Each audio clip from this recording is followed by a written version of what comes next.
A mysterious and powerful entity appears 30 years ago, surrounded by dark energy, marking the beginning of a cataclysmic event. Monsters began emerging from a portal gate, destroying cities and attacking humans. The monster invasion throws the world into chaos, and another dangerous gate seems to open. A young man, frustrated and full of anger, lashes out at the gate and the hunters responsible for handling them. Showing his despair, the boy vents his frustration, questioning why he has to endure such a miserable life. Feeling abandoned by the world, a police officer tries to stop the boy from jumping, warning him of the danger, but he remains defiant. The boy shouts back at the officer, claiming it's his choice to end his life, showing his deep despair. The officers try to calm him down, but the boy struggles, refusing to listen and venting his overwhelming emotions. The boy screams that no one understands the immense suffering he has endured, highlighting his feelings of isolation. 3 hours earlier, the protagonist is fired from the Bitchin Guild, shocked by the sudden decision. The protagonist pleads, explaining his dedication to the guild and disbelief at being let go. The guild leader dismisses his contributions, stating he hasn't achieved anything significant for the guild.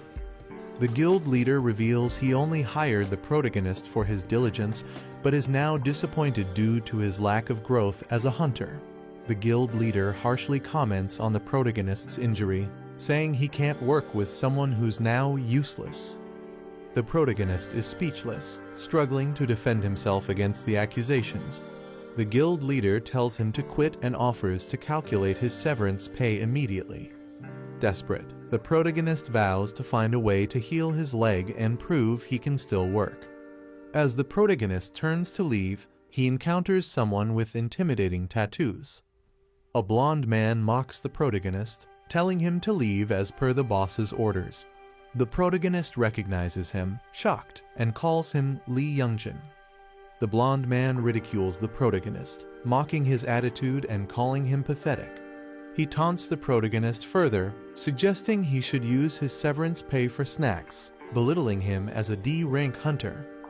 The protagonist snaps, grabbing Lee Youngjin's shirt and accusing him of being ungrateful, stating he got injured saving his life. He reminds Youngjin of his reckless behavior in the dungeon that led to him being poisoned. Further venting his anger, Youngjin laughs dismissively, mocking the protagonist's claims of saving him. He tells the protagonist to stay in his lane, calling him a pack mule and accusing him of not knowing his place. Youngjin questions how someone as weak as the protagonist could even possess an S-rank skill, ridiculing him further. Youngjin mocks the protagonist's skill, explosive growth, jokingly suggesting it only helps with height. He continues to insult, sarcastically pointing out that the protagonist's growth plates are closed, provoking more anger. Furious, the protagonist attempts to punch Youngjin, calling him a punk.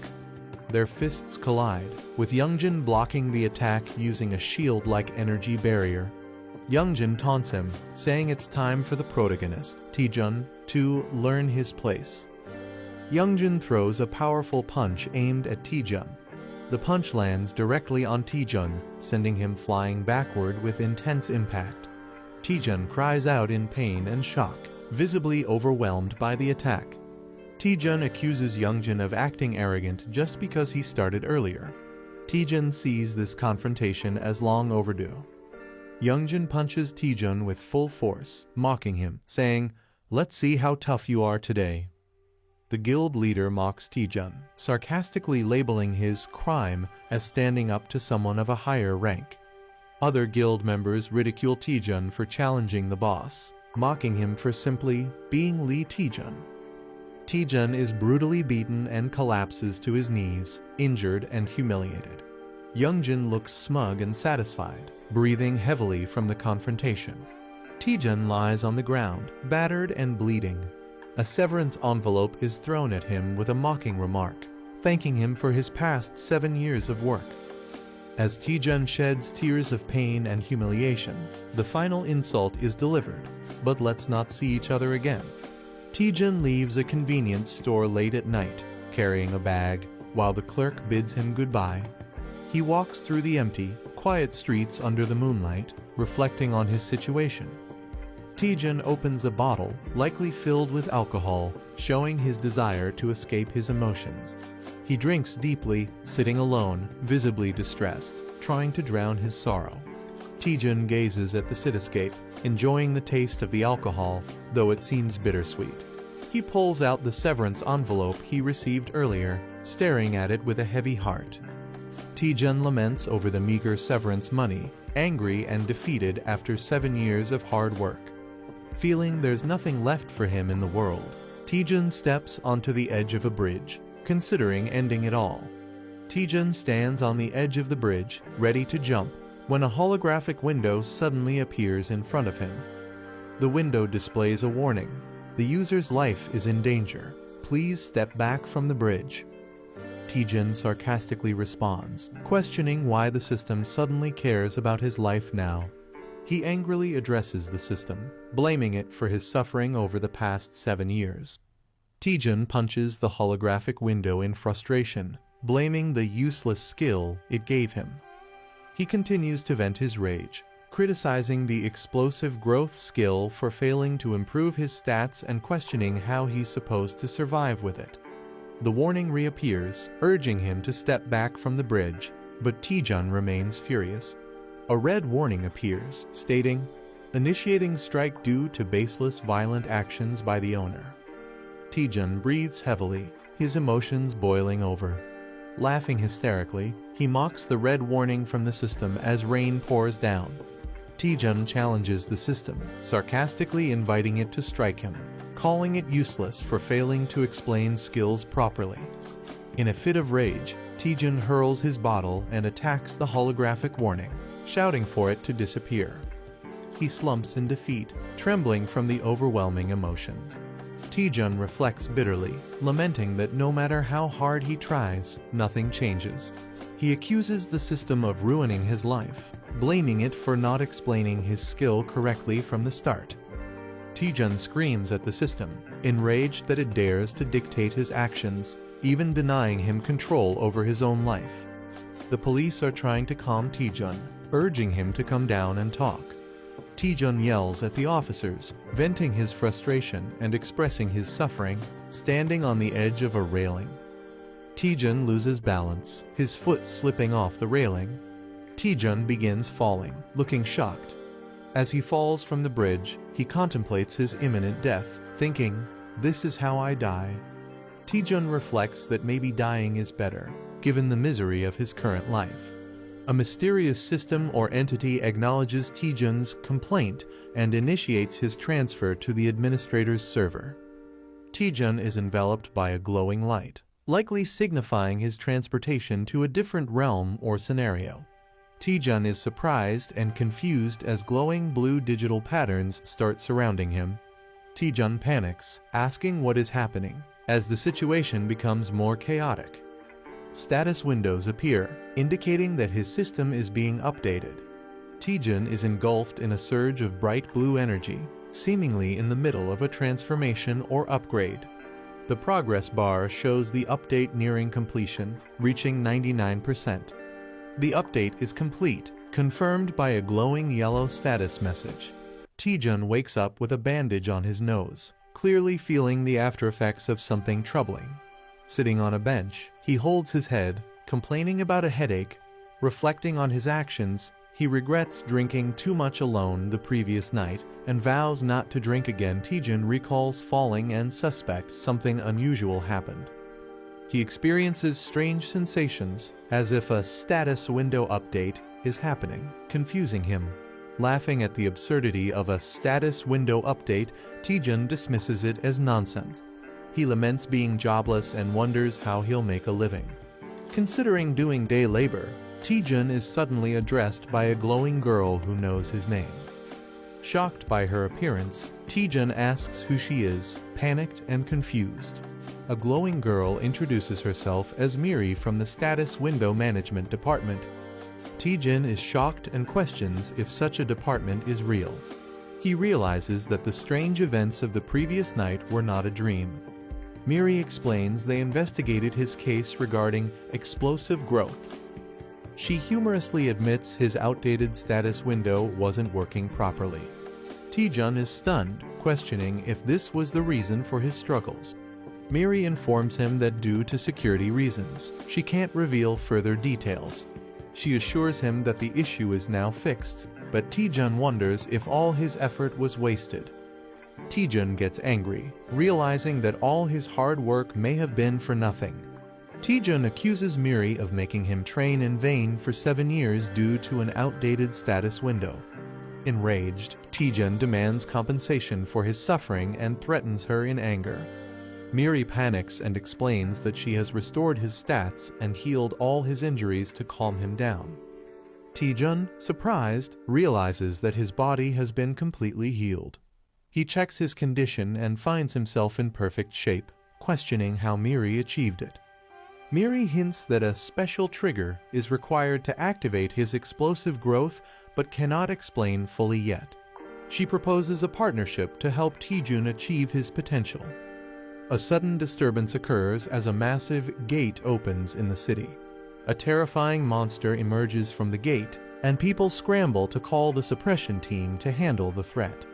Taejun is shocked and questions how he is expected to deal with the massive monster.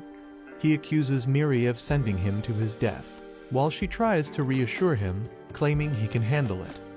Miri optimistically tells him to give it a shot, saying, "Worst case, you'll just die," trying to sound encouraging. Taejun is left speechless by her casual attitude. The monster, identified as Venom Spore, is described as needing at least a B-rank hunter to defeat, even posing a challenge to skilled suppression teams. Miri promises that defeating the monster will trigger Taejun's explosive growth. Taejun debates whether to trust her or not, finding the task insane. Despite his hesitation, Miri insists the monster isn't in the best condition, trying to convince him further. Taejun remains silent, deep in thought, contemplating his next move. Taejun reflects that his life has always been full of challenges and hardships. He considers running away but feels weighed down by his current situation. Determined, Taejun questions why he is hesitating and resolves to act. Accepting the chaos in his life, he prepares himself for what's to come, reasoning that it can't get any worse. With newfound determination, Taejun confidently declares, "Fine, let's do this." As the suppression team leaps into action, Taejun decides to join them despite his fear. He charges toward the monster, aware of the danger but ready to face it. The venomous monster retaliates, releasing its toxic attack. Taejun counterattacks with fierce determination, unleashing a powerful move against the creature. Taejun successfully attacks the monster, splitting it apart with great force. A notification confirms that the quest, "A Small Step Forward," has been completed. Taejun activates the skill, Undaunted Experience CC, after his victory. The skill, Explosive Growth, is also activated, enhancing his abilities significantly. He questions the simplicity of defeating a junior spore in one hit and wonders about the strange system notifications appearing. His stats are visibly enhanced, showing a dramatic improvement. A status window displays his updated information, revealing his new skills and significantly improved attributes. Miri excitedly asks Taejun how it feels to use Explosive Growth for the first time. Taejun, with a sinister smile, realizes how overpowered the skill is and revels in his newfound strength. Taejun, glowing with power, is warned by a companion not to celebrate yet as his explosive growth is just starting. Taejun's companion motivates him, urging him to keep fighting and eliminate all the monsters. Taejun charges forward, preparing to attack monstrous plant-like creatures. Taejun fiercely throws a powerful punch with determination. Taejun's punch explodes through the monster, splattering it in a burst of energy. Taejun realizes the massive stat boost he gains from defeating each monster, calling it a jackpot skill. Taejun's Explosive Growth skill activates multiple times as he fights, significantly enhancing his stats. Taejun leaps into action against monstrous creatures, evading their attacks while green energy splatters around. Taejun confidently thinks that at this growth rate, He'll surpass B rank and even stronger levels soon. Taejun envisions himself becoming stronger than an A rank hunter as he faces towering enemies. The scene shifts to a peaceful city setting, possibly hinting at where the battle is happening. The suppression team arrives on the scene to control the situation, noticing the aftermath of the battle. A group of hunters regrets missing the action, expressing their frustration. One of the hunters notices Taejun and mocks him, calling him a loser. Taejun holds a glowing pink crystal, surprising others who wonder if he's acting strange or consumed something unusual. The group arrives at the scene, mocking Taejun and questioning if he even knows where he is. The blonde hunter taunts Taejun again, calling him pathetic and predicting his failure. Taejun realizes the group led by Youngjin is also here for the hunt, further complicating matters. Taejun appears cautious and confused, sensing something ominous around him. Taejun's expression shifts to a sly grin, possibly plotting his next move or preparing for a confrontation. Taejun thanks a member of the suppression team, reflecting on his current injured state. The suppression team member acknowledges Taejun's efforts, praising him for preventing a dangerous situation. Taejun laughs it off, modestly saying he was just doing his duty as a hunter. The blonde hunter and another person are shocked, realizing Taejun's true capabilities. A soldier praises Taejun for his incredible performance, saying they couldn't imagine handling the venom spores alone. The blonde hunter, surprised, questions if Taejun really did it all by himself. The soldier confirms Taejun handled everything alone and asks if there's an issue. The blonde hunter and his group are stunned and find it hard to believe Taejun's achievement. Taejun tells the group to leave and assures he'll explain everything later. The scene transitions to an abandoned building, indicating a new setting or upcoming event. The blonde hunter confronts Taejun, asking if he truly managed everything by himself. The blonde mocks Taejun, doubting that a D-rank hunter could achieve such a feat. Taejun remains silent, standing unfazed despite the insult. A glowing notification startles Taejun, hinting at a new event or quest. Taejun reads the quest details, which challenge him to teach the disrespectful juniors a lesson in exchange for an A-rank skill. Taejun realizes the reward is an A-rank skill, a significant opportunity for him. Taejun smiles darkly, thinking about how he can get both revenge and a skill by completing the quest. Taejun apologizes sarcastically to the group, preparing to take action. Taejun sarcastically apologizes and asks if they mind if he beats them up. The blonde hunter is stunned and confused by Taejun's statement. Taejun dramatically pretends to cry, saying he's not good at sugarcoating things. Taejun repeats his challenge, asking once more if he can teach them a lesson. The group mocks Taejun, thinking he's gone mad or joking around. One of the group members angrily lunges at Taejun, demanding he stop talking nonsense and answer. The attacker emphasizes that in this world, those who commit crimes should be punished, delivering a strong blow. Taejun is grabbed by the head as someone questions if he's serious. The attacker prepares to punish Taejun but realizes something is wrong as he can't move properly. Taejun, with a dark smile, taunts the attacker, telling him to take his punishment like he deserves it. The attacker is shocked, unable to understand what's happening. Taejun strikes the attacker, sending him collapsing with one blow. Taejun easily overpowers the attacker, leaving him stunned and collapsing to the ground. The others are shocked, questioning what just happened. The others are confused, questioning why the attacker collapsed so suddenly. Taejun casually gestures for the rest of the group to come at him, inviting them one by one. Taejun menacingly smirks, daring them to endure just one flick on their foreheads for bullying their senior. The group questions Taejun's confidence and his intent to flick them, finding it ridiculous. Taejun flicks one member's forehead with enough force to cause intense damage, sending blood gushing. Taejun unleashes powerful attacks, effortlessly taking down multiple opponents. Another member suffers a devastating blow as Taejun displays overwhelming strength. The blonde hunter is stunned, questioning why his group is losing so easily. Taejun dismisses the idea that it's a joke and approaches the blonde hunter menacingly. Taejun calls out Youngjin directly, asking if he finds the situation amusing. Taejun declares he might let the others go but won't spare Youngjin. Taejun taunts Youngjin, saying a simple flick isn't enough for him and warning him to get ready. Youngjin, enraged and clenching his teeth, swears revenge, calling Taejun dead meat. Youngjin activates an ice ability, surrounding himself with sharp icicles and a cold aura.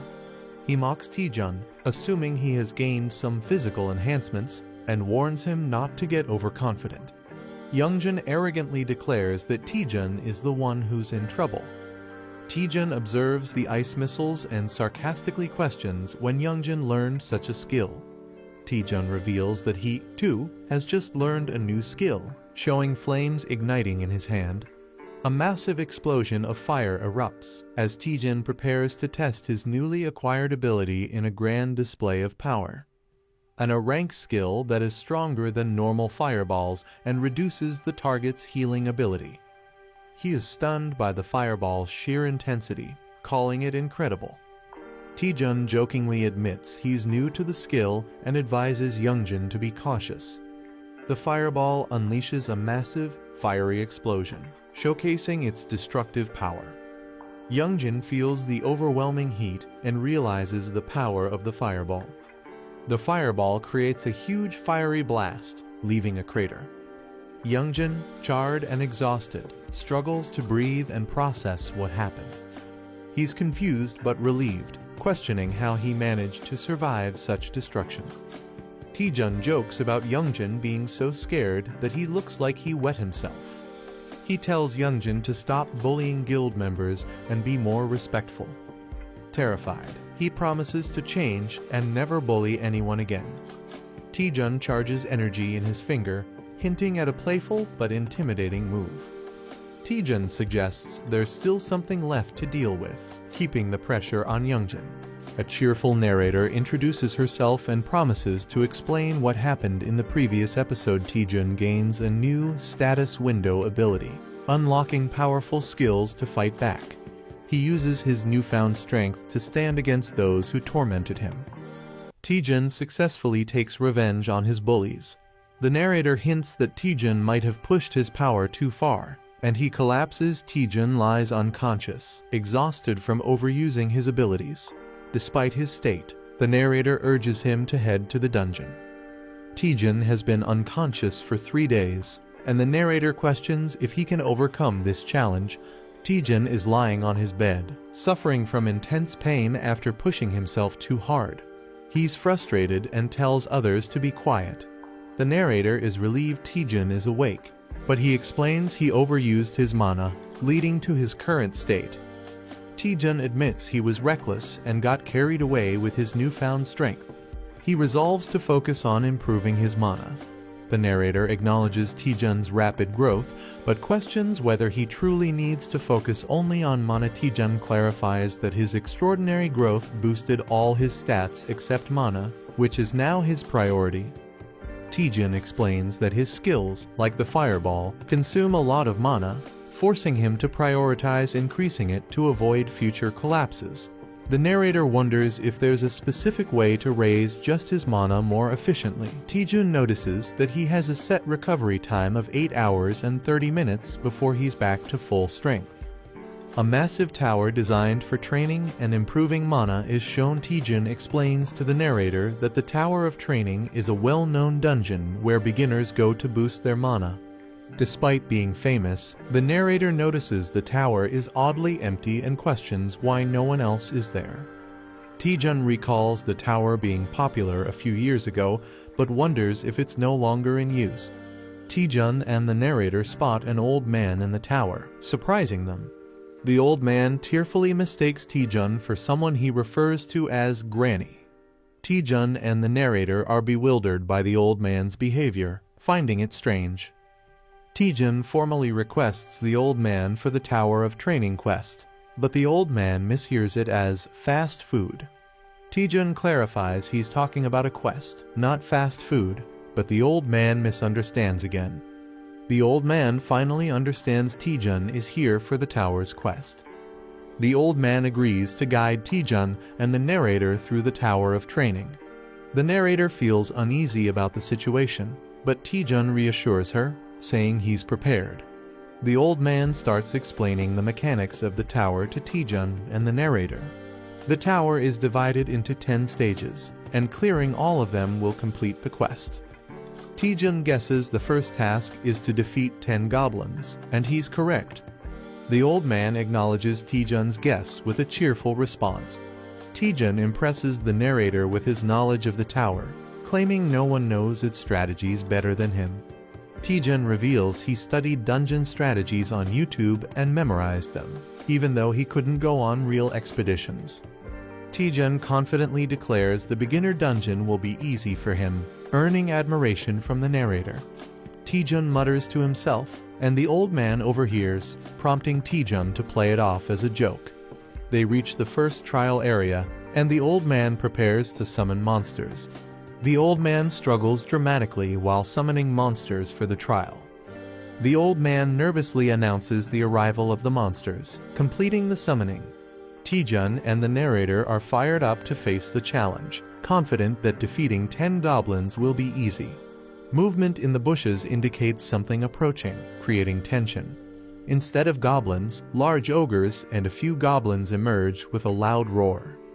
Taejun, the narrator, and the old man face a massive crowd of ogres and goblins, far beyond what was expected. Taejun and the narrator are shocked at the situation, jokingly calling it bulking season. Taejun questions why the goblins appear to be oversized ogres, asking the old man for an explanation. The old man, lost in thought, mentions kimchi stew, completely ignoring the situation. Realizing the old man might be senile, Taejun is visibly annoyed and doubtful of the old man's capabilities. The ogres begin their attack with another fierce roar, escalating the tension.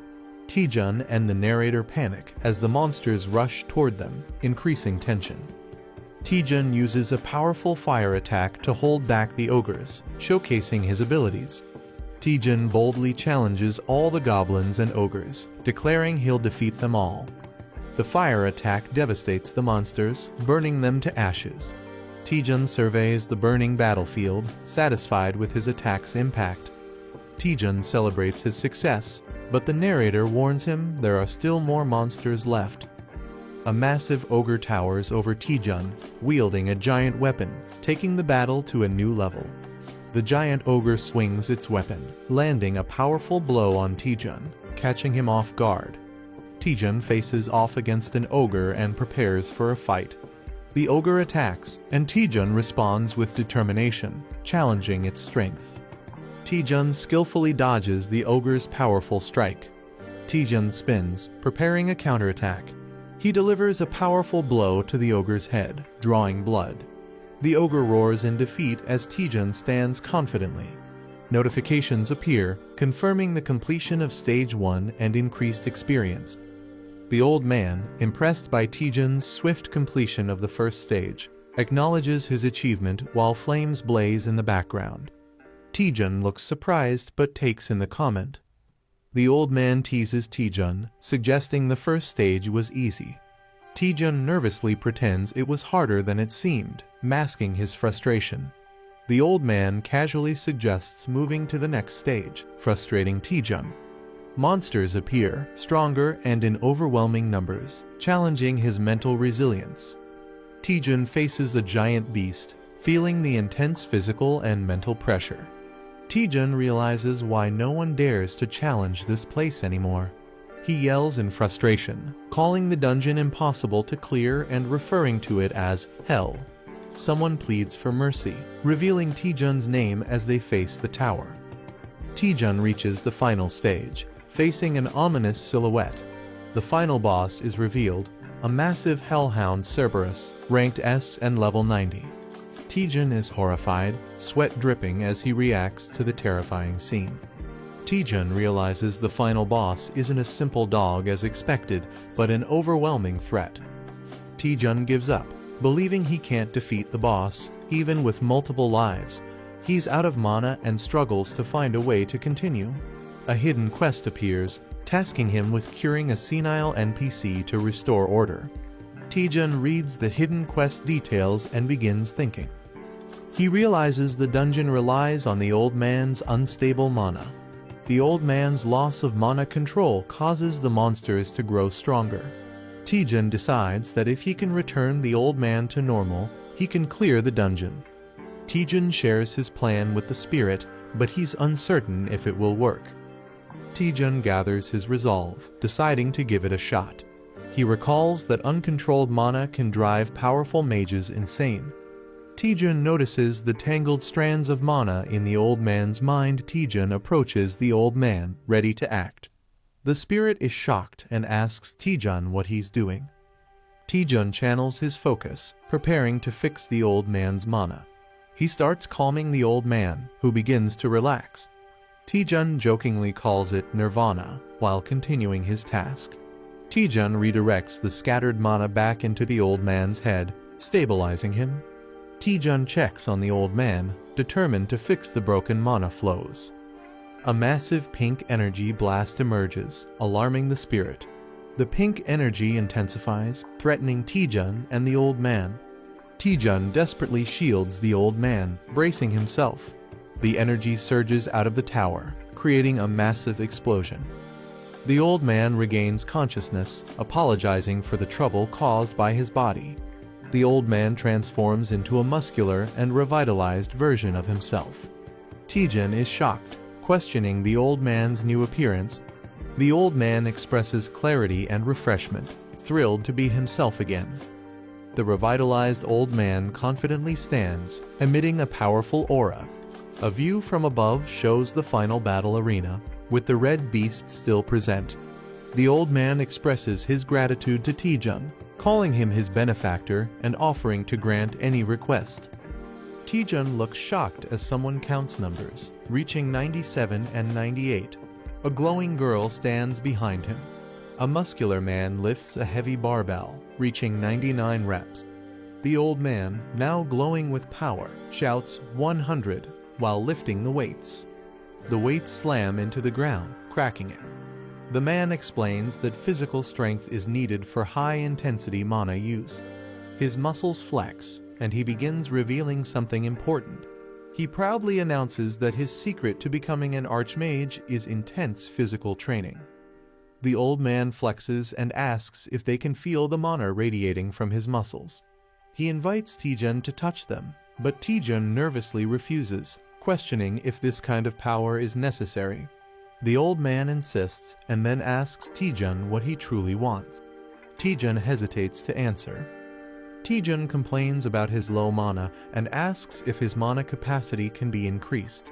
The old man easily accepts the request and activates the mana body technique. He unleashes the mana technique build-up on Taejun. Taejun screams in pain as his mana increases dramatically to 500. Taejun coughs and complains that he almost died from the process. The old man observes that Taejun's issue isn't a lack of mana. Taejun, confused, asks what the old man means. The old man explains that Taejun is using too much mana for his Fireball skill. Fireball is supposed to be a basic skill. The old man explains that Taejun's Fireball is much stronger than normal but consumes too much mana. He reassures Taejun and offers to help him recreate his Fireball. A large modern cityscape appears, showing a tall building. A woman named Lee Seon-ah, a grade hunter from the Myth Guild, waves and calls out. Taejun's companion is surprised and asks if he knows her.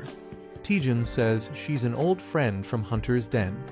The glowing girl teases Taejun, shocked that he has a female friend. Taejun gets annoyed. She asks why Taejun called Seon-ah. He explains it's to test his new Fireball technique. The Myth Guild has the largest training facility in the country. Taejun's previous Fireball was powerful enough to destroy a building. The new one will be even more dangerous. Taejun suggests they need a safe training area for testing his new Fireball. The glowing girl teases Taejun, surprised that he has more connections than she thought. Seon-ah hears something and asks what Taejun said. He nervously laughs and denies saying anything. In the elevator, Seon-ah comments that it's been a long time and asks how Taejun has been. He replies that he has just been doing his usual hunter duties. Seon-ah gives Taejun a curious look, making him wonder if there is something on his face. She smiles and tells him he seems different from before. Seon-ah tells Taejun that he used to rely on her, but now seems more confident. Taejun is surprised. She mentions that another person requested to use the training ground today. She hints that Taejun will be excited to see who it is. Taejun is shocked that someone arrived before him. Choi Jin-hyuk, a grade A hunter from Bichon Guild, appears riding a massive beast. Taejun and Jin-hyuk exchange intense stares, recognizing each other. Seon-ah notices the tension and wonders why they are acting like rivals after a year. Inside the training facility, Seon-ah activates the system. She explains that the strength of the training monsters depends on how much mana is used. Seon-ah summons a monster, calling it cute, but Taejun is horrified by its appearance. The monster rushes forward, and Seon-ah asks if that explanation was enough. She casually leaves to grab drinks, leaving them to train. Taejun, the glowing girl, and Jin-hyuk stand in silence. Taejun learns that he can create a monster using mana. A giant, muscular orc roars as it appears, surprising Taejun. Taejun cracks his knuckles, ready to fight. The orc charges at Taejun aggressively. Taejun focuses, preparing to counterattack with his fist. Taejun punches the ground, releasing a massive explosion of blue energy. A shadowy figure looms in the background. An ogre wouldn't even count as a warm-up.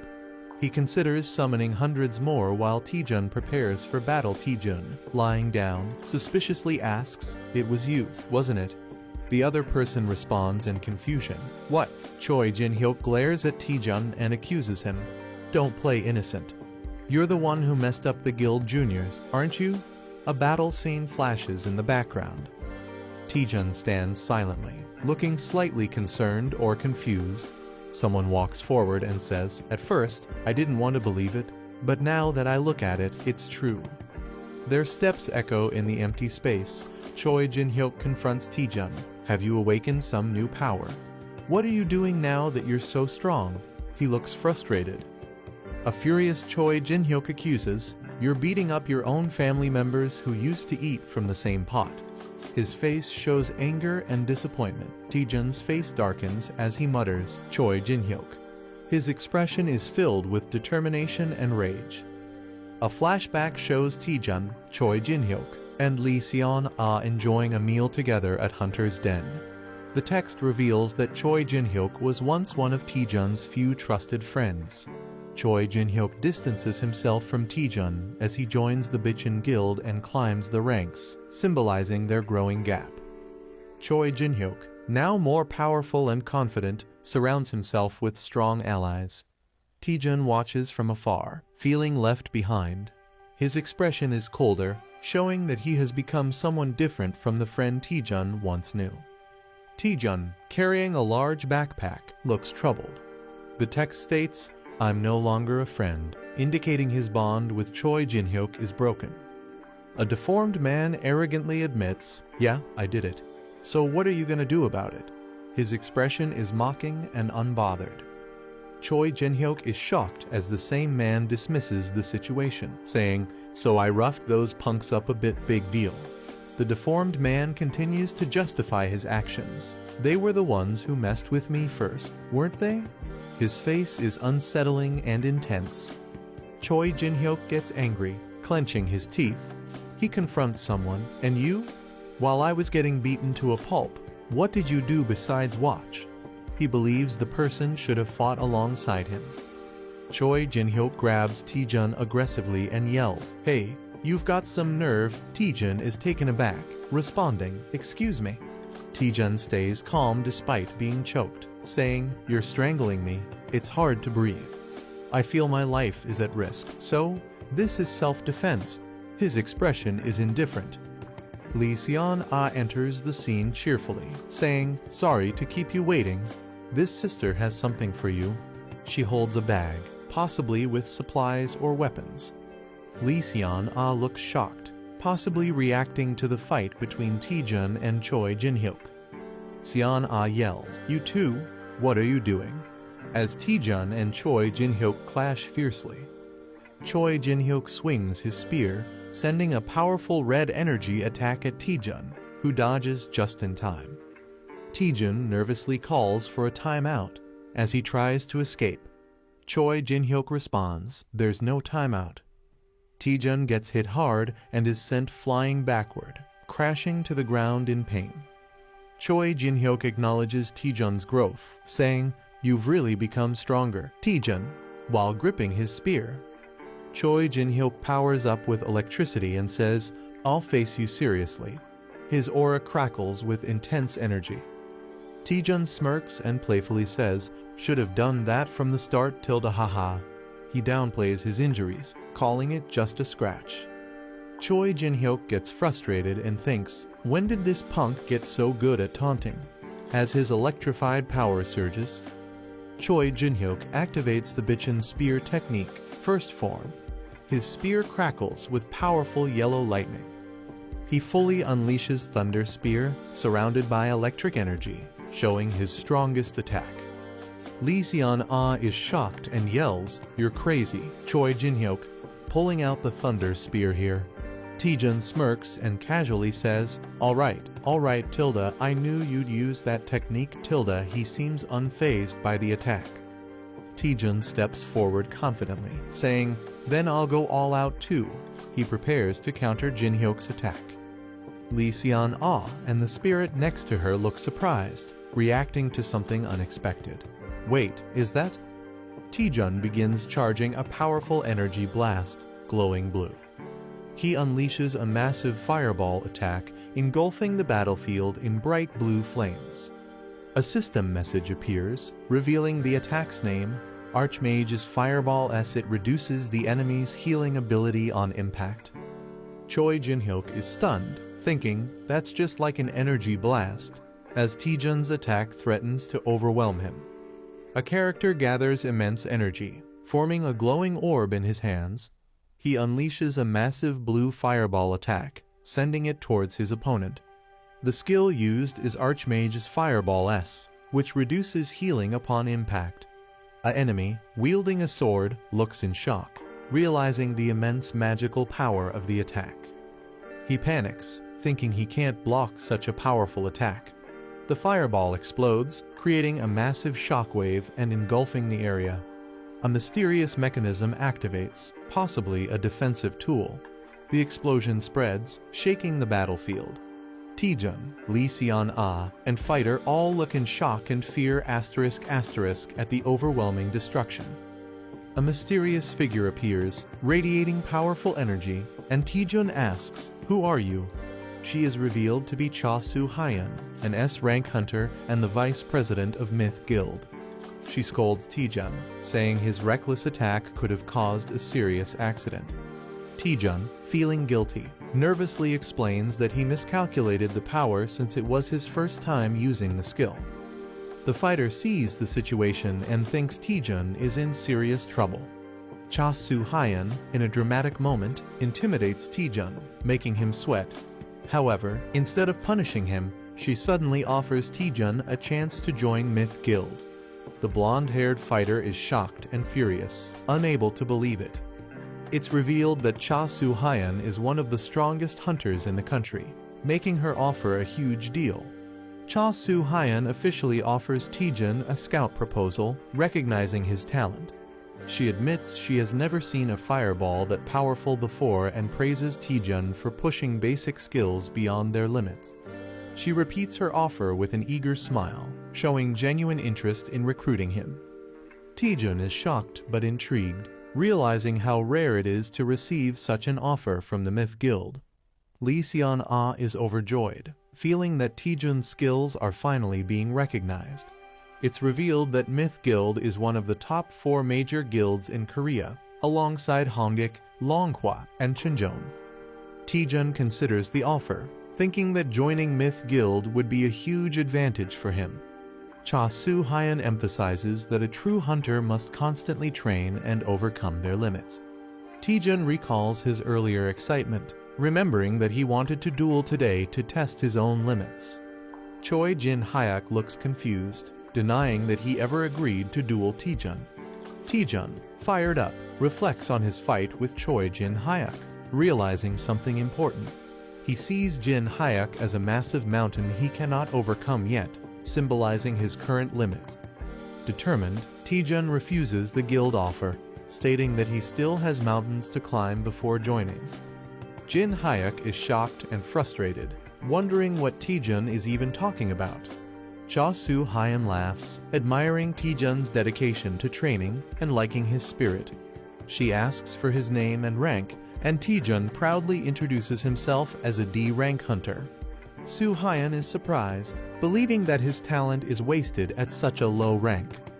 In recognition of his potential, she gives him a recommendation letter, showing that she still believes in his future.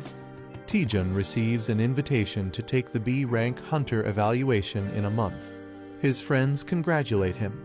Choi Jin-hyuk is furious, realizing Taejun is advancing quickly.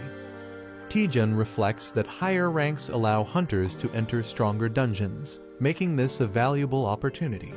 1 month later, he arrives at the hunter testing site to take the B-rank exam. Taejun feels excited and confident, believing the atmosphere itself feels different. His spirit companion notes how Cha Soo-hyun gave him a recommendation right away, proving her high regard for him. She then asks, "Why didn't you join the Myth Guild, since they were offering him so much support?" Taejun comically shouts money, revealing his real reason. He explains that guild hunters have to share their earnings, making solo hunting more profitable. Taejun criticizes guilds, saying their rewards are low and they control schedules too strictly. He recalls how guilds exploit hunters, overworking them and discarding them if they get injured. He dramatically declares he would never join a guild, stating his only goal is making more money. Suddenly, someone calls out to him, catching his attention. A cheerful cat-eared girl, Yo Si-ah, from Chincheon Guild, greets him and asks if he's taking the test. Taejun is surprised she knows him, but she reveals that his reputation has already spread.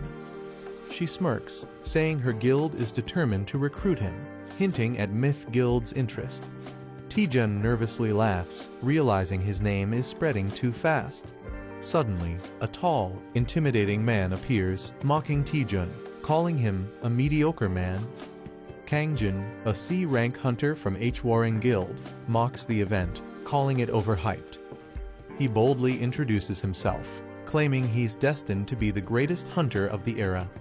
Taejun and Yo Si-ah are speechless, with Taejun internally wondering if this guy is crazy. The announcement begins, signaling the start of the B-rank hunter evaluation test.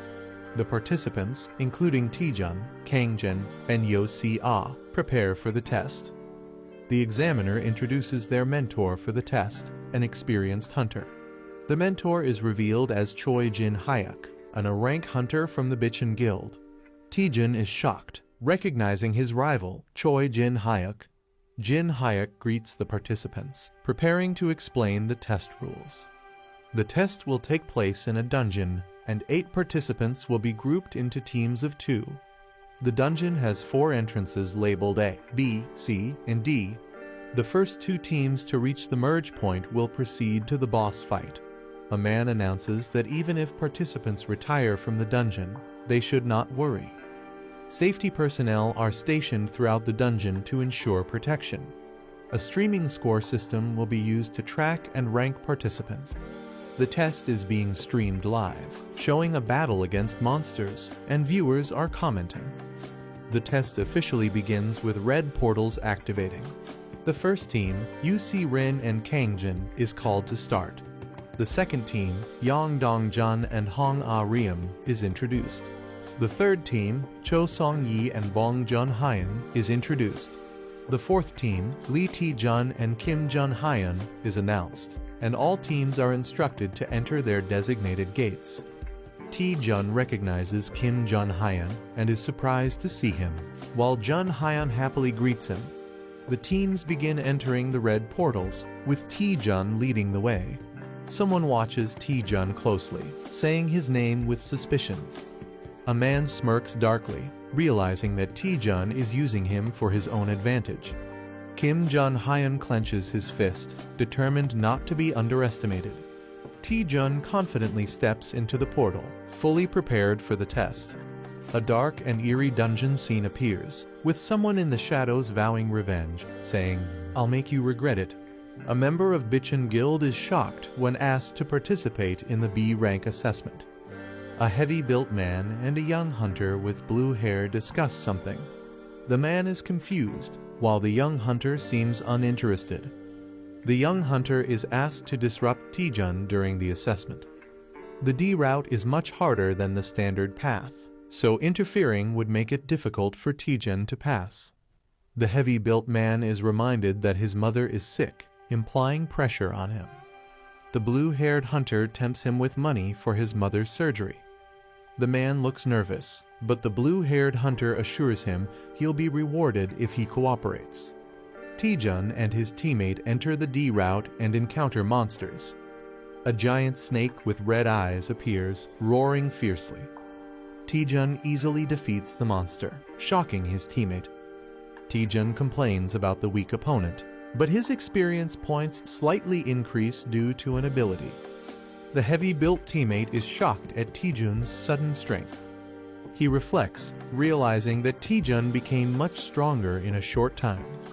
Taejun and his teammate were both in a weak position within the Bitchin Guild, but Taejun never gave up. Taejun praises his teammate's skill to absorb attacks, calling it amazing. Taejun encourages him, saying he'll shine one day as a great hunter. Taejun's words gave his teammate hope when he had none. The teammate now struggles with guilt, realizing he's being forced to sabotage Taejun, despite how much Taejun supported him. The heavy-built man feels conflicted, but believes he has no choice because he needs money for his mother's surgery. He convinces himself that betraying Taejun is necessary for his family. He hands Taejun a bottle, acting innocent. He tells Taejun that it will help him, making it seem like a friendly gesture. Taejun accepts it, unaware, and the man explains it's a buff potion used in expeditions. Taejun happily drinks it, thanking him. However, the potion is actually poisoned, meant to paralyze Taejun. The man thinks this will quickly exhaust Taejun, making him fail. Taejun suddenly feels the effects, realizing something is wrong. Taejun starts feeling the effects of the potion, thinking something is awakening inside him. He suddenly realizes there's no bathroom, making him panic. His teammate confirms there's no bathroom, forcing Taejun to clear the dungeon quickly. The teammate is confused, wondering why the poison isn't working. Taejun's poison resistance ability activates, making him immune. Taejun investigates the dungeon's layout, noticing something is off. They reach a dead end, forcing them to turn back. Taejun complains about going in circles, while his teammate sees an opportunity. The teammate considers pushing Taejun into the pit to sabotage his assessment. The heavy-built man nervously calls out to Taejun. Suddenly, he lunges forward, apologizing as he tries to push Taejun off the cliff. However, he loses balance and falls instead, screaming. Taejun is shocked, watching him plummet. Both of them are confused as they realize what just happened. The man keeps falling, panicking. He crashes into the cliffside, hitting the rocks hard. Taejun shouts at him, thinking he's trying to die on purpose. Hanging upside down, the man breaks down, calling himself garbage and saying he deserves to die. A shocked Taejun reacts angrily to being called trash. A man confesses he tried to sabotage the assessment for his own benefit. The man, feeling guilty, wants to die, but Taejun refuses to let go. Taejun panics, realizing the situation has become serious. Taejun considers moving closer, thinking no one is watching his live stream. Taejun is surprised to see 10 viewers on his live stream. Taejun scrambles, not wanting viewers to see him in a humiliating state. Taejun loses his grip and starts falling from the cliff. Taejun and another person fall into the darkness while a blue spirit watches Taejun and his companion crash to the ground, confused about their location. They turn around to see red eyes glowing in the darkness. A swarm of terrifying white snakes with red eyes emerges. Taejun and his companion freeze in fear, realizing the danger. A girl watching the livestream worries about Team B's situation. Exhausted fighters struggle to battle the deadly snakes while viewers mock them. The girl doubts whether Team B can survive the ordeal. A terrified man panics and runs away, abandoning his team. With a teammate fleeing, the remaining member screams for help as Team B is eliminated. Team C is in chaos as one member attacks another in frustration. UC Rin cheerfully introduces herself while facing the deadly snakes. She confidently declares her intent to defeat the 1,000-year white snake. UC Rin prepares for battle, but the snakes suddenly disappear. A man aggressively attacks on his own, while UC Rin questions his actions. The man sees this assessment as a chance to impress the higher-ups. Determined, he unleashes a powerful attack, unwilling to miss his opportunity. UC Rin realizes he wants all the attention for himself. Refusing to be outdone, she activates her ice powers, ready to fight. UC Rin unleashes a powerful ice attack, Frost Wind. A fierce battle erupts as Team A dominates the battlefield. Team A reaches the boss room first, proving their elite skills. A mysterious figure claps, acknowledging their achievement. Choi Jin-hyuk offers to lead them to the boss room. UC Rin realizes that Lee Taejun hasn't arrived yet. Choi Jin-hyuk confirms Team D's signal is lost, hinting at their elimination. A teammate mocks Taejun, doubting his potential. Choi Jin-hyuk leads Team A through a portal to the boss room. Choi Jin-hyuk smirks, realizing Junhyun's plan was successful. He mocks how Vice President Cha Soo-hyun would react if she knew the truth. The group looks shocked as they sense something ominous. A monstrous spiked snake corpse lies before them, unsettling the team. A skeletal figure sits on a throne, exuding a terrifying aura. The Skeleton King awakens, its eyes glowing with dark energy. The absorption skill allows the user to absorb magic attacks and return them. The more magic absorbed, the stronger the attack, but it depends on the user's limits. A comedic moment shows the absorption skill leading to an unexpected fiery result. Lee Taejun and Kim Jun-hyun use their combined attack, Hell Train. Taejun pushes Jun-hyun to absorb more power as they charge forward. Determined, they rush straight to the boss room. Team A is confused, realizing the boss should be the Emuji. The team wonders how things took a drastic turn. Suspicion rises as they question the mysterious lick before them. The lick fully awakens, its glowing eye radiating dark energy. Team A realizes the danger as they recognize the powerful lick. They are shocked to see a lick instead of the expected dungeon boss. Choi Jin-hyuk urgently commands everyone to retreat. The lick and the monstrous Emugi stand side by side, ready to attack. The lick launches an attack as the Emugi roars fiercely. Choi Jin-hyuk prepares to counterattack with determination. He leaps into action as the Emugi strikes with force. UC Rin and her teammate refuse to stay idle and prepare to assist. UC Rin and Kang Jin launch their combined attacks against the Emugi. The Emugi retaliates, injuring UC Rin as she screams in pain. Choi Jin-hyuk panics as he sees his teammates wounded. He realizes that the lick is controlling the Emugi. He determines that taking down the lick is the key to victory. Choi Jin-hyuk prepares to strike but is caught off guard. The Emugi launches a surprise attack, hitting him hard. He regrets recklessly charging in without a proper strategy. The Emugi roars, ready to finish him off as he faces near death. The girl regrets not saying something before dying. A hunter is violently thrown back by a powerful attack. A shocked boy feels fear as he senses something terrifying. The team celebrates reaching the boss room. A man is relieved to be alive but realizes something is wrong. Urgent warning is given to Lee Taejun and Kim Jun-hyun. A massive monster, Imugi, looms over them in danger. Taejun and Jun Hyun barely dodge a devastating attack. They realize facing a lick and an Imugi is too much for a B-class test. The man suspects someone is sabotaging the evaluation. The team speculates that a powerful guild member might be involved. Taejun acknowledges the situation but finds it complicated. Taejun confidently suggests taking down the Imugi. Taejun and Man reluctantly agree to work together. A warrior with dual swords charges forward as something powerful descends from above.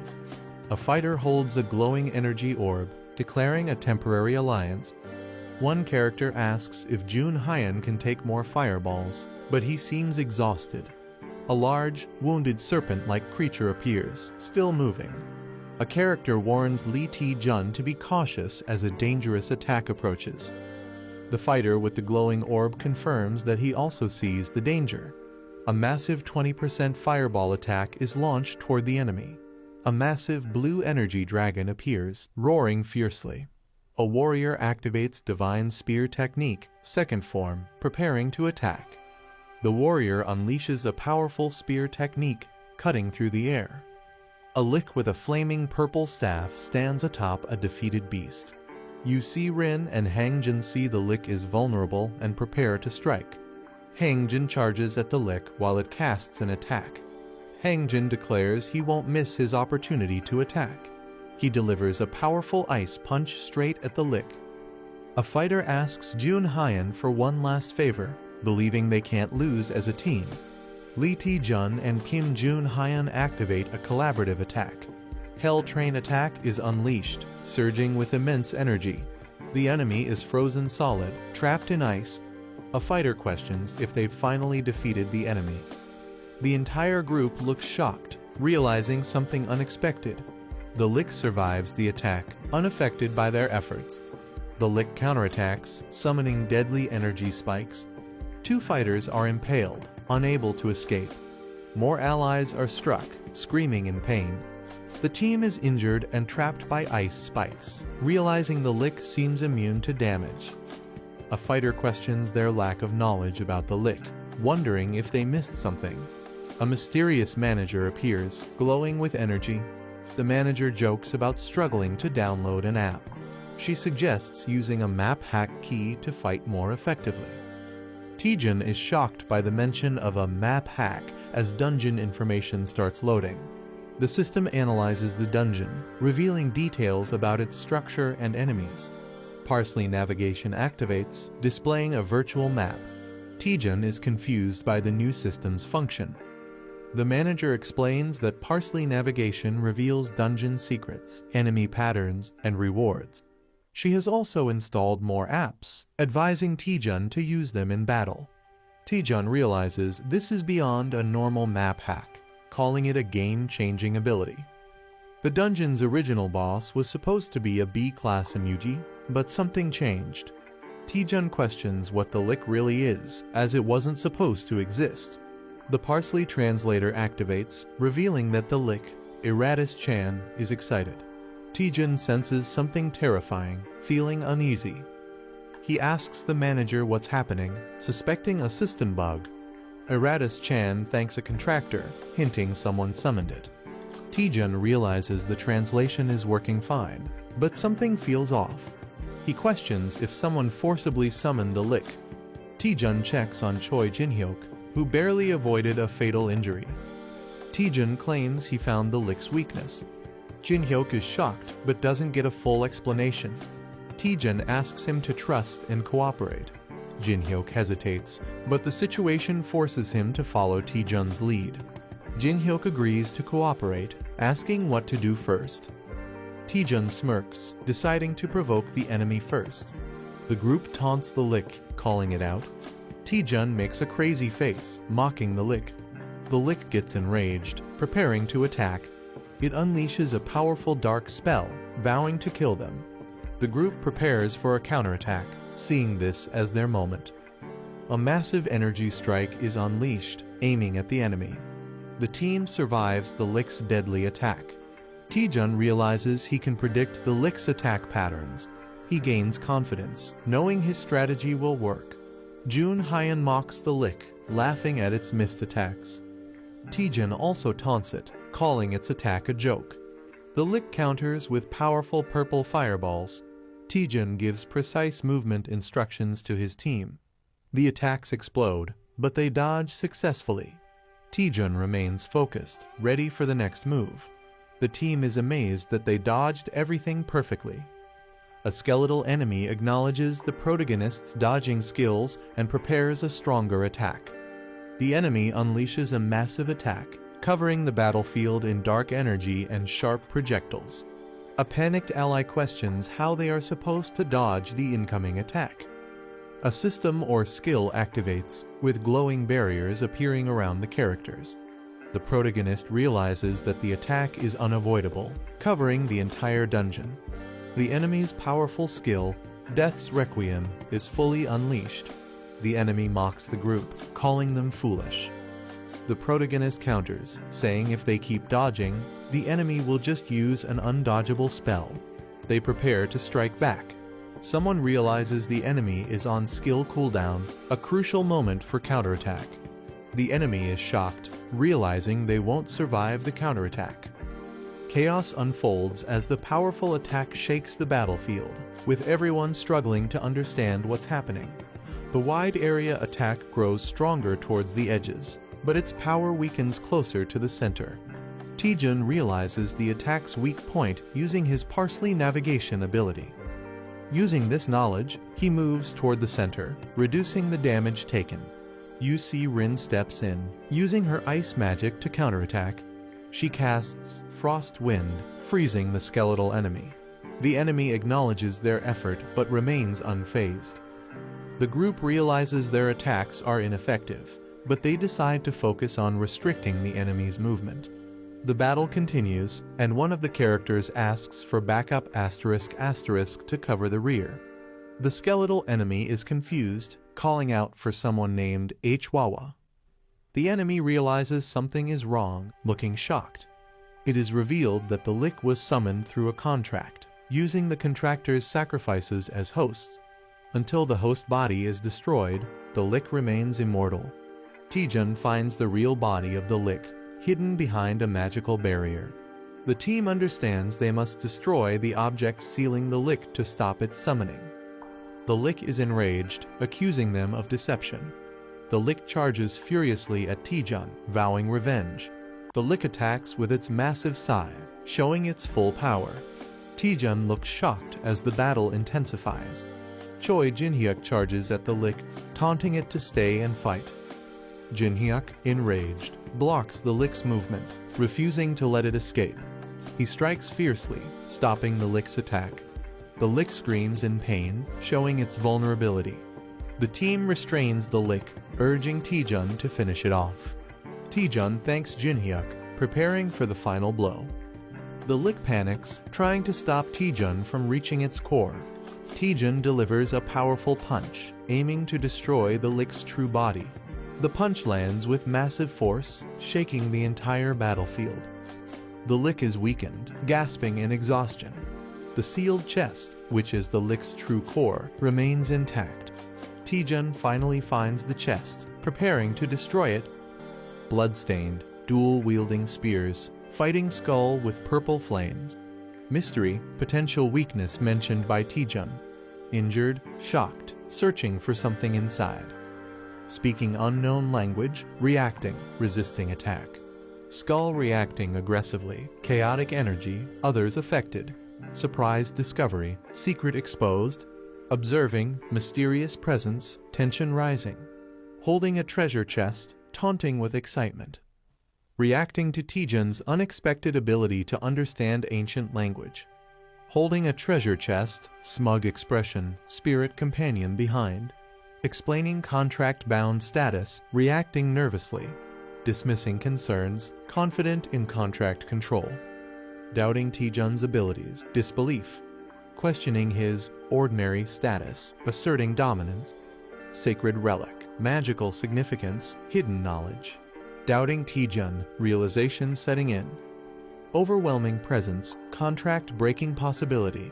Reluctant agreement, forced cooperation, offering wishes, tempting, complaining about stomach, uneasy, ordering skeletons to be released, questioning control, skeletons attacking, blue-haired man and green-helmeted man fighting back. Anomaly detected, unknown disturbance. Martial artist Hangjin and cat-eared girl UC Rin destroying skeletons. Accepting negotiations, communication success. Asking for Taejun's wish. Demanding everything. Confused by Taejun's sudden demand. Pressuring for items, accessories. Holding mysterious power, crucial item. Realizing Taejun's target, resisting. Pretending to break treasure chest, manipulating. Handing over staff, distressed. Holding staff, demanding contract release. Pretending ignorance about contract release. Realization hitting, caught off guard. Mocking, pretending ignorance. Intense red energy, furious reaction. Furious, overwhelming force, striking Taejun. Raising treasure chest, intimidating. Intense counterattack, explosion. Last struggle, refusing to fade.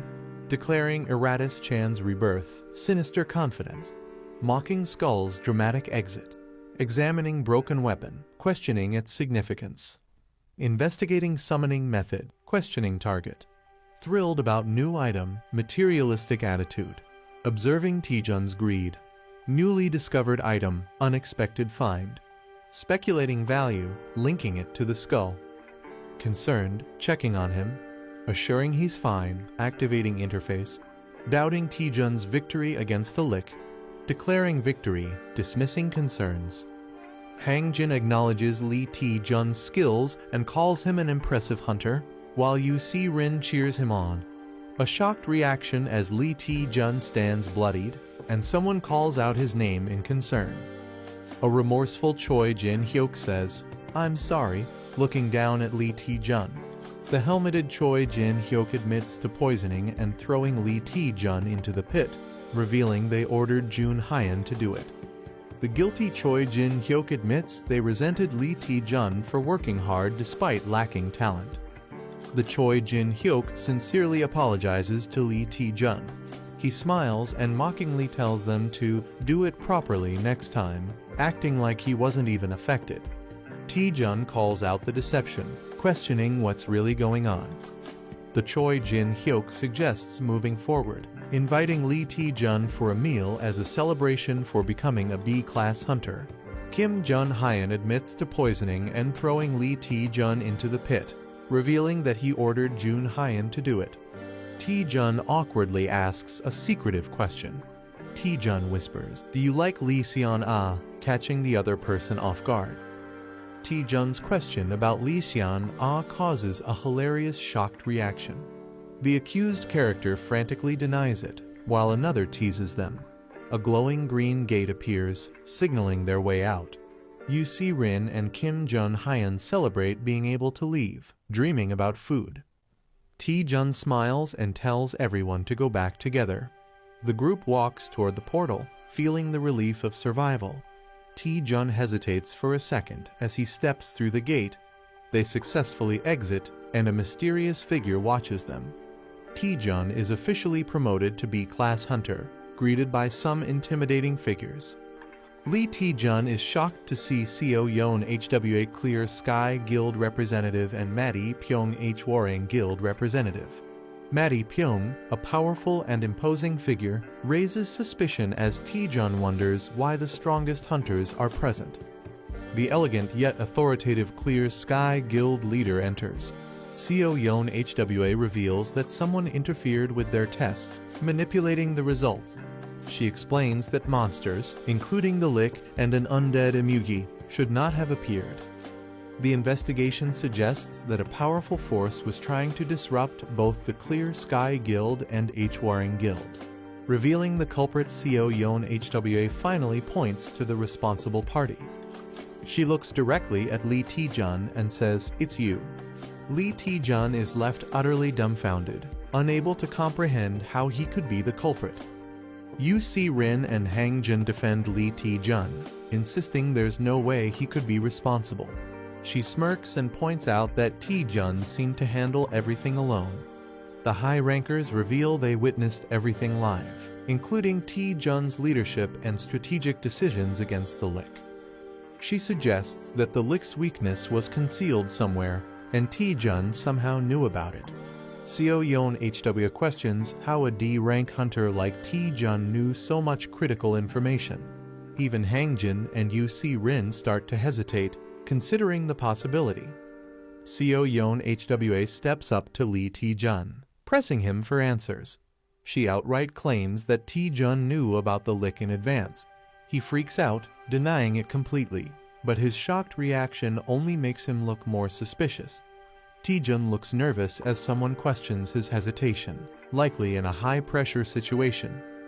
A warrior unleashes intense energy, warning Taejun that he will cut him down if he doesn't answer quickly. Taejun panics, realizing that the threat is serious and his life is in danger. Taejun, sweating and desperate, tries to think of a way to explain or defuse the situation. Taejun recalls something important related to a Lick, a sacrifice, and a contractor, possibly a key mystery. Someone interrupts, asking everyone to listen, possibly to prevent a fight or explain something. A new character excitedly reveals that his dream has always been to become a necromancer. The warrior and the blue-haired girl are surprised by the sudden statement. The character explains that he has studied undead creatures since childhood, knowing their abilities and weaknesses.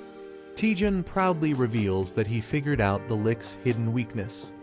A woman doubts Taejun's claim and questions its validity. The others, including the red-haired warrior, react in surprise to what Taejun shows them. Taejun presents a severed finger found in a sarcophagus, proving someone made a contract with the Lick. Taejun explains that the Lick wasn't a natural dungeon boss. Someone summoned it to interfere with the test. Taejun argues that the Lick obeys its contractor, meaning he and the other attacked hunters aren't responsible. The woman acknowledges Taejun's logic and accepts that the real culprit must be someone else. The warrior demands to know who the culprit is, suspecting the Dark Magic Guild. A dramatic moment as the mystery is about to be solved.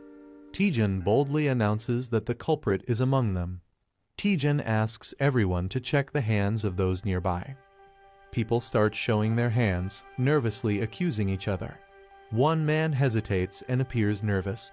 The true suspect is exposed as the owner of the severed finger. She is impressed and questions how Taejun figured it out.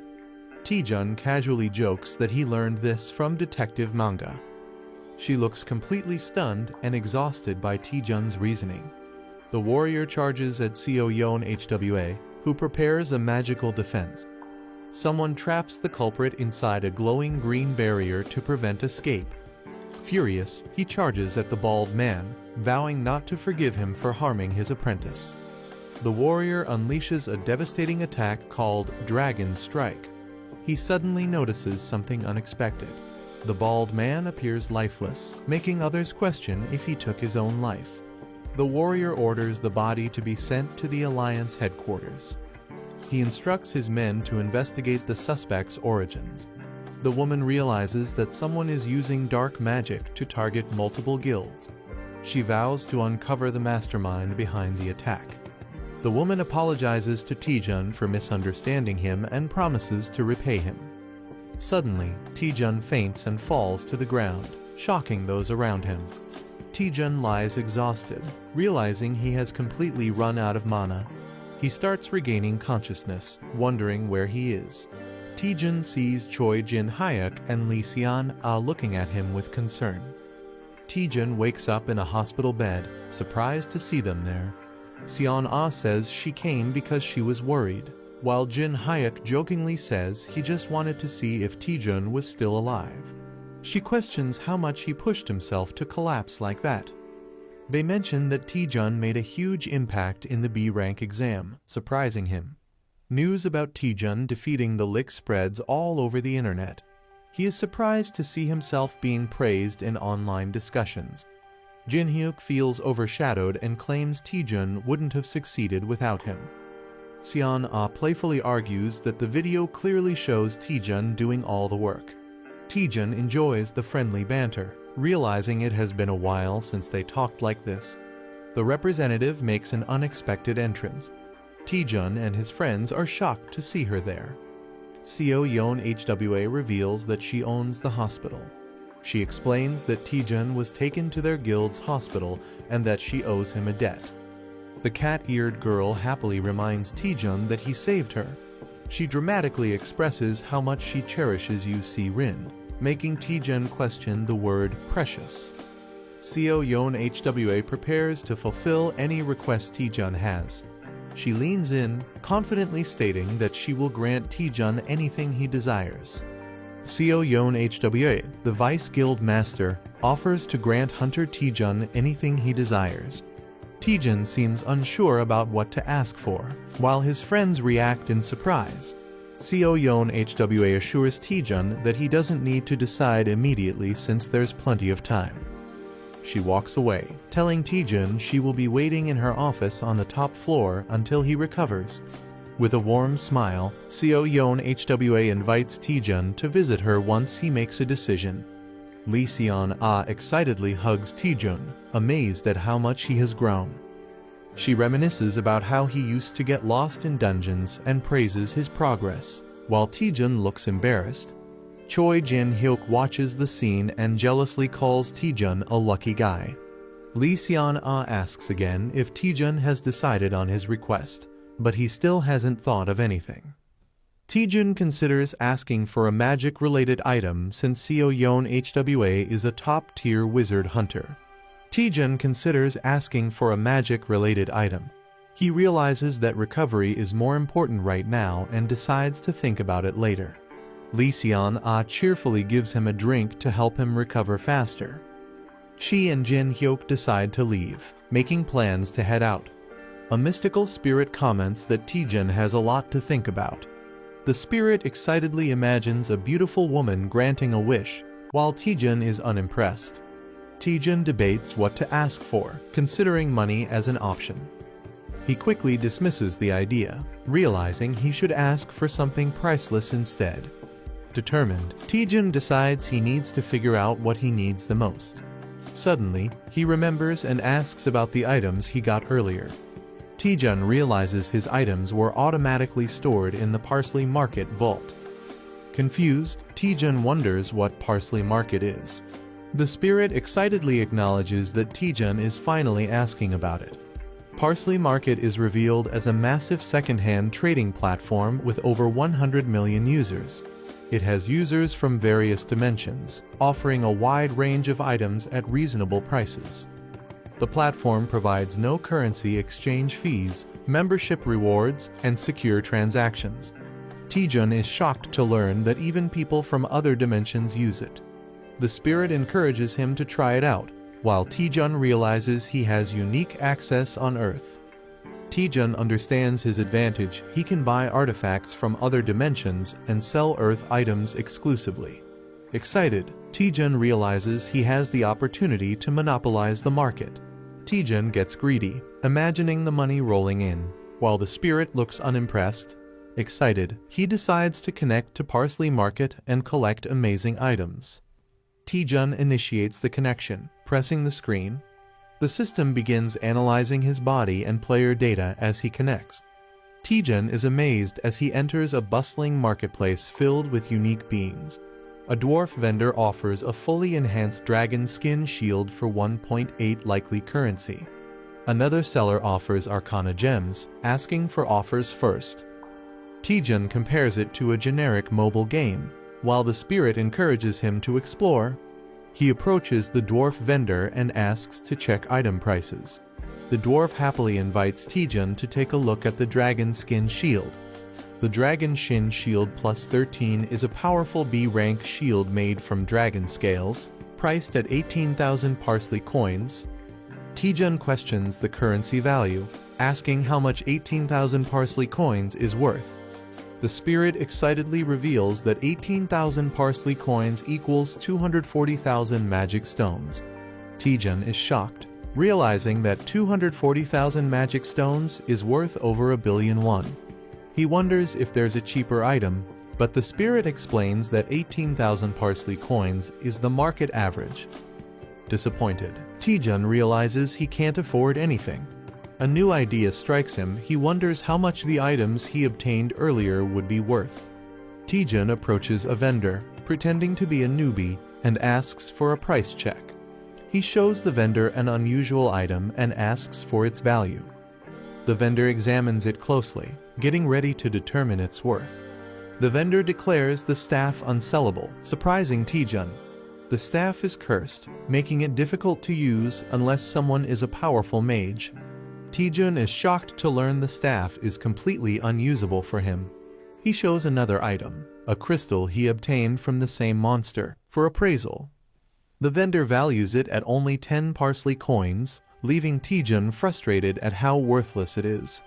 Taejun feels disappointed, but the spirit encourages him to take things slowly. A mysterious figure approaches, asking Taejun for a trade. A demon lord offers a trade, requesting to examine the crystal. Taejun thinks it's just junk, but the demon lord insists he accepts the trade. The demon lord is pleased, revealing that with enhancements, the crystal will become valuable, and he even offers to cover the costs. Taejun excitedly accepts the demon lord's offer, thinking it's a great deal. The demon lord reveals a condition: if the enhancement fails, Taejun must cover all costs. Taejun and the spirit are shocked by the risky condition. The demon lord adds that if the enhancement succeeds, it's completely free, tempting Taejun. The spirit warns Taejun, whispering that the demon lord looks like a scammer and they should ignore him. The demon tricks new players with high enhancement costs, calling it a classic scam. A character sees through the scam, thinking only a fool would fall for it. Something unexpected happens, making the character hesitate. The demon reassures that the player can stop enhancing anytime. With confidence, he prepares to begin the enhancement. A girl tries to stop Taejun, fearing he'll lose all his money. He reassures her, saying he has a winning strategy. She questions his plan, but he tells her to watch and see. He declares he'll prove that luck-based mechanics can be broken. The demon lord explains the game rules, where Taejun can keep enhancing until he decides to stop. If Taejun succeeds, all costs are covered by the demon lord. If he fails even once, Taejun must pay everything himself, making it a risky gamble. The higher the success, the bigger the risk, making it a high-stakes game. The demon lord gives Taejun 100 parsley coins and materials for enhancement. The demon lord offers to show a perfect spot, but Taejun remains skeptical. Taejun confidently starts the enhancement, ignoring the demon lord's trickery. The obsidian crystal begins glowing, signaling something unexpected. The enhancement of the obsidian crystal was successful, granting +1 strength. The demon lord is surprised by the success rate and admires the player's boldness. The demon lord taunts, questioning if the player will stop at just one enhancement. The player smirks confidently, hinting at his next move. With a crazed look, the player declares he's going straight to +9, daring others to back out. The demon lord is shocked and questions if going straight to +9 is a wise choice. The player mocks the demon lord, laughing and asking if he's scared. The demon lord mocks the player, calling him an idiot for attempting a +9 enhancement with a near impossible success rate. Seeing the challenge, the demon lord decides to take the bet and commits his money. The player confidently confirms the deal with a smirk. He presses the Enhance button, ready to take the risk. A rapid sequence of enhancements begins, filling the screen with energy. A character panics, calling out to Taejun in disbelief. The demon lord laughs hysterically, believing the player has doomed himself. A dramatic reveal: Taejun succeeds in enhancing the crystal to +9. The enhanced obsidian crystal now grants major stat boosts and mana recovery. The demon lord is left in shock, unable to comprehend the impossible success. The demon lord is in complete shock, unable to believe the player succeeded in enhancing to +9 without a single failure. Others suspect the player might be a game admin due to his unbelievable success. The demon lord, unwilling to let him go, plots to get him to enhance again. He tries to tempt the player by mentioning that he's only one enhancement away from max level. With a creepy grin, the Demon Lord pressures him to go all the way.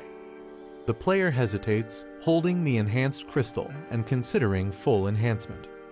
He reveals that his success up to +9 was guaranteed due to the extraordinary growth buff. However, the chance for the final enhancement is only 10%, making failure a huge risk. Despite the low chance, the player's curiosity and excitement push him to try. Instead of deciding immediately, he suggests making a deal with the Demon Lord. The player confidently suggests going to the perfect spot for the enhancement. They arrive at Pierian Peak, a legendary enhancement spot. Other players pray desperately, fearing complete ruin if they fail their enhancements. The player stands calmly among the desperate crowd, exuding confidence. He claims he can feel the sorrow of all the failed enhancements from this place. The elf girl asks if enhancing at this location will increase his chances. With a smirk, the player bluntly states that it won't help at all. She is shocked and questions why they even came to this place. The player cryptically explains that luck follows a flow. He believes that understanding the right timing can help overcome even the lowest odds.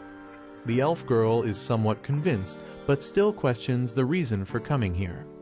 The player cryptically asks if she can hear the wailing of countless items. He claims he can sense the precise moments when to proceed or stop based on the reactions of others. With confidence, he declares that luck is now on his side. He prepares for his final enhancement attempt, pouring all his energy into it. The enhancement process begins with a powerful surge of energy. The Demon Lord is stunned, unable to believe he's actually attempting full enhancement. He doubts the success rate, believing it's statistically impossible to succeed from 0 to +10 without failure. Everyone watches in suspense as the outcome is about to be revealed. The crystal glows intensely, marking the decisive moment. A man is screaming intensely, sweat dripping from his face. The same man shouts "See you" with excitement, while a demon and a cat-like character watch. A notification announces that the obsidian crystal of Passing Porter has been enhanced to +10, glowing with twilight energy. The star-shaped Demon Lord and others are shocked, realizing they are seeing a fully enhanced item, calling it National Power Level material. The Demon Lord angrily accuses someone of being a con artist, suspecting they used an illegal program to achieve the impossible. The man sarcastically questions who the real scammer is. He mocks the Demon Lord, accusing him of trying to extort a newbie while pretending to help. The Demon Lord, furious, threatens to report him to get him banned from the game. Instead, the man blocks the Demon Lord and happily logs out. The Demon Lord screams in frustration, demanding his resources back as the market logs out and synchronizes with Earth. Taejun, lying in bed, laughs about getting a maxed-out item for free, while his companion sighs in relief. The elf girl worries about what would have happened if he had failed and how he would repay all the coins. Taejun casually responds, saying he would have just run away if he lost. He then laughs menacingly, mocking the real scammer, while the elf girl wonders if he is a demon. Taejun reveals that he also got valuable intel from the Parsley Market, holding up a mysterious item. Taejun holds a mysterious staff, realizing he might be able to use it. The scene shifts to the Clear Sky Guild's office, located at the top floor of a hospital. Seo Yeon HWA, the Vice Guild Master, is working at her desk and allows someone to enter. Taejun arrives, greeting her and being asked if he has recovered. He smiles, saying he isn't fully recovered yet, but is able to move. Seo Yeon HWA smiles, assuming Taejun has come because he has made a decision. She reflects on Taejun's impressive performance, ranking first in the last assessment. She believes that if her intuition is correct, Taejun will become one of Korea's top hunters. Taejun takes a determined step forward, about to make an important statement. He suddenly grabs her hands and boldly declares, "I want you." A large building with a medical cross symbol is shown. Someone questions if their skill is what the other person wants. Seo Yeon HWA teases Taejun about his way of speaking, while he looks confused. Taejun is puzzled, but the woman laughs it off, saying it was just a misunderstanding. Taejun wonders if he said something that could be misinterpreted, while a girl observes him. Taejun and the Seo Yeon HWA arrive at the 3rd basement level.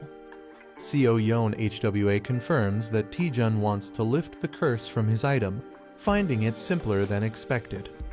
Taejun hands over a skull-shaped cursed item to the Seo Yeon HWA. Seo Yeon HWA examines the item, confirming that Taejun obtained it when he was a D rank hunter. Seo Yeon HWA prepares to analyze the curse, confident that it won't take long. She activates her magic, generating a glowing green spell circle. Taejun and the girl recognize it as one of Seo Yeon HWA's powerful S-rank skills. The skill, Spell Dispel, nullifies and breaks down the structure of the targeted spell. Since a curse is just a complex spell, Spell Dispel is effective against it. A sinister man reveals that he wants that exact skill and holds a glowing crystal. Perfect Mimic's Obsidian Crystal Plus 10 allows the user to scan and store another person's skill. A man confidently declares that he won't just lift the curse, but will also steal the skill. Holding a glowing triangular artifact, he prepares to initiate something powerful. Seo Yeon HWA performs a mysterious ritual, copying the skill using green magical energy. Seo Yeon HWA, now focused, looks ahead with a serious expression. A terrifying shadowy creature suddenly appears, shocking the Seo Yeon HWA. Covered in blood, she looks exhausted while a young man reacts in horror. A monstrous entity emerges, wielding dark energy and exuding a threatening aura.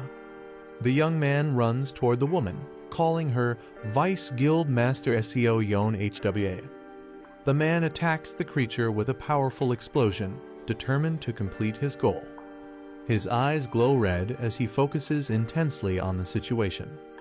A terrifying dark monster with glowing red eyes emerges, exuding an ominous aura. The young man realizes that physical attacks have no effect and prepares a new strategy.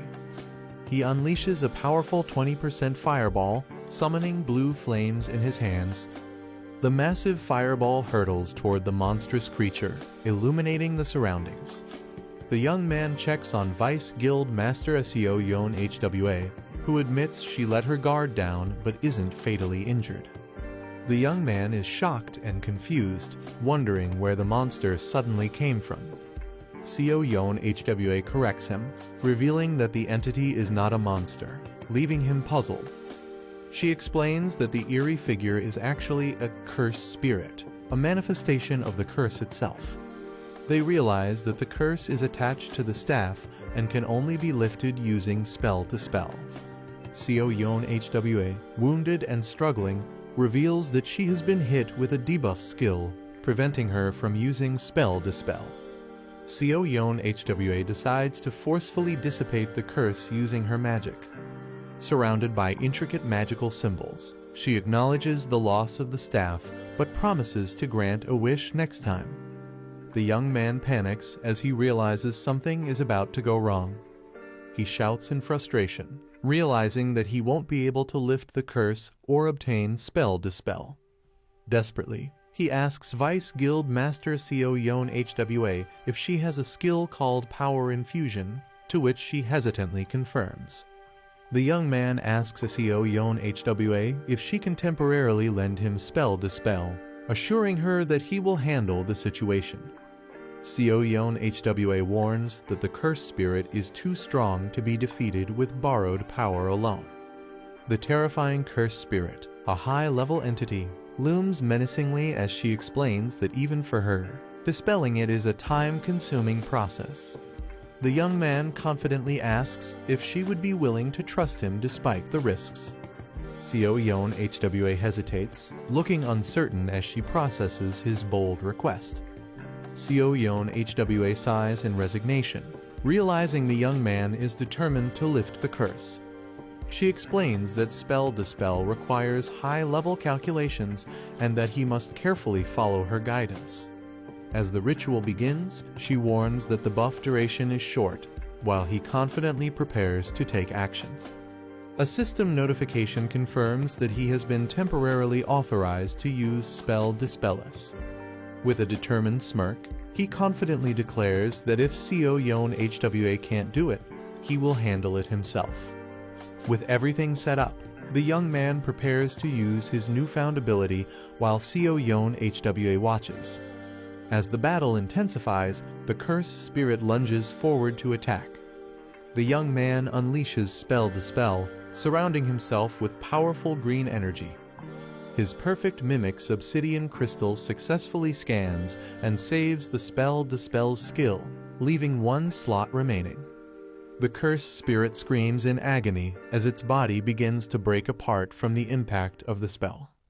The Spell Dispel Enhanced Growth version combines Spell Dispel with a calculation system, allowing automatic skill execution.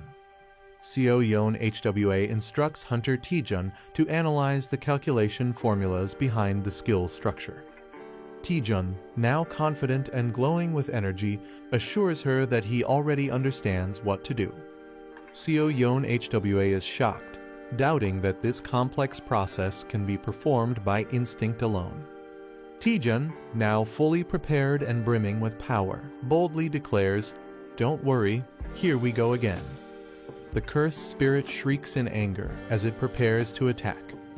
Taejun, filled with determination, challenges the cursed spirit, ready to unleash his power.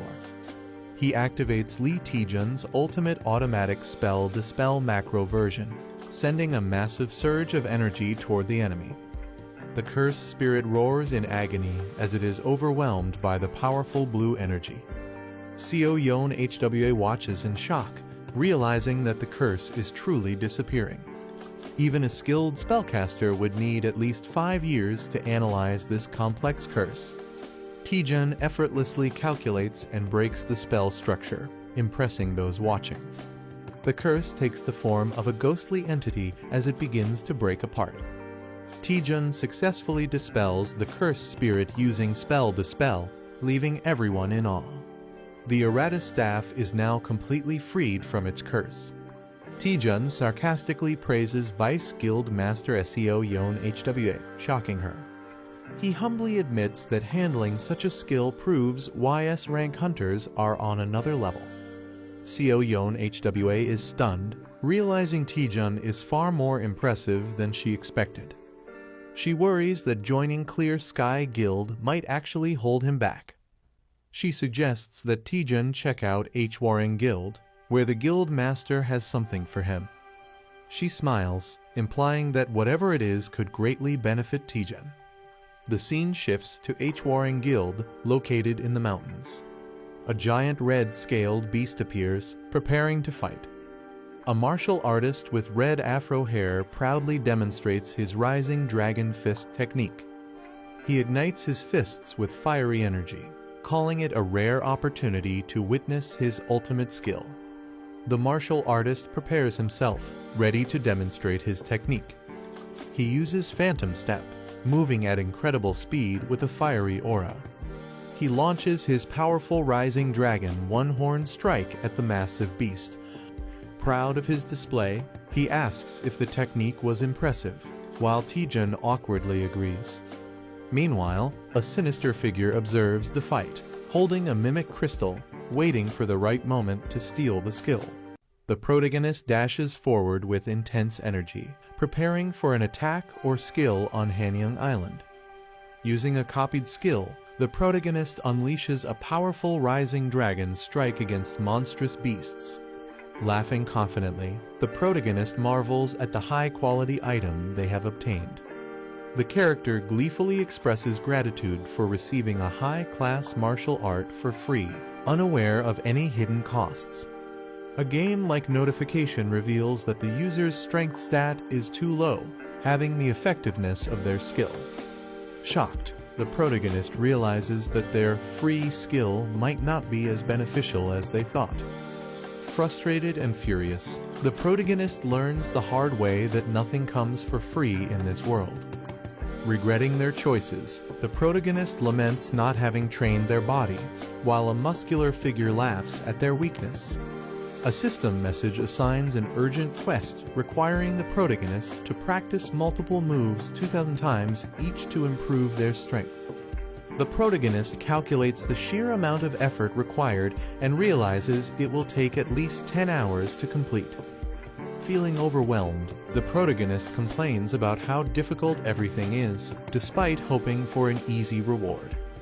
The protagonist falls silent, deep in thought, possibly coming to terms with the reality of their situation. Motivating himself, the protagonist recalls his past struggles and convinces himself that this challenge is nothing in comparison. Determined, he decides to maximize his strength stat, showing a fierce and resolute expression. With newfound energy, he launches into extreme training, ready to push his limits. A cheerful character hums happily while carrying a bag, possibly bringing supplies or food. She warmly offers food to Taejun, reminding him to take care of himself while training. She is shocked or confused by something unexpected. A close-up of a sweating and exhausted Taejun, breathing heavily from intense training. Taejun, now muscular and toned, stands confidently, surprising those around him. The female character observes Taejun's unusual behavior, suspecting something has changed about him. The narration reveals that Taejun, once ordinary, is excelling in the B-rank hunter exam and gaining attention from guild leaders. Taejun's rapid and unnatural growth is compared to a butterfly emerging from a cocoon, highlighting his transformation. Lee Xian-ah feels conflicted about someone's growing recognition, sensing they are drifting apart. She is startled when addressed, realizing she might be caught for unauthorized training. She nervously tries to cover up, fearing punishment for using the training room without permission. Instead of scolding, the other person reassures her, patting her head. They notice an unusual aura, which turns out to be Taejun fighting inside the training room. The observer recognizes Taejun's martial arts style and seems intrigued. Taejun, surprised, greets the observer, who acknowledges their past acquaintance. The man acknowledges Taejun's success in passing the B-rank hunter exam. Taejun humbly thanks him for the compliment. The man asks if Taejun is still working as a freelancer, and Taejun confirms. The man decides to make an offer to Taejun. He explains that an expedition is planned, but a member dropped out due to injury. Lee Xian-ah panics and interrupts, concerned about something. She expresses her worry that the expedition might be too difficult for Taejun. Taejun asks about the dungeon's difficulty, and they reveal it's a grade 2 dungeon with little information available. Lee Xian-ah worries about the unknown dangers in the dungeon and is concerned about Taejun's safety. Taejun is surprised by her concern and calls her name. Internally, Taejun feels frustrated, believing she is underestimating him. The man reassures them that Taejun should be able to handle the dungeon and reminds them that joining is optional. He suggests that fighting real monsters will be more beneficial than just training in a controlled environment. Taejun realizes that fighting in real battles gives a significant advantage compared to training. He agrees to join the expedition, but has one question. Taejun slyly confirms that freelancers keep all the magic stones they collect. Taejun walks through the city with a small spirit-like creature following him. A text conversation shows someone reminding Taejun to arrive on time, but he's still on his way. Taejun finds the situation annoying while the spirit calls out to him. The spirit warns him that it's dangerous to move freely since the culprit behind the evaluation manipulation is still unknown. Taejun reassures the spirit, saying he'll be with Shinhwa Guild members this time. The spirit questions if Shinhwa Guild can be trusted. A backstory panel explains that Hwarang Guild's Mati Pyong and Shinhwa Guild's Cha Sunhyun have been close friends for 20 years, strengthening the relationship between both guilds. Taejun explains that Shinhwa Guild is highly unlikely to be involved in the manipulation. Taejun confidently brags about his strength, claiming he's nearly invincible. He insists his confidence is justified, but the spirit warns him to stay cautious.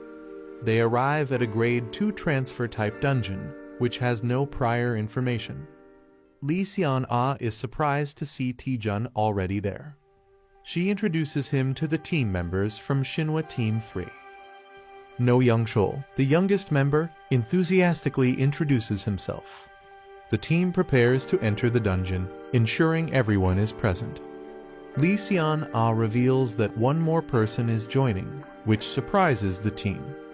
She explains that a member got injured last night, so they called in a replacement hunter. Taejun is shocked to hear about another hunter, just as someone yells at him to move. Taejun turns around, noticing someone approaching. A rough-looking man steps out of a car, annoyed by Taejun. The man rudely questions if Taejun is deaf, acting intimidating. Taejun and the others realize this is the replacement hunter, and his appearance makes them uneasy. Taejun politely introduces himself to the rough-looking hunter and asks for his name. The man remains silent, staring at Taejun with a serious expression. He suddenly bursts into loud laughter, making the situation awkward. He rudely questions who Taejun is, clearly unimpressed. Ignoring Taejun, he tells the team to hurry up and enter the dungeon, frustrating Taejun. Lee Seon-ah calms Taejun down, explaining that despite his rough attitude, he is a well-known figure in the industry. Kim Ji-hoon is revealed as an A-rank freelance hunter, infamous for his terrible personality but unmatched skills. Kim Ji-hoon hoards all the magic stones, taking advantage of his freelancer status. His teammates suffer, left without resources, even for medical treatment. Taejun and Lee Seon-ah discuss Ji-hoon's reputation, realizing how terrible he is. Taejun has a moment of self-reflection, feeling like he can relate to Ji-hoon's greed. Taejun acknowledges that meeting someone like Ji-hoon was bound to happen sooner or later. Ji-hoon intimidates one of the younger team members, asserting his dominance. Taejun, with a sinister grin, plans to give Ji-hoon a taste of his own medicine, signals danger as a monster appears. Ferocious monsters charge forward, screeching wildly. The team prepares for battle, maintaining formation. Lee Seon-ah watches as the fight turns intense. A strong fighter swiftly eliminates low-level monsters. Kim Ji-hoon laughs, feeling rusty in battle. Lee Seon-ah scolds Kim Ji-hoon for acting alone. She warns that his reckless actions endanger the team. Kim Ji-hoon dismisses her concerns, questioning her leadership. Lee Seon-ah is furious after being insulted as a leader. Kim Ji-hoon mocks her, emphasizing power and fame. He laughs, belittling her leadership as he walks away. Another team member grits his teeth in frustration. A mysterious castle welcomes them under the red sky. Duke Duwas, the ruler of the cursed land, introduces himself. Kim Ji-hoon rudely interrupts, demanding answers. Duke Duwas reassures them he won't keep them long. The land once sealed away a great and ancient evil. The land was cursed, unfit for human life, until an artifact suppressed its evil. The artifact purified the land through consecration. Someone has stolen the sacred artifact, causing concern. Duke Duwas explains that restoring the artifact could revive the land. The invaders broke the artifact into pieces and scattered them. Kim Ji-hoon laughs, thinking the quest is too easy. Other members discuss the lack of a real boss monster in this quest. Lee Seon-ah realizes there are 4 artifact pieces in different locations. Kim Ji-hoon mocks her, questioning why she's even thinking about it. Kim Ji-hoon suggests splitting into pairs to search faster. Lee Seon-ah insists on staying together for safety, but Lee Taejun eagerly agrees. Lee Taejun silences her with a SHH before she can argue. A creepy smile appears as someone volunteers to team up with Kim Ji-hoon. The teams agree to regroup in the south after finding an artifact. Lee Taejun excitedly calls Kim Jae-hoon Sir, surprising him. Lee Taejun claims he was inspired by Kim Jae-hoon's words. Kim Jae-hoon enjoys wealth and power, believing skilled hunters deserve more. Lee Taejun passionately declares his loyalty to Kim Jae-hoon for life. Kim Jae-hoon laughs, impressed by Lee Taejun's mindset. He tells Taejun to stick with him, offering to help. They arrive at a graveyard, sensing eerie tension. Taejun asks about the artifact, but Jae-hoon smirks knowingly. Jae-hoon suspects monsters are lurking nearby, protecting the artifact. He prepares to fight, while Taejun requests a favor. Taejun pretends to be nervous, asking for a small task.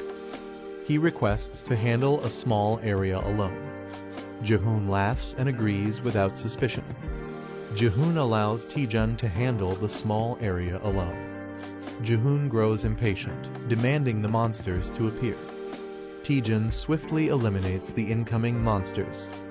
Taejun pretends to be lucky after obtaining high-grade magic stones. Jae-hoon complains about not getting any loot as more monsters are spotted. Taejun effortlessly takes down 3 monsters at once. He reassures Jae-hoon, claiming he'll handle the endless monsters.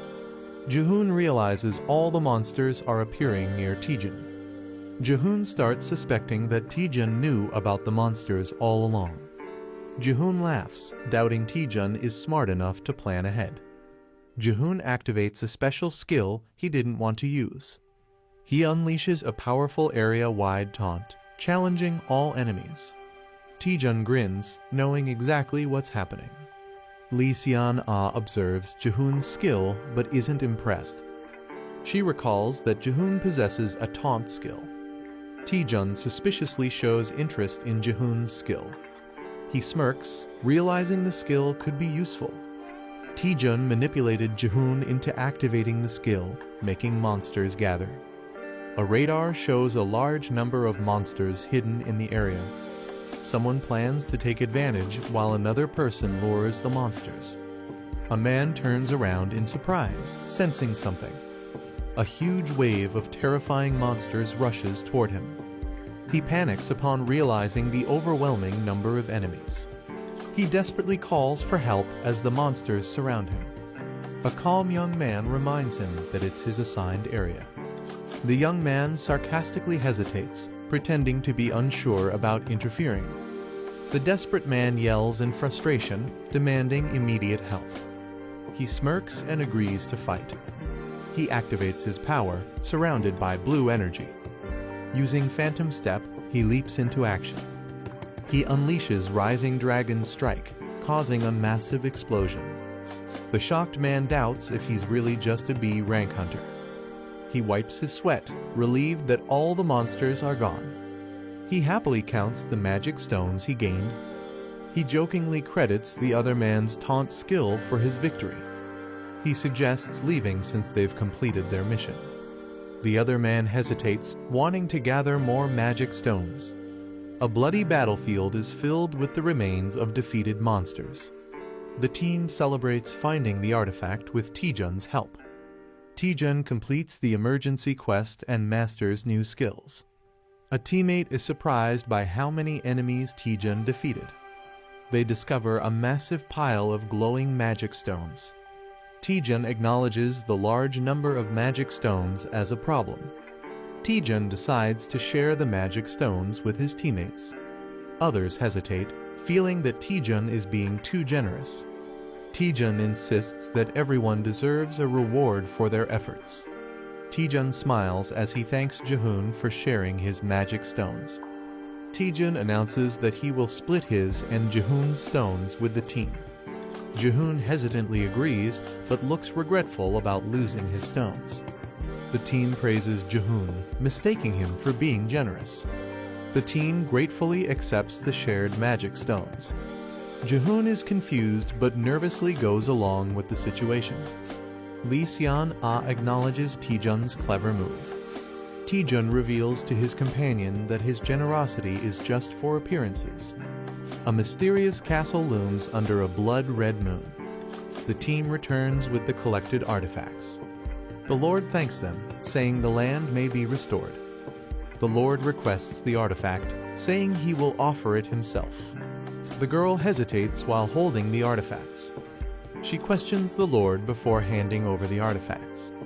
She recalls how the artifact was lost to barbarians. The sealed evil was unleashed, destroying everything. The Lord confirms the story but gets interrupted. The girl suspiciously asks how the Lord survived. The Lord remains silent, deep in thought. He laughs, impressed that someone finally figured it out. The artifacts react with dark energy as he reveals it's too late. The Lord transforms into Duke Duwas, a high-ranking vampire. The girl realizes something is wrong with the dungeon. She suspects finding the artifact wasn't enough to clear the dungeon. She deduces that handing over the artifact triggered a new quest. Duke Duwas acknowledges the duplicate quest's true nature. The team realizes that the Lord was the final boss all along. The vampire demands the artifacts to complete his resurrection. Xian-Ah stands in a trance, clutching the artifacts. A teammate shouts in panic as Xian-Ah moves forward. An ambush interrupts the situation with a sudden attack. A mind-controlled ally attacks with a blade. Charm's evil eye is revealed as a powerful mind control ability. The vampire's charm skill has taken control of an ally. Taejun realizes his spell nullification skill protected him. The vampire mocks Taejun, questioning his resistance to the power. Taejun mocks the vampire with a rude gesture. He taunts the vampire, who is visibly irritated. The vampire begins the ritual to restore his full power. He commands his mind-controlled servants to attack.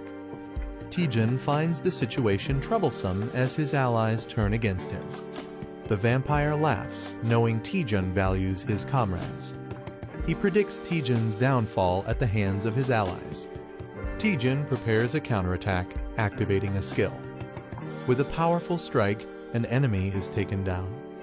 A fierce attack strikes a monstrous opponent, causing a powerful impact.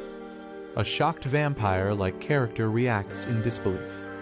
A confident fighter approaches a fallen enemy, preparing to say something. A devastating punch lands, sending the opponent flying with blood splattering. A fighter taunts the vampire, boasting about his strength. The protagonist smirks menacingly, enjoying his overwhelming power. The vampire panics, realizing his power hasn't fully returned. Lee Xian-Ah stands in front of the vampire, ordered to protect him. Xian-Ah is launched into the air by a powerful attack. Taejun, injured and sweating, warns Xian-Ah about the opponent. Xian-Ah moves at an incredible speed, making it difficult to stop her. Taejun considers using a powerful attack, but worries it may be too deadly. The vampire laughs and taunts Taejun, understanding the situation. Someone accuses Taejun and Xian-Ah of being in love, shocking both of them. The vampire enjoys the drama, calling it a tragic love story. Taejun is confused by the vampire's words while a small spirit warns him. Xian-Ah suddenly stops moving, appearing hesitant. Taejun realizes that the charm controlling Xian-Ah has weakened. The vampire angrily orders Xian-Ah to kill Taejun, but she hesitates. Taejun realizes that Xian-Ah reacted to the vampire's words about love. He suspects strong emotions can help Xian-Ah break free from the charm spell. Taejun urgently calls out to Xian-Ah, preparing to say something important. A flashback shows Taejun receiving a wallet from Xian-Ah as a gift last Christmas. The wallet, now a significant memory, is highlighted. Taejun awkwardly confesses that he sold the wallet on Carrot Market. He explains that financial struggles forced him to sell it, but Xian-Ah is furious. Taejun realizes that making her angry is actually working to break the charm. Taejun angrily confronts the vampire, vowing to stop his powers. Taejun activates his spell nullification technique, preparing to counter the vampire's magic. Taejun unleashes his attack, targeting the vampire's evil eye while the vampire screams in pain. A powerful roar shakes the air as blue lightning surges wildly. The enemy screams in pain as a hand forcefully presses into their eye. The attacker laughs maniacally, refusing to let go. He declares that the enemy will stay like this until death, acquiring a new skill. The Eyes of Enchantment skill has been nullified. The enemy howls in agony as lightning surges through them. The enemy growls in frustration, confused about what happened to their eyes. Someone reacts in shock, while another grins and flashes a victory sign. Two fighters feel as if they were struck, questioning if their powers were broken. The enemy is in shock, unable to believe what just happened. He panics, realizing his power has never been broken before. Furious, he demands to know how his power was shattered. The protagonist mocks him, saying he'll die soon anyway. Jokingly, he tells the enemy to search for the answer online, but laughs at the irony. The enemy grins menacingly, enraged by the mockery. His bloodied hand trembles as he vows that the protagonist will be the one to die. He lunges forward, determined to kill with a bloodthirsty grin. The protagonist smirks, while a red-haired ally rushes in to attack. The enemy is struck mid-air as the team launches their attack. Taejun is surprised to see Lee Seon-ah awake, and she praises him. With a determined expression, Lee Seon-ah tells them to leave the rest to her. She calls everyone to attack, revealing the enemy can no longer use mental skills. The team unites, preparing to take down the vampire together. The vampire mocks them, but Taejun eagerly accepts the challenge. Taejun grins confidently, declaring that the enemy will be beaten. A cowboy-style fighter leaps in, ready to attack alongside his brother. No Young Chul fires his weapons, determined to prove himself in battle. The vampire is struck by powerful energy blasts, staggering backward. The team calls out to Taejun, telling him to let them handle the fight. The fighters attack together, causing the vampire to scream in pain. The vampire realizes their teamwork is flawless. He acknowledges that they are not just ordinary fighters. Lee Seon-ah prepares a powerful sword technique. She unleashes Shattering Strike, creating a massive wave of destruction. The battlefield is covered in mist, leaving an eerie silence. One of the fighters nervously asks if the battle is over. The protagonist counters with a swift, determined strike as his eyes flare with energy. An enemy combatant is blasted backward by the force of the attack. The heroine charges forward, her mystical sword gleaming amid swirling light. A burst of radiant magic overwhelms the enemy, leaving him staggered on his knees. The team quickly regroups, seizing the moment of the enemy's vulnerability. A surge of inner power is visible as one fighter channels his strength into a powerful blow. The battlefield erupts with rapid strikes, each clash echoing the intensity of the fight. Two rivals engage in a fierce duel, their clashing weapons showering sparks around them. In the dramatic climax, the protagonist stands tall as the dust settles, his resolve unshaken. The group celebrates, but Lee Seon-ah suddenly realizes someone is missing. They find Hunter Kim Jae-hoon unconscious on the ground. The team questions Taejun, who awkwardly avoids answering. They confirm Kim Jae-hoon's injuries are not serious and decide to head back. The group invites Taejun to join them for a meal, but he declines. Seon-ah is curious about Taejun's other plans, but he brushes it off. Taejun explains he wants to analyze the dungeon more before leaving. He considers it part of his training, looking at the mysterious dungeon. The team admires Taejun's dedication and commitment to his goal. Lee Seon-ah sighs, acknowledging Taejun's extreme passion. She admires his dedication to staying in the dungeon for research. A mysterious warning is given with a gentle touch on the face. Seon-ah warmly tells Taejun not to push himself too hard. Taejun is left speechless and flustered by her concern. The team waves goodbye, reminding Taejun not to go overboard. Taejun stands alone as a spirit questions his unfinished business. The spirit correctly guesses his real intent to study the dungeon. Taejun reflects on his past struggles, recalling how hard he worked to survive. Taejun excitedly explains that he found something interesting using parsley navigation. The navigation points to a mysterious jackpot treasure. Taejun can't resist the excitement and insists on exploring, while the spirit looks unimpressed. The spirit questions if Taejun ever studied dungeons, and he playfully claims he was a hard worker. Taejun explores a library, looking for clues. The spirit doubts the treasure's existence, but Taejun insists the navigation led them there. Taejun decides to try pulling a book like in the movies. The book triggers a hidden mechanism, revealing something. Taejun finds a secret passage and celebrates discovering hidden treasure. Taejun excitedly rushes forward to explore, but his companion warns him to wait. Taejun steps onto the ground, unknowingly triggering something. A trap activates, sending Taejun flying through the air. Taejun narrowly avoids deadly spikes and realizes the place is full of hidden traps. The navigation data suggests the traps are intentionally concealed. Taejun acknowledges the difficulty, thinking about how to proceed. Taejun decides to use a special ability to navigate the dungeon safely.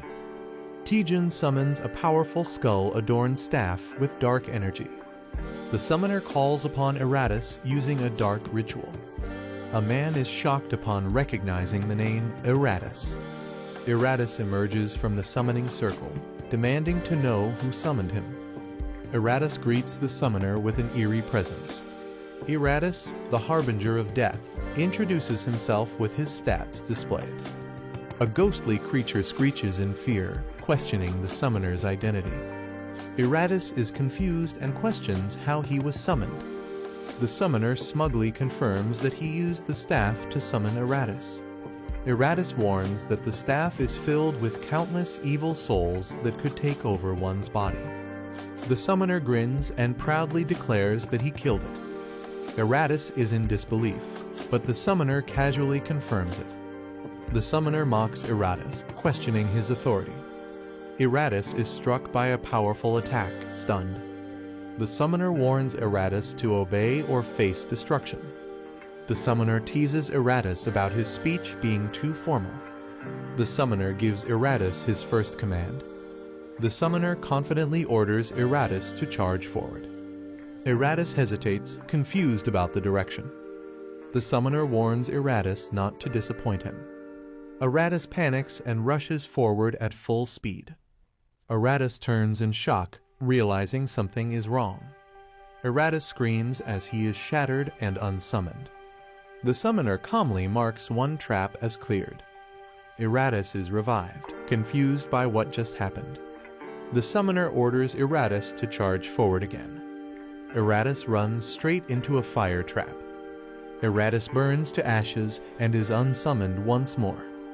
The spirit questions if the summoner will continue this madness. The summoner grins and confirms without hesitation. Lee Taejun declares he shows no mercy to his enemies. The spirit awkwardly accepts his reasoning. The summoner commands Eratus to body slam. The summoner praises Eratus for being a great detector. Eratus has grown stronger through repeated deaths. The summoner realizes Eratus is surviving traps better. He wonders if this is due to an extraordinary growth ability. Eratus blushes, feeling proud of his progress. The summoner plans to research extraordinary growth after the expedition. Eratus is shocked that his master is leaving after just saying, "Good job." Eratus protests, claiming even immortals have rights, but the summoner doesn't care. Eratus is unsummoned once again. The summoner moves on while the spirit calls him cold-hearted. The spirit believes they have reached the end of the dungeon. The summoner wonders if something feels off. He notices a suspiciously large tombstone. The summoner suspects something is hidden inside the massive structure. He touches the surface, triggering glowing purple symbols. A statue presents a red box containing a bracelet. The spirit recognizes it as a bracelet made from previous relics. The summoner considers appraising it, but worries about the cost. He hopes it turns out to be a powerful, world-class item. The elf girl excitedly explains that items don't need to be appraised one by one. She introduces the Item Analyzer app that makes analyzing items easy. The guy is shocked and frustrated that she didn't mention this earlier. She insists she told him before, but he was too distracted to notice. He tries using the Item Analyzer, and it scans an item automatically. The Relic of Malice is revealed as a unique grade bracelet with special vampire-related skills. He is shocked by its high grade, while the elf urges him to check the skills. The aesthetic of the vampire passive skill allows rapid healing except for severe injuries. Charm of the vampire skill allows controlling weakened targets. He gets excited about automatic healing, while the elf girl compares it to a duke's skill. She questions if the charm skill will ever be useful. He grins sinisterly, confident it will be very useful. He laughs, saying humans are everywhere, while the elf girl looks uneasy. He tells Mary Mai that she doesn't understand how the world works. He warns that humans can be scarier than dungeon monsters. A mysterious figure confirms their target, a newly ranked B-class hunter. A stealthy assassin with the Silent Shadow skill is assigned to handle the target alone. Lee Taejun arrives at the location, unaware that the assassin is watching him. The assassin recalls that Taejun was a D-rank porter not long ago but quickly rose to B rank. The assassin believes Taejun must die for becoming too noticeable. He launches a swift attack while Taejun finds the situation strange. Taejun stands victorious after a sudden counterattack, confused about the navigation error. The assassin is down, and Taejun questions when he appeared. Taejun wonders if the assassin had an invisibility skill, as he wasn't detected before. Taejun confidently tells the assassin to stop hiding and come out. With a sinister smile, Taejun unleashes powerful energy, warning he'll keep attacking until the assassin is dead. He throws a powerful, blue energy kick. The kick lands with explosive force on the opponent. A man watches in shock and fear. He unleashes a flurry of punches, overwhelming his enemy. The enemy begs for mercy, but the fighter hasn't even started. He mocks the defeated enemy, saying kids lack toughness. He casually asks the beaten man to introduce himself. The man, scared and bruised, reveals he's from the Red Hounds. The protagonist thinks the name Red Hounds sounds familiar. He remembers the Red Hounds as a criminal group that assassinates hunters for money. He questions the Red Hound member, who pleads for his life. He mocks the man's excuse of just following orders, calling him shameless. He prepares to interrogate the man using a mysterious power. He activates Vampire's charm to control the man's will. A loud scream echoes from inside a castle. Two Red Hounds wonder why their teammate hasn't returned. Han Jong-pil thinks it's taking too long to deal with a B-class hunter. He says next time he'll handle it himself, joking about the rookie's slow work. Han Jong-seo says the rookie's just slow due to lack of experience. The older brother mocks, saying the rookie might end up beaten like him. The protagonist appears with the captured brother and calls them out. He says their late parents would be ashamed of what they've become. They ask how he knows them.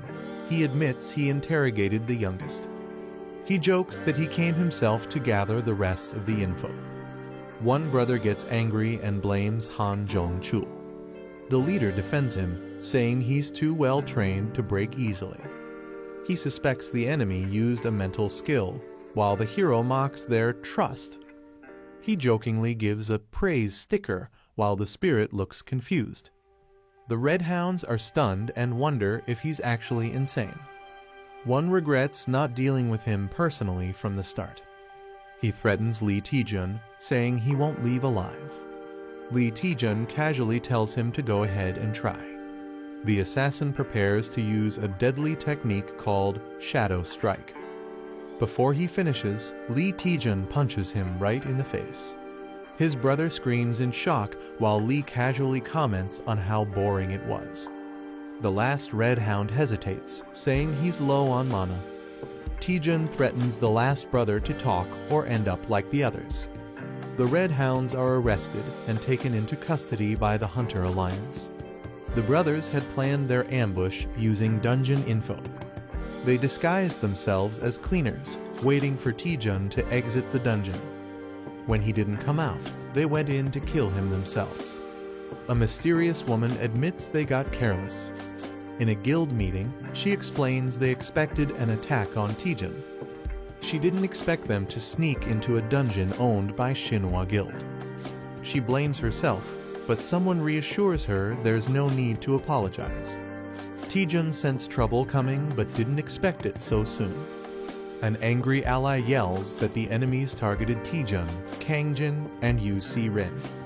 He wants to go interrogate them by force, but Taejun stops him.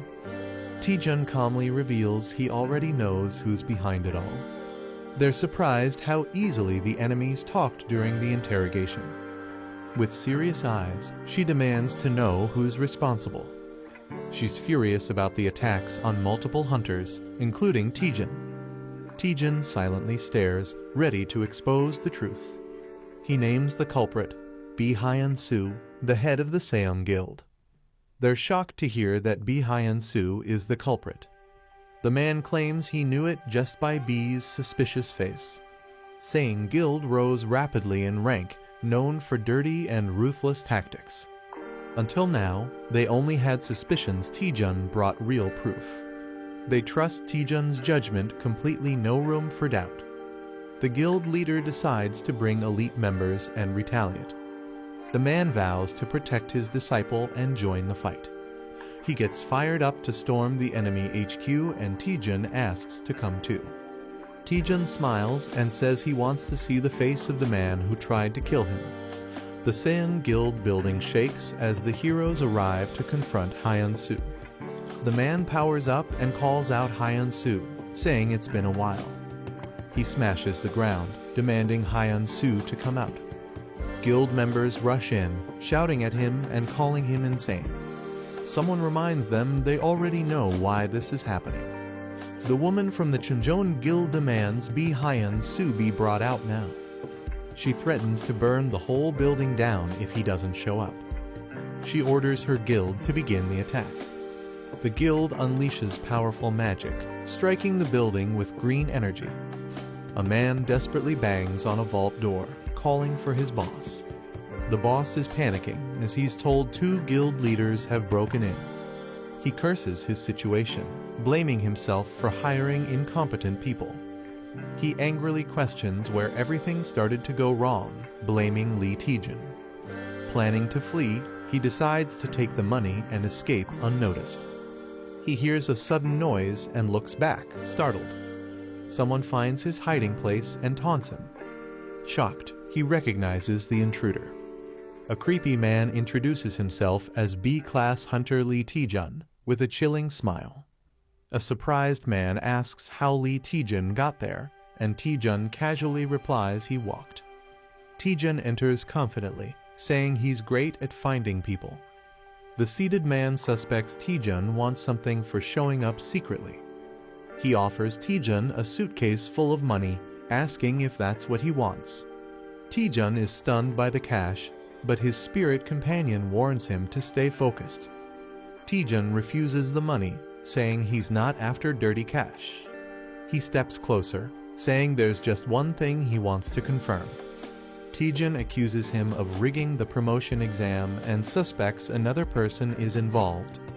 The man is shocked, but Taejun insists he already knows most of the truth and wants honesty. The man angrily claims he acted alone in rigging the exam. Taejun laughs, realizing his bluff didn't work. Taejun decides to just beat him up and take him in. The man glares furiously, insulted by Taejun's confidence. He mocks Taejun, summoning dark power to intimidate him. He says he only fears top hunters, not someone like Taejun. Taejun recognizes the dark energy and braces himself. The man smirks, thinking Taejun would have avoided all this by accepting the bribe. Taejun wonders if he should have taken the deal, but his companion freaks out. Taejun realizes that if dark matter is real, things might get dangerous. Dark matter absorbs energy, blocks attacks, and drains mana, making it nearly unstoppable. Taejun's spirit warns him to run, but Taejun stays calm despite the threat. Taejun mocks the opponent, calling the dark matter fake and weak. The enemy is shocked Taejun would fight with just a fireball and accuses him of bluffing. Taejun activates a QR scanner ability to expose the truth behind the opponent's skill. He charges down confidently, ready to reveal what's really going on. The scan reveals it's just a copied skill with only 10% of its original power. Realizing he's been exposed, the man panics and begs to talk it out. Taejun blasts his enemy with a powerful electric attack. The enemy screams in pain as the electricity hits hard. He rolls on the ground shouting for help, while Taejun is confused. Taejun is surprised that the enemy is so weak even though he held back. Water is dumped on the burnt man while Taejun tells him to stop being dramatic. Soaked and miserable, the enemy admits he's done talking. Taejun activates a skill to search for any hidden tricks or surprises. A damaged building sets the scene for Taejun's victory over Bi Hyun-soo. Taejun gets praised for being way more capable than the usual HQ members. Taejun humbly agrees with praise, while the man proudly smiles. The guild master jokes he held back, or the building would have been destroyed. Taejun asks about Guild Master Seo, and the red-haired man says she's gathering evidence. A portal opens, and Guild Master Seo arrives just in time. Seo Yeon HWA confirms she found solid proof of exam tampering at the main office. She says some officials were involved, but they've already escaped overseas. She clarifies that Bi Hyun-soo rigged the exam with help from corrupt officials. The man gets angry about how people will do anything for dirty money. Furious, he grabs Bi Hyun-soo and scolds him for thinking money could solve everything. The man drags Bi Hyun-soo off for a beating before handing him over, while Taejun and Seo just watch. Seo Yeon HWA thanks Taejun for catching Bi Hyun-soo in his secret hideout. She says they're once again in Taejun's debt, but he says he did it for his own reasons. Taejun explains he wanted to uncover any hidden forces involved in the corruption. He doubts Bi Hyun-soo acted alone and suspects a bigger plot. Taejun lists dark magic, liches, and assassins too much for one person to manage alone. He believes Bi Hyun-soo had help, and he wants to bring down every last one of them. Taejun declares anyone who commits evil should face justice plain and simple. Surprised, Seo comments on Taejun's unexpectedly righteous side, and he just smiles. Seo asks Taejun if he found the people helping Bi Hyun-soo behind the scenes. Taejun gives a quiet, knowing smile in response. Somewhere else, someone lies and says there was nothing found. News reports confirm Bi Hyun-soo confessed to the exam rigging after his arrest. A furious man, Go Young-min, is frustrated Bi acted recklessly and hired assassins. He starts to panic, worrying that the consequences might reach him too. He reassures himself that the sealed contract should keep him safe, then someone knocks. Nervously, he tells them to come in, sweating with tension. His vice guild master, Cho Yang-ti, enters and says someone wants to meet him personally. The masked visitor waits in the lobby, and Go Young-min wonders if it's someone from a known guild. The vice guild master says the visitor is masked and unidentifiable. The visitor left a cryptic message, "Flying Fly," which shocks Go Young-min. Panicked, he shouts to let the visitor in immediately, wondering if Bi Hyun-soo betrayed him. As the masked person enters, Go Young-min anxiously questions if their secrets were leaked. The masked man removes his disguise, and Go Young-min is stunned it's Lee Taejun. The vice guild master recognizes Taejun from the B rank assessment. Confused and nervous, the guild members wonder why Taejun is here. Go Young-min puts on a fake smile, wondering if Taejun came to blackmail him. Go Young-min suddenly bursts into maniacal laughter, completely losing it in front of everyone. Hunter Lee Taejun throws enemies like a whirlwind, shocking everyone around. Someone shouts at Yang T in confusion as he suddenly moves. A girl screams, "Stop him," while falling in terror. Taejun charges wildly through the hall while others rush to stop him. Someone screams, begging Taejun to stop and questioning his sanity. Taejun laughs maniacally as he moves with insane speed. The bald man commands Yang T to stop Taejun immediately. A purple attack is launched as Taejun is mid-flip, and someone yells in anger.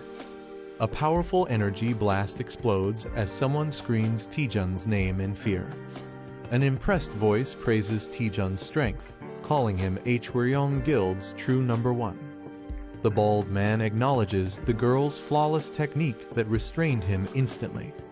The girl slams someone into the ground, saying it's enough to pass the entry test. The man introduces himself while Taejun flips mid-air and restrains him with help from the girl. Taejun proudly states his name with confidence and a smile. Taejun says he attacked just to test the guild's skill level before joining. He smirks and says it was all just a test to see how they'd react. Someone watches Taejun nervously, thinking he's totally insane. The man is stunned by Taejun's behavior, calling it beyond crazy. He warns Taejun not to act foolish, reminding him of where he is. He mocks Taejun, saying a weakling without necromancy has no place here. Taejun mocks back, laughing at how obsessed they are with necromancy. The Hwaryeong Guild was built by Go Jin-ho, a master of uncontrollable blood magic. He changed how people saw necromancy and dark magic, making the guild one of Korea's top 5. But now, after the first guild master retired, it's nearly bankrupt. Taejun says they can't afford to be picky and should see crisis as opportunity. He boldly declares that joining him will revive the Hwaryeong Guild. The man hesitates, unsure, while Taejun prepares to reveal more. Taejun hands him a paper, saying, "Take a look at this." The man reads the document in shock, realizing its significance. A dramatic gasp bursts out. Whatever he saw left him horrified. Go Young-min panics and hides the document when asked what it is. He realizes Lee Taejun had known everything from the very start. The paper reveals shady deals and manipulation in the B-rank assessments. Taejun grins smugly, asking if they've changed their mind yet. He leans in creepily, pressuring Young-min to sign the contract. Angrily, someone slams their fist on the table, shouting, "You little." Yang T yells at Young-min for letting a non-necromancer into the guild. Young-min nervously tries to calm Yang T down. He nervously argues Taejun is weird, but his skills are top-notch. Yang T complains that Taejun is only here to drain the guild's resources. He warns that Taejun must learn necromancy no matter what. If not, Taejun will face a brutal lesson during initiation. A peaceful city view sets the scene for a calm moment. Taejun enjoys his coffee, finally feeling relaxed. Guan Rimi teases him, saying he's living the good life. She reminds him that bounty hunters were just after him, urging caution. Taejun says he has a plan and wouldn't sit around carelessly. He shows a special ring, saying it helps assassins avoid being caught. Wearing the ring changes Taejun's appearance so most people won't recognize him. The ring is called the Ring of the Hidden Hunting Dog and disguises the user randomly. Guan Rimi feels relieved Taejun can now move around safely. She wonders why Taejun chose Hwaryeong Guild over the better-known ones. Taejun says other guilds are fine, but dealing with their demands would be too much trouble. He doesn't want to deal with constant international expeditions. He also dislikes being dragged into political events by top guilds. Since Hwaryeong is ranked low, it lets him freely profit from monastones. He even gets to set his own contract terms. Guan Rimi now fully understands his reason. Taejun casually says he might go shopping since it's been a while. Guan Rimi is surprised by his sudden interest in shopping. Taejun says splurging now and then is worth it. Let's go waste some money. They arrive at a huge, impressive building that leaves Taejun in awe. Taejun laughs, saying he never imagined this life before money really is powerful. Guan Rimi questions the place, feeling it's not an ordinary mall. Taejun explains it's the largest marketplace for hunters, packed with all kinds of gear. The mega mall has everything from weapons to armor, updated weekly with rare items. It's called Gwimuljeon, a massive hunter-only shopping complex in Korea. Taejun is about to shop when someone suddenly recognizes him. A girl says she barely noticed him with the item on. She says she's heard of him from her brother. Taejun is confused. She introduces herself as Cha Yerin, leader of the Shinhwa Guild. Taejun greets her and realizes she's the sister of Cha Soo-hyun. He asks why the Shinhwa Guild leader is at a mall, and she's surprised he doesn't know. Cha Yerin reveals she runs the mall and visits to check new items weekly. Taejun is shocked the biggest mall in Korea belongs to Shinhwa Guild. He apologizes for not recognizing her, and she says it's fine since she avoids media. A girl asks Taejun if he has some free time, catching him off guard. She tells Taejun she heard about his heroic actions during the dangerous dungeon expedition. She offers him a reward as a token of thanks for saving lives. Taejun politely refuses, saying he didn't do it for a reward and her gratitude is enough. She smiles softly and agrees not to insist further. Still holding a gift, she hesitantly asks if he's really sure about refusing. Taejun looks shocked when she says he could have picked anything he wanted. She shyly reveals the gift was from their exclusive VIP item store. She double-checks if Taejun is really okay with giving up the reward. She reminds him it's a rare VIP exclusive item she was offering. Taejun is stunned to realize she was offering such a valuable item for free. She starts to walk away disappointed, but Taejun stops her. Taejun changes his mind and asks to see what items are available. While riding the elevator, she comments that Taejun seems more ordinary than she expected. She admits she thought Taejun would have a more unique presence. She explains her expectations were based on all the impressive rumors about him. Taejun laughs awkwardly, realizing he unintentionally hyped himself up. She reassures him kindly. She admits she likes how humble and grounded Taejun seems. She laughs, wondering if Seon-ah might not like her saying that Taejun is confused. As the elevator opens, she tells Taejun that the area ahead is only for VIP customers. She invites him to look around freely in the special VIP section. Taejun is amazed they've entered the rare item store's VIP section.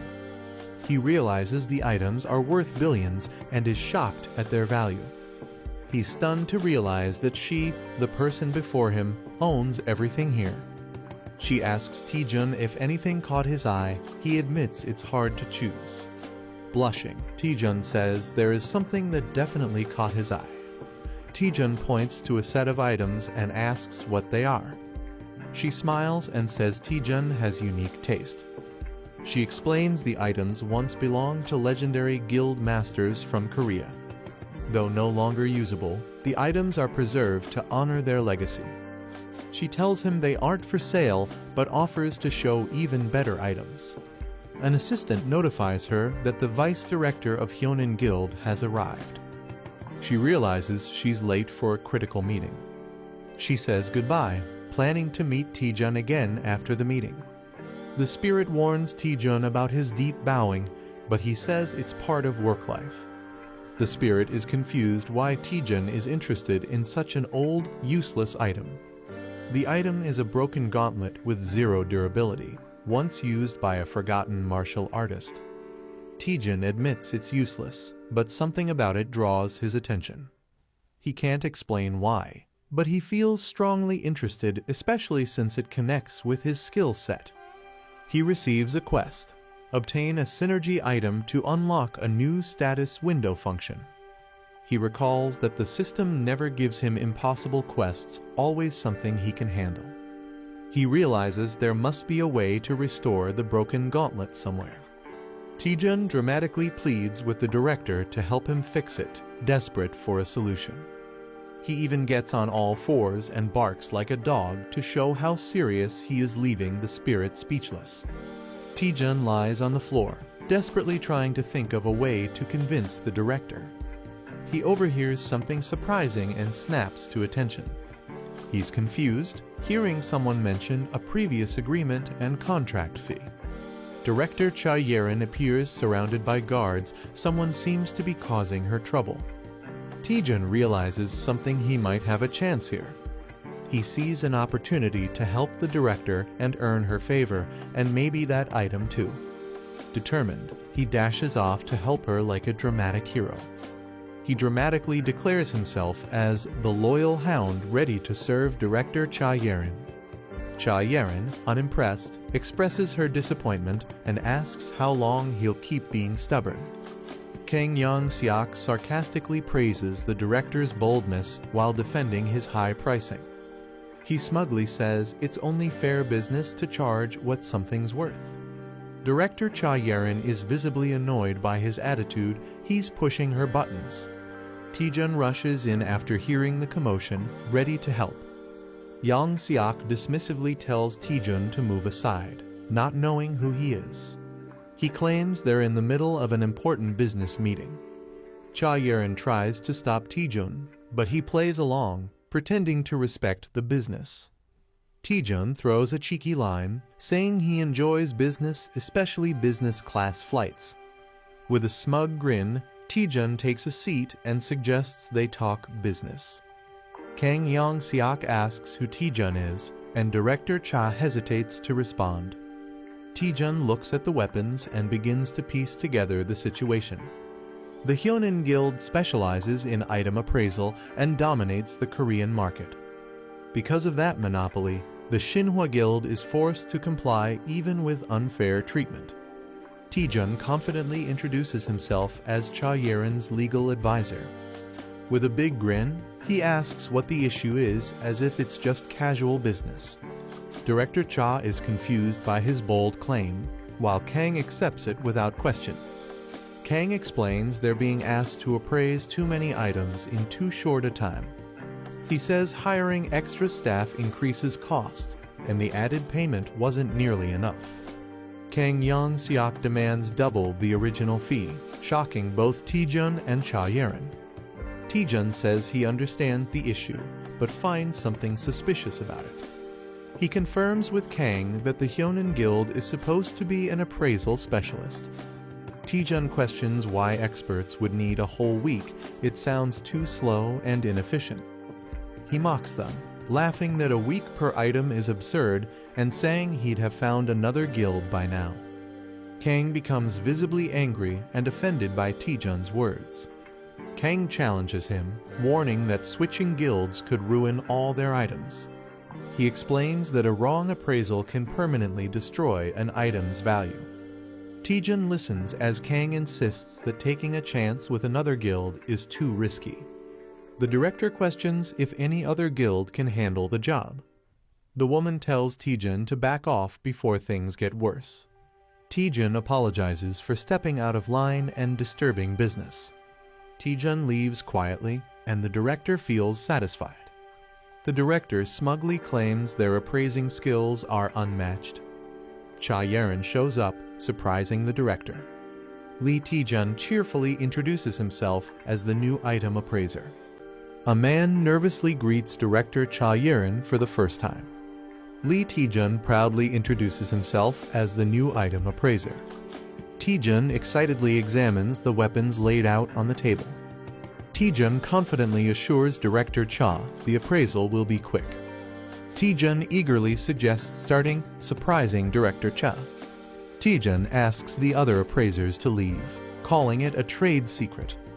The older appraiser is shocked and mutters that this is ridiculous. He angrily warns Taejun that lying could lead to legal trouble. He mocks Taejun and tells him to stop pretending and leave. The appraisers mock Taejun for claiming he can finish in 1 hour. Taejun pulls out a necklace and asks them to look at it. He says he already checked this item earlier out of curiosity. Taejun reveals he finished the appraisal in just 10 seconds. He jokes that even he could become an appraiser at this rate. The boss tells his assistant to confirm if the appraisal is real. As the assistant reaches for the item, Taejun stops his hand. Taejun grabs and twists his arm, warning not to act without certainty. The assistant, shocked and hurt, says he doesn't want to be treated like this. Taejun tells the deputy director he must also risk something if he wants proof. The deputy director bursts into laughter, amused by the situation. He agrees to the bet, saying Taejun finally makes sense. The condition: if Taejun can't appraise all items in 1 hour, he loses. The deputy director wagers 1 billion won and asks what Taejun will risk. Taejun laughs and praises the director's boldness. As tension builds, Taejun suddenly agrees to the bet with a firm deal. Taejun ups the stakes dramatically by adding 10 billion won more. Everyone is shocked, and someone yells out, questioning Taejun's sanity. Director Cha questions how Taejun plans to appraise everything and handle 10 billion won. Taejun confidently says he already has a plan. Taejun asks Director Cha to check the item's appraisal status. She's shocked to see the cape is already fully appraised. She's stunned and wonders how it's possible, while Taejun smiles. The spirit reveals the secret Taejun used the new Item Analyzer feature. She wasn't sure it would work for others until now. Director Cha realizes the appraisal data can be shared with others. Taejun celebrates, dreaming about making a fortune as an appraiser. Director Cha is surprised Taejun really did the appraisals. Taejun proudly announces all the items have been appraised. Shocked, Director Cha is told to check the items herself. She places her hand over the weapons to verify. She sees detailed information about each item instantly. She's amazed the data appears instantly, unlike normal appraisals. She asks Taejun in awe how he pulled this off. The deputy director stands frozen, shocked by what he sees. Taejun laughs and teases the stunned deputy for looking shaken. Taejun smugly reminds the deputy he warned him not to bet without certainty. Taejun lightly mocks him, offering compensation and sarcastic advice. The deputy director loses it and grabs Taejun, accusing him of scamming. He lashes out, suspecting everyone is in on the trick. Director Cha calmly tells him to look at the proof himself. She confirms the contract states he owes Taejun 10 billion won. Taejun grins and tells the deputy to stop whining and pay up. Devastated, the deputy drops to his knees, unable to believe it. In denial, the deputy convinces himself it must all be a bad dream. The deputy director loses his mind, laughing hysterically and calling everything a dream. The girl feels pity as the boy grins oddly with a strange monocle on his eye. She thanks Taejun but warns him that his actions can't be ignored. She says his skills could revolutionize item appraisal and destroy the market overnight. She's shocked and asks how he managed something so impossible. He laughs nervously and says it's a trade secret. Taejun brings up a forbidden antique, saying he found it interesting. He offers a hint about his technique in exchange for the antique. She hesitates, surprised that he wants the item so badly despite the rules. He celebrates excitedly after getting approval to take the antique.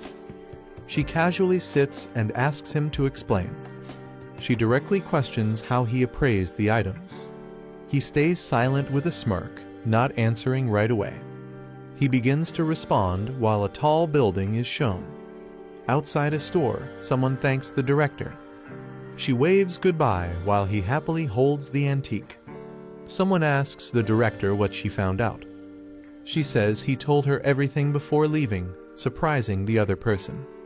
She exhales softly, smiling with mixed emotion.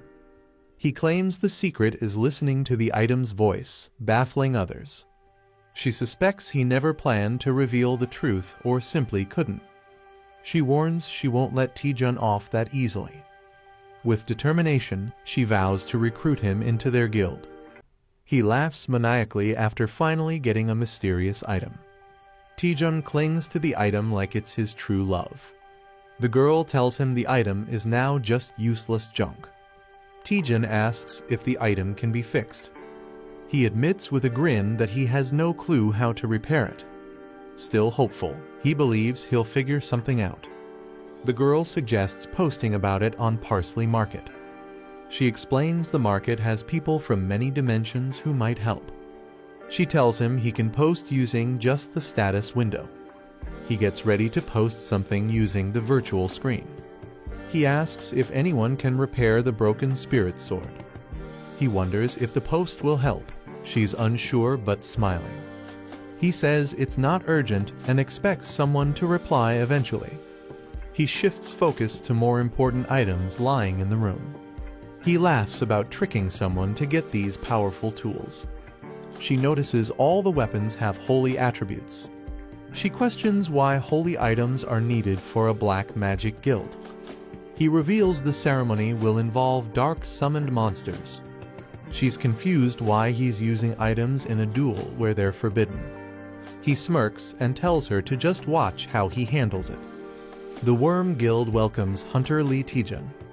Taejun arrives earlier than expected and is being guided in. The man says preparations for the duel are already complete. It's revealed that the duel is against Deputy Leader Jo Young-tae. A special arena is prepared to witness Taejun's necromancy skills. They enter a dark arena where a grim opponent awaits. Taejun and his guide walk past a strange crowd of bald men. Taejun suspects the guild is trying to mess with him.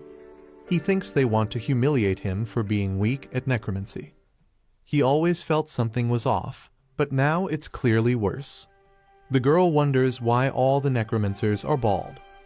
She panics after learning dark mana may cause baldness. The opponent reminds Taejun of the duel rules. The duel will be strictly limited to necromancy skills. If Taejun wins, he can join the guild on his own terms. But if he loses, something ominous awaits. If Taejun loses, he must serve the guild leader forever. Taejun expected this and isn't surprised at all. Jo Young-tae secretly controls the guild from behind the scenes. The guild is crumbling because of Jo Young-tae's selfish rule. Taejun decides to add his own condition to the duel. If he wins, Taejun wants to replace the current deputy leader. He also demands compensation for the guild's financial damage. Taejun adds a wicked grin, making it entertaining for the crowd. The opponent realizes things might not go as planned.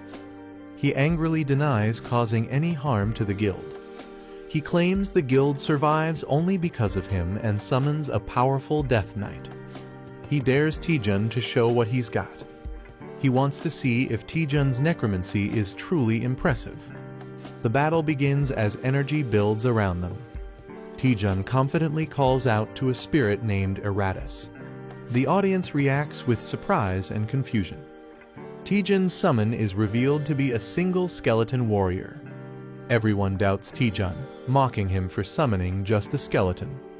The guild leader laughs at Taejun for summoning just a skeleton. Taejun orders Eratus to attack. The skeleton responds loyally. Eratus delivers a powerful blow during the clash.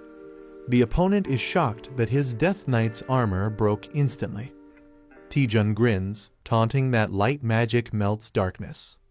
Taejun jokes about the new gear while Eratus humbly compliments it. It's revealed Eratus wields holy power rare for a skeleton. The enemy refuses to believe it's possible. He's stunned by the existence of a wholly attributed skeleton warrior. Mana exists in fire, holy, earth, wind, dark, and water elements. Each attribute has power differences that affect battles. Eratus was once a dark-type skeleton under his master. After training, Eratus evolved to resist holy mana. Taejun commands Eratus to strike as the Death Harbinger. Eratus charges in while an ally yells at him to dodge. Eratus slams down a powerful attack, shaking the floor. A demon prepares to counter with a massive red blade. The demon's slash lands hard, shaking the battlefield. He mocks the idea that darkness can defeat light. Taejun commands Eratus to unleash his secret weapon. Eratus prepares to fight alone, holding divine gear. Eratus starts reciting creation verses, confusing enemies. He grips the holy relic, ready to activate its power. Eratus declares, "Let there be light," summoning holy energy. A skeleton holds a golden relic tightly. A powerful burst of light forms around the skeletons. The light explodes, blinding everything nearby. The enemies panic, shouting in fear at the sudden light. The blinding light is so pure that it purifies even souls. The enemies panic, shocked by the skeleton's divine power. A massive explosion of light overwhelms the area. A man smirks and declares the match is over for Jo Yangti. The skeleton Eratus wins by surviving until the end. It's weak, but slowly takes small damage over time. The skeleton is praised for being incredibly durable. The opponent panics while the victor demands the promised rewards. The victor demands everything the opponent gained from the Worm Guild. The crowd is shocked, wondering if he will claim all the rewards. The defeated enemy regrets not having more time to fight back. A hidden plan is revealed where Bi Hyun-soo was secretly tipped about the Lick's relic. Secretly, evidence was gathered to blackmail Ko Youngmin during his deal. The plan was to take full control of the Worm Guild. Lee Taejun stands confidently as the enemy kneels, furious. The defeated man curses him for ruining everything he worked for. The man refuses to surrender and reveals a dark, forbidden item. He threatens to destroy everything if he can't win. The crowd panics as he lifts the cursed heart, ready to act. Laughing madly, he shouts that they will all die together. People scream in terror as dark energy floods the area. A boy scans the situation seriously with glowing blue eyes. The cursed item is recognized as a deadly, suicidal weapon. The forgotten heart drains life and summons a cursed being from another world. The man laughs wickedly, accepting death and cursing Lee Taejun. A terrifying creature emerges from the dark portal. The summoned being, called the Black Death Bride, appears ominously. The onlookers panic, realizing they are all doomed. People scream in terror and try to run away from the cursed monster. Some manage to nullify the deadly curse effect on themselves. The Black Death Bride unleashes powerfulest grade curses immediately. Witnesses stare in horror, questioning what kind of monster it is. An old man steps forward and offers help to Hunter Lee Taejun. He introduces himself as Go Jin-ho, the former guild leader. Taejun is surprised, asking when Go Jin-ho arrived. Go Jin-ho comments that the summoned skeleton is no ordinary one. Go Jin-ho notes that the summoned skeleton feels more like a lick due to its high intelligence. He tells Taejun they need to handle the evil spirit before it worsens. Blood magic bursts out as they attack the Black Death Bride. The monster screeches in pain, caught in a fierce assault. The Black Death Bride shrieks in agony but remains strong. Go Jin-ho observes that a demon summoned with a life sacrifice is incredibly sturdy. He decides to escalate the attack using stronger blood magic. A massive, explosive blast of red energy is unleashed toward the monster. Taejun watches in awe, amazed by the legendary power of the Guchin Bone King.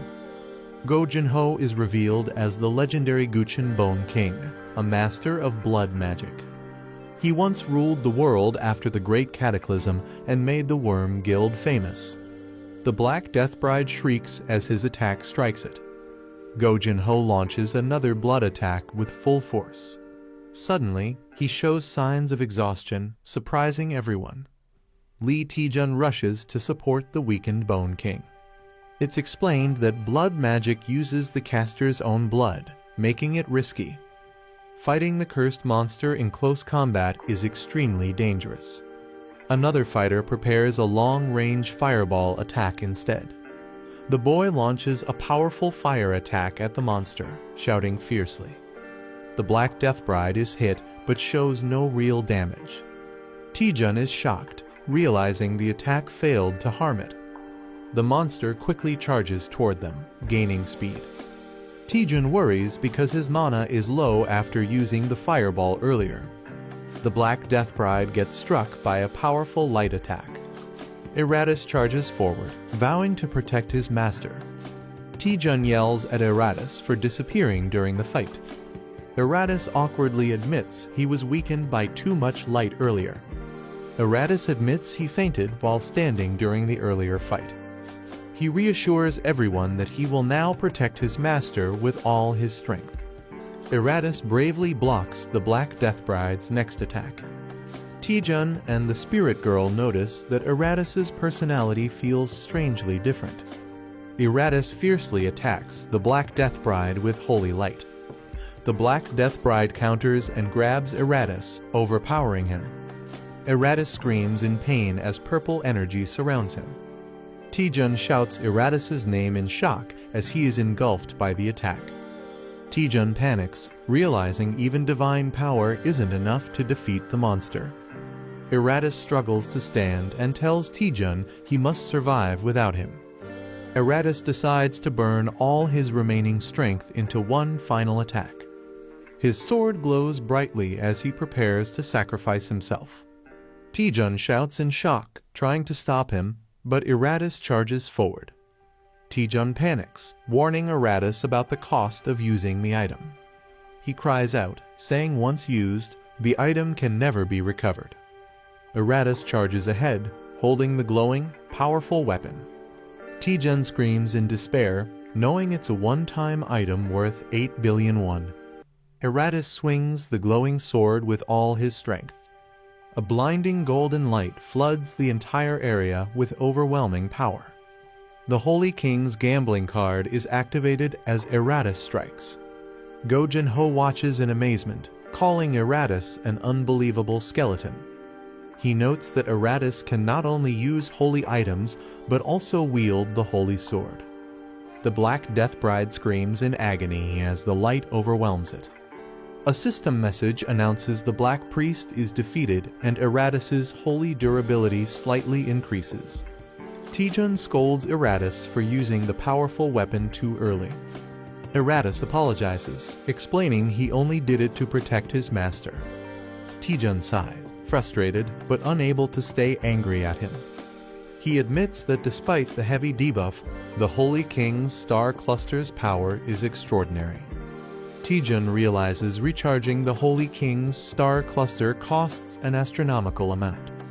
He jokes that it would be easier to just buy a new one because of the insane cost. Taejun pats Eratus and acknowledges his bravery and determination. He smiles and praises Eratus, saying he did a good job. Eratus feels emotional as Taejun thanks him for saving his life.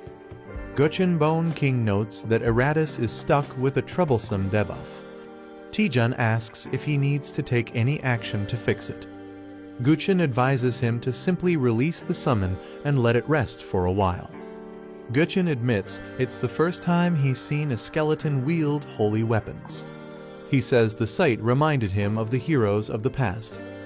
Taejun shyly smiles, thinking it was just a skeleton. Guchin sincerely thanks Taejun for everything he did. Guchin says Taejun helped stop Zhou Yangti's betrayal plan. He acknowledges that their goals aren't so different. Guchin asks Taejun if there's anything valuable left in Hwaryeong. Taejun awkwardly laughs, realizing Guchin had seen through him from the start.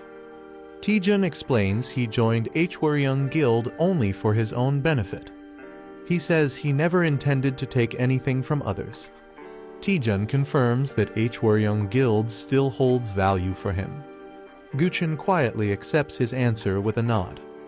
Guchin declares in front of everyone that Taejun's abilities have been proven through the duel. He praises Taejun for defeating Jo Yangti and saving everyone from the summoned spirit. Guchun formally announces that Taejun will become the vice guild leader of Hwaryeong. Taejun is surprised and confused, not expecting this sudden promotion. Taejun is told to give his induction speech and feels awkward about it. He confidently introduces himself to the guild members. Taejun simply says he has only one thing to tell them. He shouts that everyone should protect each other's livelihood, surprising everyone. The scene shifts to Myth Guild's building shining under the sunset. News spreads that Lee Taejun has officially joined the Hwaryeong Guild as vice leader. A man feels surprised and betrayed by Taejun's decision. He blames another man for being careless and losing talented people again. The woman scolds her brother for losing talented people like Lee Taejun. She regrets not bringing Lee Taejun into their guild earlier. She can't understand why someone with his talent would join Hwaryeong Guild. She decides to ask Seon Ah, who is close to Taejun, for help. The girl says she's unsure if asking Taejun to join Myth Guild will work. She explains that although they're close, even she doesn't fully understand Taejun's thoughts lately. The woman wonders why Taejun suddenly joined Hwaryeong after insisting on freelancing. The girl admits that despite 10 years of friendship, Taejun remains unpredictable. Taejun arrives at the guild, determined to keep getting stronger. Guild members welcome him warmly with a red carpet and cheer for the new vice guild leader. A bald guild member insists on personally guiding Taejun to his office. Taejun, a bit overwhelmed, casually waves and tells him to proceed. Taejun feels awkward, noting how polite everyone is compared to what he expected. The spirit asks how he feels about becoming vice guild leader, and Taejun starts doubting if it's what he truly wanted. Taejun reflects that success feels lonelier than he imagined. Finally, he lies down exhausted, unsure about his new path. Taejun reflects that he's been chasing his goals non-stop without thinking much. After clearing many difficult quests, he's grown rapidly and caught up with strong hunters. Although he's gotten stronger, he feels a strange uneasiness inside. He questions if it's really okay to grow this powerful so quickly. Taejun starts doubting the manager, realizing he knows too little about her and the system. He recalls that it was strange he had a unique status window that no one else on Earth had. The manager panics after discovering something shocking while investigating the dramatic growth. Taejun urgently asks what's wrong, and she reveals she found critical information. Taejun asks what kind of information the manager found, and she begins reading it to him. She explains that users of dramatic growth quests must follow strict quest rules. If users fail to complete quests in time, their growth effects will be immediately invalidated. Taejun is shocked and panicked after hearing the serious consequences. Taejun panics after learning that the dramatic growth system limits user growth and could erase everything he's gained. The quest window appears, showing that Taejun has only 2 days left to complete the mission. The boy is shocked, realizing everything they worked for might be lost. The elf girl nervously confirms the bad news. He screams in frustration, while she defends herself saying she only found out by stealing the info. Another boy suspects she was sent just to secretly monitor him. The boy is stunned after seeing how insanely overpowered the hidden skill really is. The elf girl hesitates, saying there's information she still can't reveal. He complains about how she always avoids giving straight answers, frustrated by her secrecy. She clenches her fist with determination and assures him that she is always on his side. The boy asks if he can trust her, and she responds with a cheerful yes, calling him a friend. He thinks deeply, concluding that she doesn't seem like a bad person. Remembering her concern during past dangers, he decides to give her the benefit of the doubt. Gaining some trust, they shift focus to check the remaining time on their quest. The elf girl updates the interface, and Taejun is relieved he can finally see the quest details. They discover only 2 days remain to complete the Radical Growth quest, which puts Taejun under pressure. She reminds him to check the item post he made earlier at the Parsley Market for a solution. Curious, Taejun opens the post, wondering how many comments it received.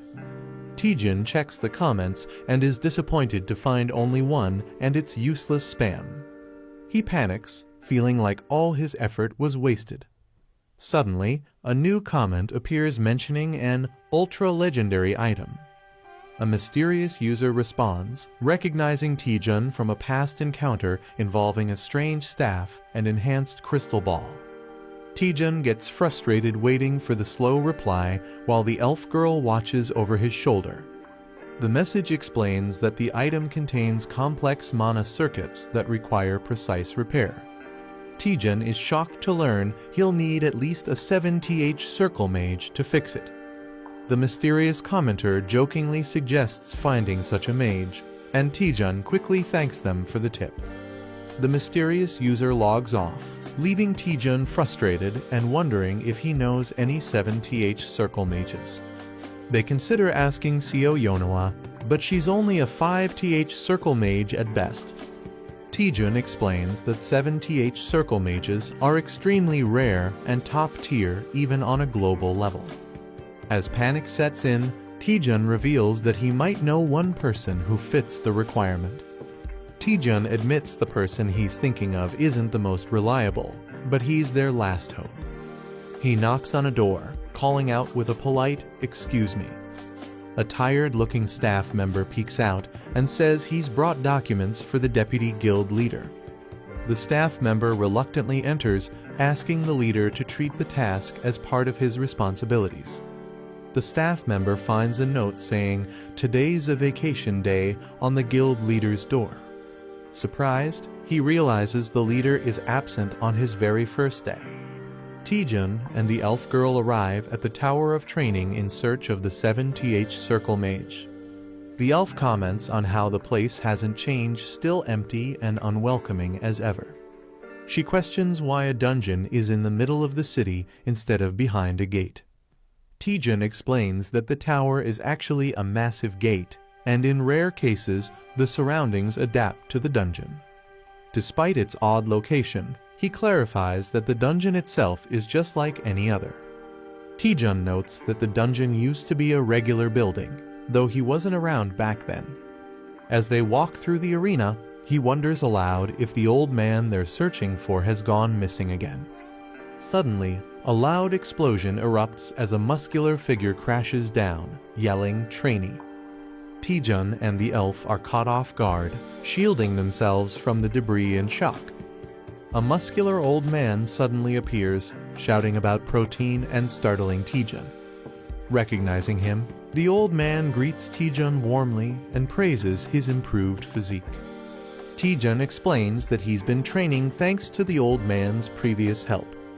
He then politely asks the old man to repair an item with broken mana circuits. The old man gladly agrees to fix the item as a favor to his lifesaver, surprising Taejun. Before starting, he says he wants to ask Taejun an important question. Standing tall, he asks Taejun what strength means to him. Taejun is caught off guard as the old man explains that true strength is about upholding one's convictions. The old man explains that some pursue strength by building their bodies, while others dedicate themselves to training their skills. These people devote their lives to chasing great ambitions with conviction. Pointing directly at Taejun, he demands to know what Taejun wants to become strong for. Taejun sheepishly admits he never thought about it, prompting the old man to call him a foolish youth. The old man shouts that strength without purpose is poison and leaps toward Taejun. He launches into a surprise move called practical compressed muscle training. Taejun barely dodges the explosive punch, shocked by the sudden attack. As the dust settles, he stands up, stunned, realizing he just barely avoided death. Taejun yells at the old man, calling him crazy, but the old man calmly says Taejun's body moves fast while his heart is uncertain. He compares Taejun to a lost, aimless beast with no direction. Taejun tries to fight back, but the old man easily counters and offers to give him a valuable lesson. With a confident pose, the old man assures Taejun that he'll take it easy on him despite his overwhelming strength. Taejun, clearly annoyed, glares at the old man and accuses him of provoking him on purpose. He launches into an attack, jokingly warning not to report him for hitting an elder. Using a powerful skill, he charges with intense force toward the old man. The old man blocks the move effortlessly, impressed by the weight and force behind Taejun's strike. Taejun, filled with determination, declares the fight isn't over yet. He unleashes his powerful technique, the Rising Dragon Divine Fist. His glowing fist charges forward, bursting with intense blue energy. The old man braces himself as the attack comes crashing down from above. Taejun's powerful attack creates a massive explosion, making it seem like the battle is over. Excited, Taejun and the elf girl wonder if they've actually defeated the old man. But the old man calmly reappears, praising Taejun's strength and creative combat skills. He warns them they've forgotten something crucial while Taejun focused on physical power. The old man reveals a glowing magical attack and reminds them that he's also a mage, casting Elkeroid's Fireball X. The old man confidently states he's a wizard and prepares to cast a powerful fireball. Taejun is shocked, wondering if the spell is the same as his own fireball technique. The old man explains that the fireball's power varies infinitely based on the caster's mana. He demonstrates how mana strength and quantity shape countless versions of the same spell. He then tells Taejun that while his fireball has improved, it still lacks the essence of ultimate power. The old man explains that mana is fueled by one's desires and inner cravings. He unleashes his ultimate fireball, an embodiment of his dreams and willpower. He shouts that mere desire to grow stronger isn't enough to reach the highest level. Taejun panics as the massive attack barrels toward him, accusing the old man of not going easy. The old man urges Taejun to block it with everything he has and discover his true self through the clash. Taejun questions his true reason for wanting to become stronger in the first place. He recalls the silent years he spent climbing from the bottom with no recognition. The more others belittled him, the more determined he became to improve. Even without acknowledgement or support, he pushed himself forward through pure persistence. Taejun realizes that he sought strength to prove all his effort and pain hadn't been meaningless. Still unsatisfied, he channels the frustration of years of struggle into a new surge of power. As he charges forward, he vows to keep pushing ahead no matter what. The old man is stunned by the burning intensity in Taejun's new flame. Though it's still weak, he can feel the raw, genuine desire, the spark of Taejun's true purpose behind the attack. As their clash ends, the old man wonders if Taejun has finally discovered his true answer. Taejun stands firm, glowing with newfound power and purpose after unleashing his full strength. The old man acknowledges Taejun's progress, saying he's finally found the right path. Although Taejun isn't yet ready to fully wield that power, the old man sees great potential in him if he continues training. Taejun collapses from exhaustion, relieved he survived the intense ordeal. The old man examines the mana circuit and confirms it's as complicated as he expected. He estimates the repair will take between 8 to 12 hours due to its intricate structure. Taejun is shocked by how long the process will take. The old man explains that restoring the circuit demands deep concentration, and he'll be unable to do anything else during that time. He places crystals around the item, channeling all his focus and energy into the restoration. He asks Taejun to guard him in case anything goes wrong during the process. Taejun casually agrees, brushing it off as something easy and not a big deal. The old man confirms he'll begin and Taejun enthusiastically gives the go-ahead. He starts focusing his energy, placing his hand over the item surrounded by glowing runes. Suddenly, he erupts into a dramatic chant and intense ritual, surrounded by pink magical energy. Taejun and the spirit girl are left speechless, stunned by how extreme the process is. Taejun wonders what he's even guarding since there's no danger around, and the girl awkwardly realizes he has a point. Bored, Taejun decides there's nothing else to do but take a nap while the old man continues his intense ritual. He jokes about shadowboxing for 8 hours and lies down to relax, finding the situation surprisingly peaceful. The girl agrees and joins him in resting, reminding him to wake her when it's over. Taejun mumbles in his sleep, dreaming about receiving a gift and happily accepting it. Meanwhile, a monstrous spider-like creature creeps toward his unguarded body. Just as the creature gets dangerously close, it growls, breaking the silence.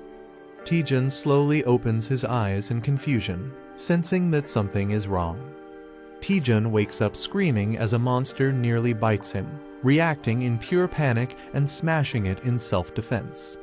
After the loud screech and impact, he looks around in confusion, wondering when monsters even appeared. He realizes something's off. The tower was supposed to be cleared of monsters by the old man. More creatures begin to emerge from the shadows, and his spirit companion urgently checks if he's okay. Taejun realizes the monsters are not ordinary, they're void creatures invading through a dimensional shift. He recalls that such beings sometimes target strong mana sources in dungeons. Observing the old man deep in concentration, he connects the dots. They've come for the old man's powerful mana. It now makes sense why he was asked to guard him during this ritual. Energized and excited, Taejun powers up, ready to fight back with a grin finally shaking off his laziness. Taejun unleashes his Dragon Fang Slash, violently slicing through the wave of void monsters. His companion urgently warns him to watch his back as more creatures approach. Taejun sharply turns, realizing he's surrounded from behind. Facing the incoming threat, he braces himself with frustration, calling the monsters disgusting. Taejun casts a barrage of multi-fireballs to stop the monsters from reaching the item. His attack causes the void creatures to screech and fall, seemingly defeated. He cautiously asks if it's finally over while observing the aftermath. With a proud expression, Taejun declares that above all, he's someone who will always protect his items. Taejun wonders where all the monsters came from, and the spirit explains they're void creatures drawn by mana. Suddenly, a massive swarm begins pouring out from a dimensional rift with a loud screech. Taejun freezes in shock as he realizes just how many enemies are incoming. The spirit panics, warning Taejun about the overwhelming number of monsters, and he snaps back in frustration, already aware of the threat. Overwhelmed by the void spiders, Taejun realizes he can't fight them alone. He summons Eratus, his skeletal ally, to defend the old man during the battle. Taejun urgently commands Eratus to guard the area, and Eratus eagerly obeys without question. The intense fight against the void spiders drags on for nearly 2 hours as they fend off wave after wave. As they keep fighting, endless waves of void spiders continue to pour in, each swarm stronger and more numerous than the last. After 4 grueling hours, the battlefield is filled with corpses, yet the attacks show no sign of stopping. Exhausted and terrified, Taejun begins to break down, pleading for the relentless assault to end. With fear consuming him, he cries out in despair, realizing they might all die at this rate. A massive void spider lunges toward Taejun, leaving him paralyzed with fear and exhaustion. Eratus warns him to move, but Taejun is too drained to react and accepts he can't dodge anymore. Suddenly, a powerful blast hits the spider mid-air before it can strike. Taejun, stunned and confused, wonders what just happened. As he looks back, he senses something familiar about the attack and realizes he's seen it before. A confident man steps forward, sarcastically asking who's causing chaos in the dungeon, and recognizes Taejun. Taejun is shocked to see Choi Jin-hyuk and Lee Seon-ah appear together. Jin-hyuk greets Taejun casually, smirking and asking how he's been after a long time apart. Lee Seon-ah hands a potion to an injured man while Choi Jin-hyuk casually responds, explaining how they got there. Jin-hyuk, looking frustrated, asks if they even know what's happening outside the gate. A visual flashback reveals a berserk dungeon unleashing monsters, forcing civilians to flee in panic. Still annoyed, Jin-hyuk vents about their bad luck, lamenting how a national emergency ruined their rare vacation. Taejun drinks a potion while recovering and realizes the situation after hearing the explanation. It's revealed that each dungeon has a limit to the number of monsters it can contain before becoming unstable. When that limit is exceeded, mana destabilizes, leading to a dungeon break, releasing monsters into the outside world. Lee Seon-ah, shocked by the scene, questions Taejun about what happened and asks about the mysterious old man. Taejun stands silently as he watches a glowing magic formation in the distance, sensing something ominous. Taejun hesitates, unsure how to explain the mysterious old man's presence to Seon-ah. He reveals the old man is actually an NPC who guards the dungeon and is currently recovering from an injury. Taejun believes the monsters are attacking because they're drawn to the guardian's weakened mana during his healing. He suggests they all join forces to eliminate the spiders and restore the dungeon's stability. Lee Seon-ah confidently tells Choi Jin-hyuk they already plan to take down the spiders. Taejun joins in, and everyone splits up to begin the fight, with Choi telling them not to get in his way. Choi unleashes a powerful electric move, Light Blade Art, 5th form, slicing through enemies. With a Tempest Slash, he effortlessly tears through the monsters with blinding speed and force. Confident in his strength, Choi mocks the threat level, but is suddenly warned to watch out as danger strikes from above. Choi Jin-hyuk is caught off guard by a sudden enemy strike. Lee Seon-ah slashes through enemies and warns him not to lower his guard. She explains that even weak monsters can be dangerous when they attack in overwhelming numbers. Embarrassed, Jin-hyuk denies being careless, but Seon-ah bluntly tells him he already let his guard down. Choi Jin-hyuk agrees with Lee Seon-ah's warning and urges everyone to stay alert. A talking skeleton warrior suddenly appears, declaring the need to work together and not get complacent. Both Jin-hyuk and Seon-ah look confused and try to ask who or what this skeleton is. As they question him, the old man NPC is seen being swarmed by a wave of incoming monsters. Taejun unleashes a powerful strike that sends a wave of monsters flying. He notes that monsters targeting mana isn't unusual, but seeing such an overwhelming number of them surprises even him. Suddenly, Jin-hyuk senses a tremor and looks around, alarmed by the shaking ground. A sudden motion catches everyone's attention as a dark force stirs. Someone shouts to alert the group that something is emerging from the shadows. A powerful boss monster appears, towering with glowing red eyes and a fearsome presence. Taejun realizes the endless wave of enemies must be linked to this boss summoning them. The group realizes that the Queen Spider, an S-rank monster, is the source of the endless void spiders. Taejun figures out the spiders weren't being summoned endlessly, they were being spawned by her. He confirms the Queen was the first to appear and has been behind all the chaos from the start. Acknowledging the threat, he warns that the Queen won't go down easily and definitely revealed herself for a reason. Taejun warns that the Queen Spider might be baiting them into a trap. Choi Jin-hyuk argues they can't just stand by while it's exposed in the open. As the swarm intensifies, Choi fights back, saying they'll be overrun if they don't act. Taejun admits Choi isn't wrong, silently acknowledging the urgent threat around them. Taejun assesses the battlefield, realizing they can't attack blindly but also can't stay idle. He confidently commands Iratus to charge into battle as the best strategy. Eratus panics, questioning if his master is sending him to die, while Taejun casually shrugs. Taejun grins mischievously, reminding Eratus that he's immortal, so it's no big deal. Taejun laughs darkly, assuring Eratus he'll just revive him if he dies. He orders Eratus to stop hesitating since he's just a summoned being meant to charge ahead. Even Choi Jin-hyuk and Seon-ah join in, shouting at Eratus to go check if it's a trap, leaving him shocked. Eventually, everyone yells "charge," leaving Eratus speechless as he's pushed to lead the advance. Eratus realizes his true role and accepts his fate with a heavy heart. Feeling used, he laments that he was just a disposable tool from the beginning. Crying out to the heavens, Eratus bravely charges at the Queen Spider with all his might.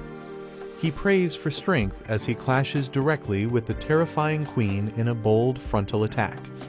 Eratus looks confused when nothing seems to happen after his dramatic attack. Sitting on the Queen Spider, he casually reports back that everything appears normal. Taejun mocks him for overreacting, calling him a drama queen with a laugh. Suddenly, something shifts, and Taejun shouts in alarm as Eratus notices a strange movement in the queen's body. Eratus panics as the Queen Spider starts absorbing his sacred mace mid-battle. Taejun and the others react with disgust and confusion, wondering why the spider is devouring the weapon. Taejun suddenly realizes that the Queen Spider is absorbing mana from anything magical. He urgently warns Choi Jin-hyuk and Lee Seon-ah to stop using skills and fight without mana-based attacks. Jin-hyuk is shocked at the idea of fighting without skills, calling it absurd, but admits Taejun is right. Lee Seon-ah recalls that stronger attacks only caused more spiders to spawn. She realizes the monster has been feeding off their mana all along. Frustrated, Jin-hyuk admits this dungeon is far more troublesome than any he's faced before. Jin-hyuk decides to fight without using any skills, determined to adapt to the situation. He charges forward boldly, declaring he doesn't need mana or flashy moves to win. Swinging his weapon with raw strength, he overwhelms the spiders and calls them weak pests. Taejun gives him a thumbs up and tells him to keep it up, impressed by his efforts. Taejun rushes ahead, declaring he'll take on the Queen Spider while the others hold the line. Jin-hyuk grumbles that Taejun is trying to steal all the credit again. He warns that if Taejun fails just to show off, it'll cost him his life. Taejun stays focused, confirming that the Queen's real target is mana, as proven by Eratus's earlier attack. Taejun realizes the Queen Spider doesn't absorb just any mana, it targets specific types.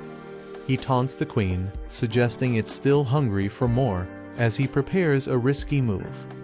Charging up a powerful fireball, he deliberately offers it as bait to test the Queen's reaction.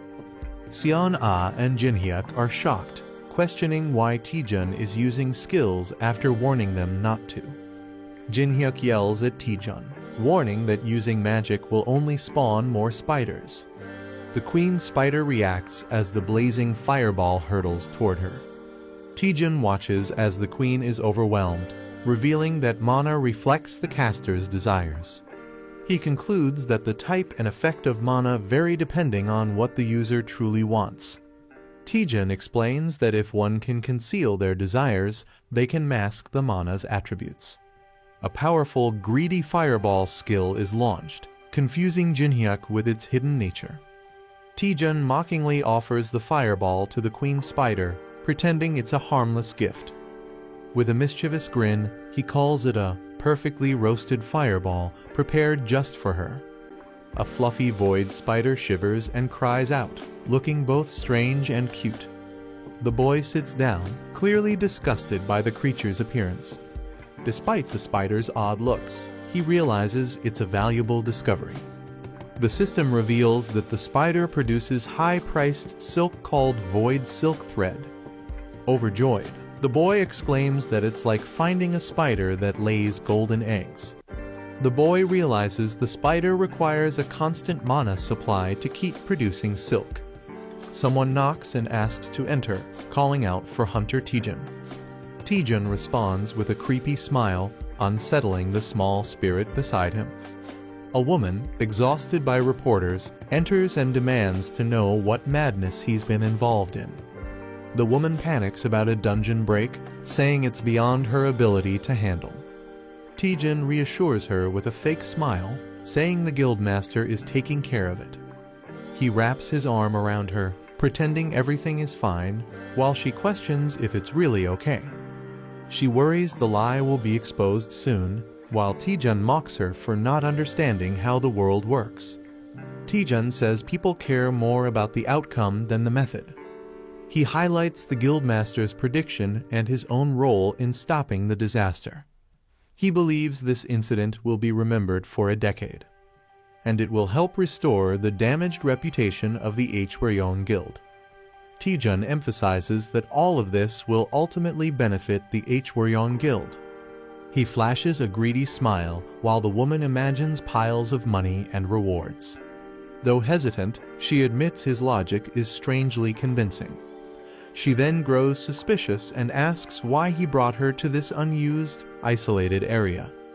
Taejun tells Guildmaster Ko that he plans to set up a workshop and needs her help. He reveals a small creature, the offspring of the Void Swarm Lord, and places it in her hand. He explains that with a mana supply, the creature can endlessly produce valuable silk. He shocks her by revealing the silk sells for 1,000,000 won per gram, leaving her stunned. Ko is overwhelmed by the profit potential and asks how much it all adds up to. Taejun slyly asks her to take care of the spider, calling it their cute little poppy.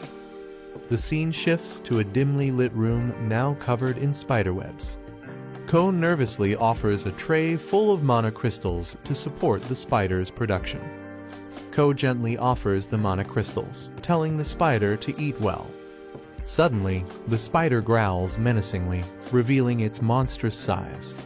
It roars and lunges at Ko, startling her and making her panic. Out of breath and terrified, Ko realizes the spider has grown far more than expected. Ko panics, realizing the spider might devour the whole building if it keeps growing. Someone on the phone checks in, asking how the workshop is progressing. Taejun proudly replies that they've already produced a full kilogram of silk and tells them to proceed. Relaxed and smiling, Taejun allows the caller to ask a question. Ko nervously asks if the spider creature is really safe to be around. Taejun casually assures her it doesn't bite, while the creature looms ominously. He then says he'll be away on a business trip and leaves the spider in her care. Shocked, Ko demands to know where he's going. Taejun replies with a smile, saying he's visiting Dihwado, where the former guildmaster lives. Ko is shocked to hear Taejun plans to visit Dihwado, a highly restricted danger zone. She explains it's a Class 1 area that requires special permission from the Union. Normally, only those with clearance from her uncle or an authorized escort can enter, but she can't reach him.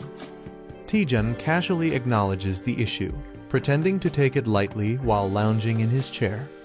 Ko assures Taejun that she has connections and will find a way to handle the situation. She asks if he has urgent business with his uncle and why he's suddenly going to Dihwado. Taejun casually replies that as the new vice guildmaster, he wants to formally introduce himself. He smirks, adding that he heard his uncle has prepared a special gift for him. A system notification appears, assigning a quest to learn a blood magic skill within 4 days and 13 hours. The character realizes the urgency and decides they must act immediately. The scene shifts to the Chinjon Guild building under a clear sky. Inside the guild, a woman grants permission to enter after someone asks to come in. Taejun enters and greets Representative Seo Yeonhwa with a smile. She warmly welcomes him and asks how he's been doing lately. Reading the news, she mentions his recent feat of stopping a dungeon break.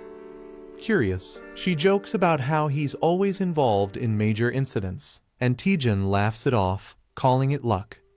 Seo Yeonhwa expresses regret, saying she would have tried harder to recruit Taejun if she'd known he'd join the Hwaryong Guild. She explains that not just she, but many others were disappointed by his choice. Taejun humbly reacts while she acknowledges his accomplishments make the disappointment understandable. She then jokes about other guild leaders getting drunk and singing in frustration over losing him. Seo Yeonhwa says Taejun's interest in dark magic explains why he joined the Hwaryong Guild. She asks why he came to visit her today, and Taejun begins to explain. He reveals his plan to visit Dihwa Island, but admits he can't go without an S-rank companion. Taejun then politely asks if she would accompany him on the trip. Seo Yeonhwa apologizes, saying she can't join Taejun due to prior commitments. Taejun panics, thinking her refusal ruins his entire plan. She clarifies that she can assign another guild member to escort him instead. Realizing he can still proceed, Taejun lets out a big sigh of relief. Seo Yeonhwa gives Taejun a gift as thanks for resolving the exam manipulation case. Taejun is surprised and asks what it is, and she explains it's a key card to a high-security apartment for top hunters. She says it's a perfect gift since he's been in the spotlight lately and needs privacy. The apartment is well protected, ensuring he can live peacefully without media disturbance. Overwhelmed with gratitude, Taejun tears up and asks if he can call her Nuna. Seo Yeonhwa laughs and playfully says she's not old enough to be called Nuna. The scene shifts ominously to Dihwa Island, revealing the lair of the Gucheng Bone King. A dark presence stirs inside the lair, declaring that the time has come. The Bone King ominously states he can no longer suppress his thirst, hinting at an impending threat. A dark, monstrous figure demands blood, threatening terrible consequences if it's denied. The shadow warns it will devour the man's entire body as blood tendrils start to engulf him. The protagonist arrives near Dihwa Island with only 3 days and 14 hours left on the quest. He realizes he must master blood magic within 2 days to meet the deadline. Even learning from the Gucheng Skeleton King might not be fast enough. The reward for success is unlocking the feature horizon of Communication Ver 1.1. The protagonist asks Administrator Mia if a single skill can interfere with the system's status window. He brings up past incidents like the Spell Dispel and QR scanner being added through Shocking Growth. He questions if it's acceptable for a skill from one employee to tamper with the system. Mia admits she reported it to higher-ups, but they didn't take any special action. Her only instruction is to monitor the situation unless something unusual happens. The protagonist confirms that his skill isn't currently seen as a threat to the company. During a quest, he obtained an item that unlocked the Monman Wiki feature in his status window. This feature provides detailed information about monsters' traits and weaknesses. Shocking Growth not only boosted his stats, but also enhanced the overall functionality of his status window. The protagonist admits he doesn't fully understand his new skill, but plans to take advantage of it. UC Rin excitedly greets Taejun, saying he looks cooler than before. Taejun recognizes her as the representative from the Chinjon Guild.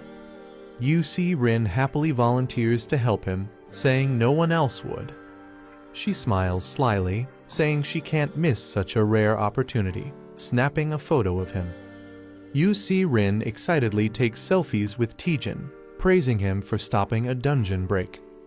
Taejun is confused and embarrassed, especially as she calls him Appa despite not being close. She asks to post the photos online and suggests they follow each other on social media.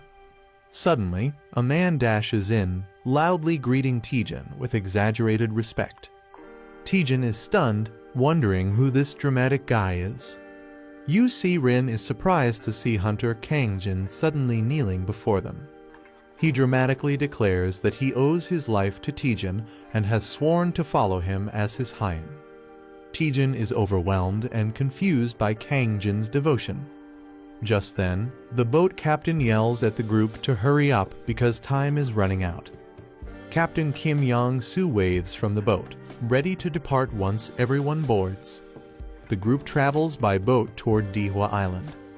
Captain Kim Young-soo grumbles that he wouldn't go there if it weren't for Yeon Hwa's request. He asks if the hunters are unaware of the monsters near the island. They mention that many monsters exist, especially a large number of sirens. The captain warns them that it's currently the sirens' breeding season, making the journey even more dangerous. Monsters guarding their eggs become extremely aggressive during breeding season. Even a slight intrusion into their territory can trigger a massive swarm.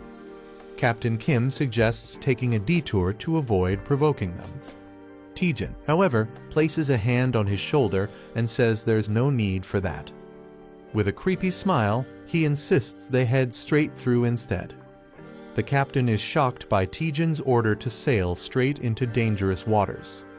Taejun confidently assures him that even a swarm of sirens won't damage the ship. He urges the captain to trust him and take the fastest route. Despite being convinced, the captain firmly refuses the risky plan. The captain refuses to risk his life, stating he has a family to provide for. Taejun offers to pay him double whatever Representative Seo Yeonhwa is paying. Shocked, the captain accuses him of trying to bribe him. Taejun ups the offer to triple the pay with a wild grin. The captain is left speechless and visibly shaken by the tempting offer. The captain yells, "Full speed ahead," as the ship charges forward at maximum speed. Taejun laughs excitedly, enjoying the smooth and fast ride. Rin questions whether he's being too reckless with such confidence. She warns that marine monsters could ambush them unpredictably. Taejun acknowledges the risk but tells her not to worry, assuring her he's got it handled. Taejun uses the radar system and confidently announces he knows the exact positions of the enemies. As the sea creatures approach, he quickly assigns Rin to cover the right side while he handles the left. Hostile monsters leap out from both sides of the boat in a sudden ambush. Rin is shocked that they appeared exactly as Taejun predicted. Empowered with lightning magic, she admits she doesn't know how he did it but prepares to fight. Rin launches a powerful ice arrow, committing to trust Taejun and fight.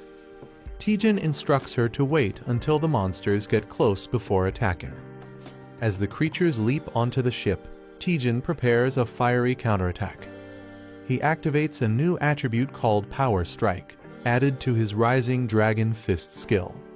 This ability ignores 50% of the monster's physical defense, dealing massive damage.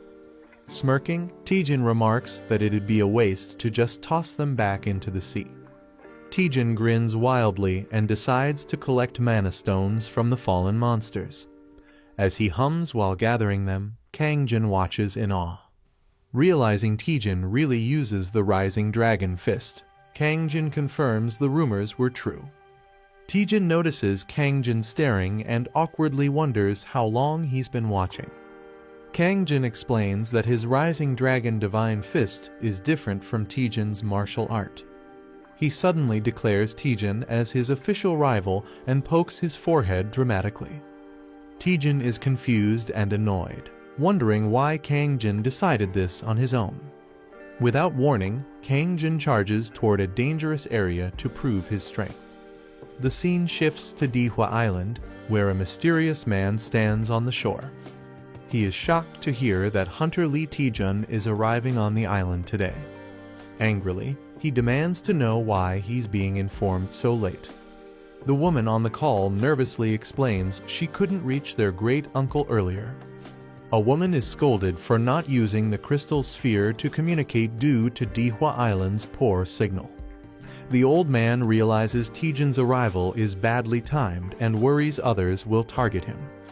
Determined to act fast, he sails toward the island, apologizing to the Gucheng Skeleton King for being late. He jokes that the sea was too full of fish and delayed him. Meanwhile, Taejun confidently greets the Skeleton King, introducing himself as the deputy guild leader of Hwryong. Lee Taejun, the vice guild master of Hwryong, arrives at the shore on a ship. He asks if this many sirens were hunted during their spawning season. A tough man, with others behind him, says it's obvious just by looking at the bodies. The battle against the sirens was intense, almost as if they had a detector to find every one of them. Though they hunted all visible sirens on the way to Dihwa Island, it's still uncertain if the threat is fully gone. The boy suggests some sirens might still be hiding deep in the ocean, but says they've done enough. Lee Taejun calmly replies that the remaining sirens will vanish on their own due to lack of food.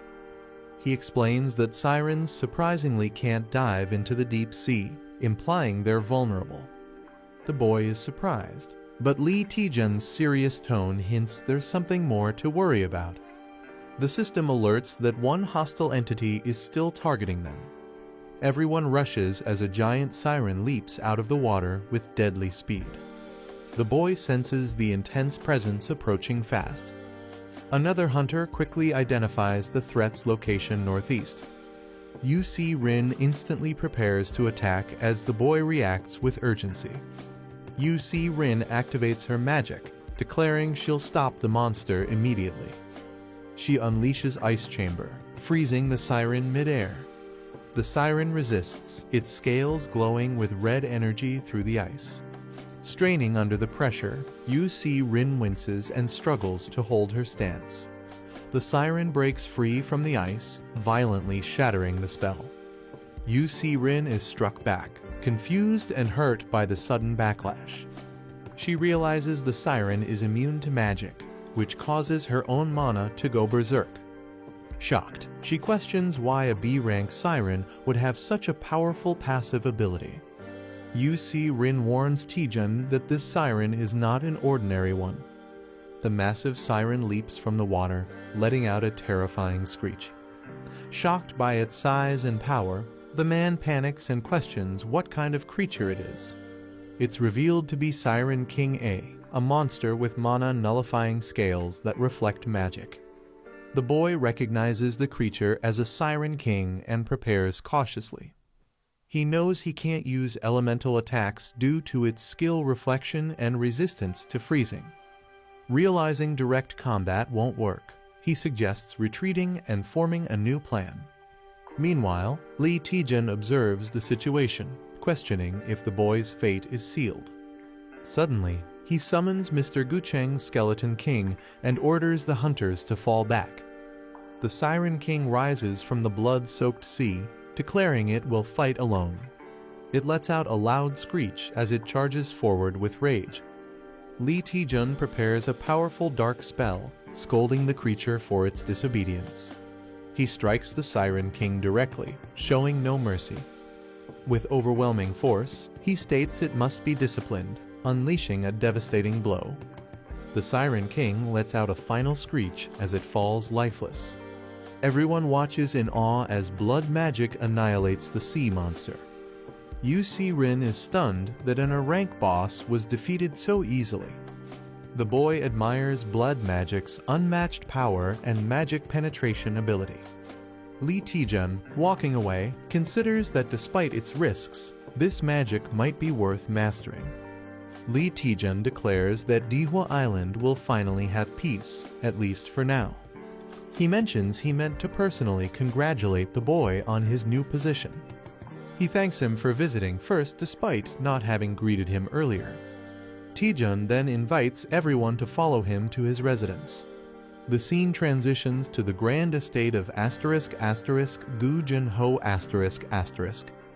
The group is amazed to meet Mr. Gucheng's Skeleton King on such a remote island. Rin realizes why Sister Yonawa kept his identity a secret. They express disbelief that such a legendary hunter lives here quietly. Rin excitedly recalls how he defeated the Siren King with just blood magic. Even compared to other top hunters, his power proves he's a true hero of the Great Cataclysm. One of the boys boasts that their master is even stronger than Mr. Gucheng. Another mocks the claim, asking if he's just a kid trying to brag. The group starts settling in, with each person identifying their assigned room. The boy politely tells them to rest after their long journey. The boy tells the others to relax while he goes to meet Mr. Gucheng's Skeleton King.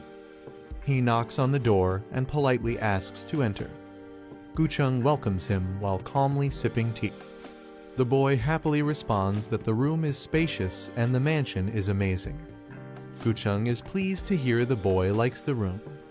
He invites the boy to follow him to receive his appointment gift. They walk down a dimly lit corridor beneath the mansion.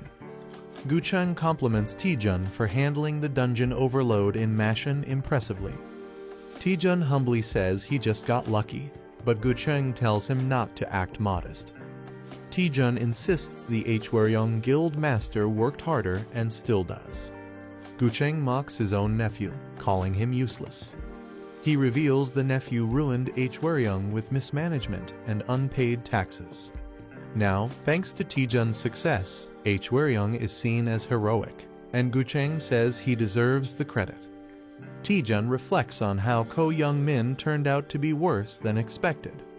He questions why Mr. Gucheng entrusted Hwaryeong to someone so unfit. Taejun presses further, saying even Gucheng must have known his nephew wasn't ready. Gucheng pauses and begins to explain, saying, "That's because..." Gucheng admits he's grown weak and suggests they continue the conversation elsewhere. Taejun wonders how someone like him could be considered weakened. He reflects that even awakened beings are still human and time affects everyone. As he thinks this, he tries to scan Gucheng's status using a QR reader. The scan fails, revealing that Gucheng's level is far beyond what the system can detect. Taejun is shocked that Gucheng can't be scanned, something only top hunters can resist. He recalls other legendary hunters whose stats also remain hidden from him. He wonders if Gucheng is still powerful enough to stand among them.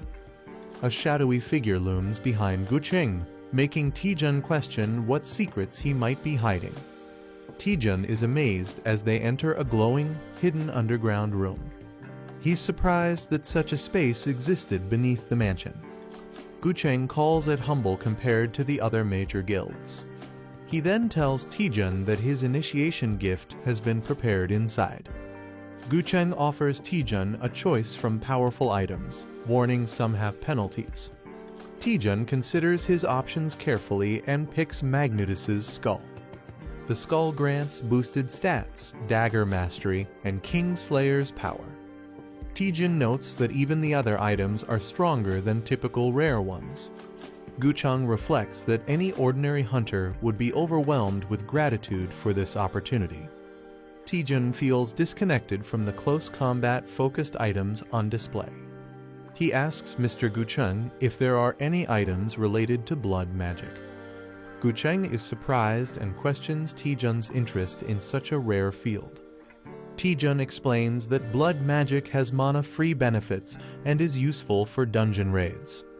Gucheng, looking serious, apologizes and tells him to choose something else. Taejun protests, but Gucheng tells him to take anything he likes and leaves to prepare food. Suspicious, Taejun senses something is off and wonders if Gucheng is hiding something. He starts to feel frustrated and restless about the situation. Taejun screams in desperation, admitting that only blood magic excites him now. Taejun begs desperately to be taught blood magic. He wonders if it's possible to learn it without using an item.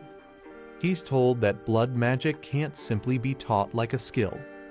Without the passive ability Mana Blood, it's impossible to use blood magic, no matter how hard one tries. Taejun searches for a skill book that might awaken his Mana Blood. His system's newly added flash function activates and detects a hidden device. Surprised by the function, he recalls adding it after getting stuck in a dark dungeon. The light reveals a secret compartment with something unusual inside. Taejun finds a red button and hesitates, fearing it could be something dangerous. Taejun jokes that a secret button can't possibly be a nuke and decides to press it. With a playful grin, he pushes the button, saying it's all or nothing. Suddenly, sirens blare and an air raid warning goes off, startling both him and the spirit. They rush toward the sound and discover a glowing device as Taejun mutters, "This is..." Taejun finds the Codex of Blood, a forbidden book that grants mana blood and enables blood magic. Delighted, he clutches it like a treasure, calling it "my honey." At dinner, Gucheng questions his choice, calling it underwhelming for an initiation gift. Taejun insists it's perfect for him, especially because he needs mental contamination resistance.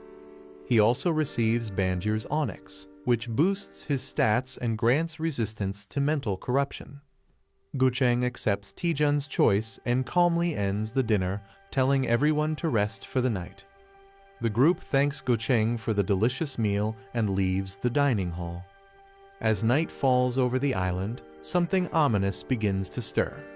A mysterious hand drenched in blood appears, and a voice reflects on past memories involving Gucheng's Skeleton King. A dark entity confronts Gucheng, claiming Lee Taejun seeks to learn blood magic. It reminds Gucheng of his own past desire for power and accuses Taejun of having the same hunger. Gucheng resists, shouting that Taejun has nothing to do with the entity. The entity reveals that Taejun has already found the Codex of Blood, the key to forming a blood magic contract. Shocked, Gucheng realizes Taejun might already be on a dangerous path he tried to avoid. Gucheng is restrained by the dark entity as it declares it's no longer content with his offerings. The entity senses a new, more suitable host has emerged, one stronger than Gucheng's aging body. With a sinister tone, it says it will temporarily take control of Gucheng's body. Gucheng, now under possession, walks quietly into a room where a girl sleeps unaware. The entity expresses hunger for a greater feast, hinting at dark intentions as it approaches her. The possessed Gucheng looms over the sleeping girl, driven by the entity's growing hunger. The entity mocks Gucheng for only feeding it weak souls, calling them trash. With a sinister grin, it prepares to consume the girl's soul slowly and completely. Just as the situation turns critical, someone enters the room and calls out to Gucheng. The sudden interruption snaps Gucheng's attention, putting the entity's plan at risk. Taejun walks in, catching Gucheng off guard while he's dangerously close to the unconscious girl. Bowing in guilt, Taejun confesses that he couldn't sleep due to the dishonesty about his initiation gift. He admits he lied about his true desire and wasn't entirely honest with Gucheng. Finally, Taejun reveals the real object he wanted all along, the Forbidden Codex of Blood. Taejun apologizes for taking the codex without permission, explaining he has a powerful reason to learn blood magic. He declares that his motivation is so strong, he's willing to give up everything to achieve it. Gucheng, concerned, warns him that blood magic is far more dangerous than he can imagine. He questions whether Taejun is truly prepared to bear the enormous cost that comes with such forbidden power. With unwavering resolve, Taejun grips the codex and affirms that he's always been ready to face whatever price it demands. Gucheng smirks ominously and agrees to begin the ritual, signaling the start of something dangerous. Taejun is confused and questions what exactly is about to begin. A monstrous voice suddenly speaks to him, asking if he can hear it. Taejun recoils in shock as a massive dark entity introduces itself as a legendary blood sorcerer. The entity declares it once ruled over countless deaths, and now it's the one who will grant Taejun a new and terrifying power. The dark entity announces that it will now reside within Taejun's body and demands a small amount of energy to stay alive. Taejun is alarmed as tendrils shoot out from the codex and begin wrapping around him. He panics, realizing this possession wasn't mentioned in the agreement. The demon dismisses his concerns, laughing and saying it's too late to turn back now. As the cursed book glows with runes, the contract begins, binding Taejun's body to the ancient sorcerer. The entity forcefully begins fusing with Taejun's body, claiming his flesh as its own. Taejun struggles and cries out, but the synchronization starts regardless of his resistance. The entity mocks Taejun, pleased with the superior vessel compared to its old one. As the possession takes hold, Taejun briefly smirks, revealing he hasn't fully lost control. Laughing maniacally, Taejun surprises the entity, leaving it confused by his unexpected reaction. Taejun bursts into uncontrollable laughter, moving chaotically as the entity inside him panics. The sorcerer, now trapped, screams in confusion, realizing he can't control Taejun's body at all. A man screams in panic as his body moves against his will. He discovers a magic book hidden deep within a secret location. The girl's spirit feels uneasy and warns him not to touch it. He realizes the Skeleton King never meant for anyone to read this dangerous book. Blood magic backfires on a man, causing him intense pain and risking his life. The boy is shocked as his eye glows, sensing danger from the book. The book reveals it's a unique forbidden text that unlocks blood magic at a deadly cost. He finds it unusual for a magical item to clearly warn about its risks. He nervously wonders just how dangerous the book's price truly is. The boy asks if powerful items like the book exist in other dimensions. The manager explains that ancient tomes are usually collected by experts. She suggests getting the book appraised at Parsley Market. The boy remembers and agrees to check Parsley Market. They begin connecting to the Parsley Market system for appraisal. The boy posts a question online asking for information about the mysterious item. He learns that sharing more details could lead to better rewards. A user named Knowledgeable Wanderer quickly requests a chat. When asked if he's selling it, the boy replies he wants to check its details first.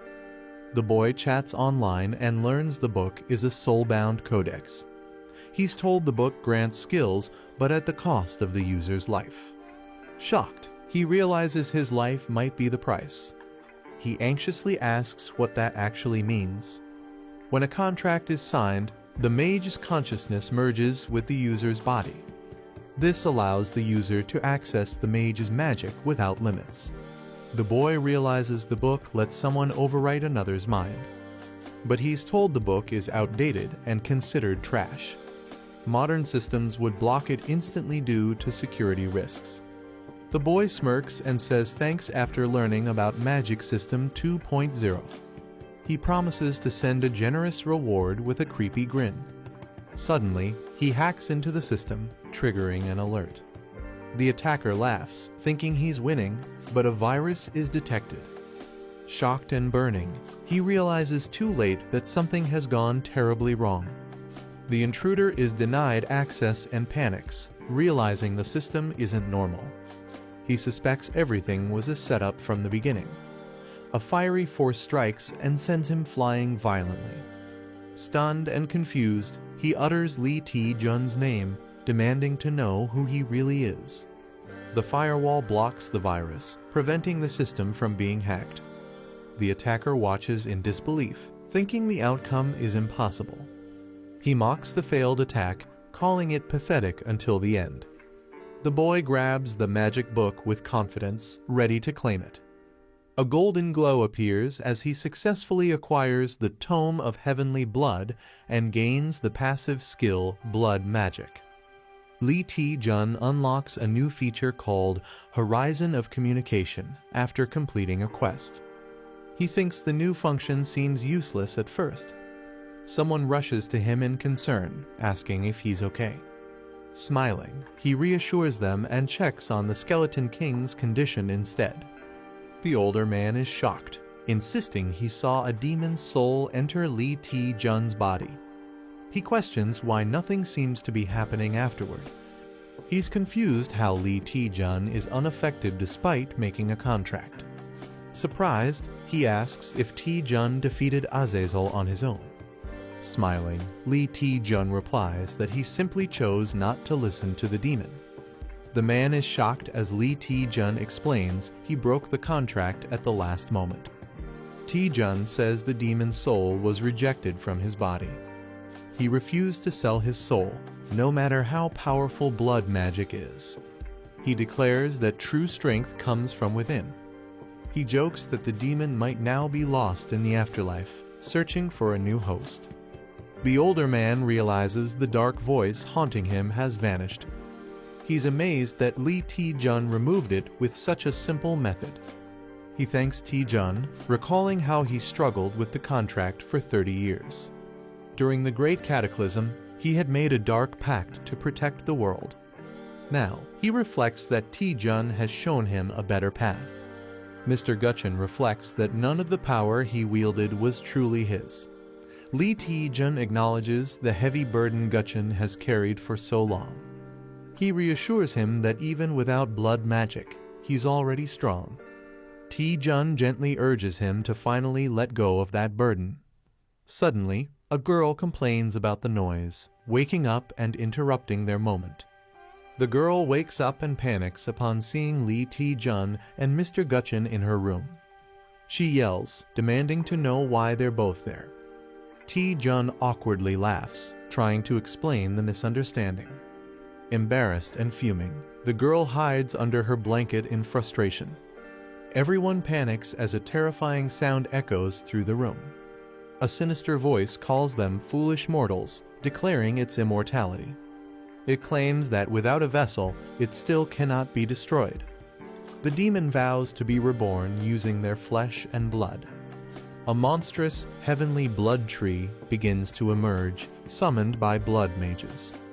The group is stunned as they realize the massive figure is actually a tree. The system identifies it as the Thousand Blood Tree, a powerful blood sorcery entity. It reveals that summoning it usually requires 100 human sacrifices. Since no humans are present, Lee Taejun deduces the caster sacrificed himself. A sinister beast with glowing red eyes appears, confirming the dark ritual's result. Silver Fang beasts suddenly charge in, roaring as chaos erupts. The girl panics, shocked by the arrival of the strange tree and monsters. Mr. Gutchen declares they can't ignore the growing threat. He orders the girl to wake up hunter Kangjin immediately for support. The enemy, still hungry after consuming countless souls, continues its advance. The monstrous tree begins absorbing all life around it, expanding its reach. Mr. Gutchen calls it greedy and prepares to fight using a massive bone weapon. A panicked hunter demands to know what's going on. Another fears that a gate has opened nearby, worsening the situation. Lee Taejun steps forward, ready to explain everything before it's too late. Lee Taejun explains that the monstrous tree is the remnant of the blood mage who once haunted Mr. Gutchen. He thought the mage had vanished after failing to form a contract, but somehow it returned. The girl is shocked that such a terrifying being could come back in this form.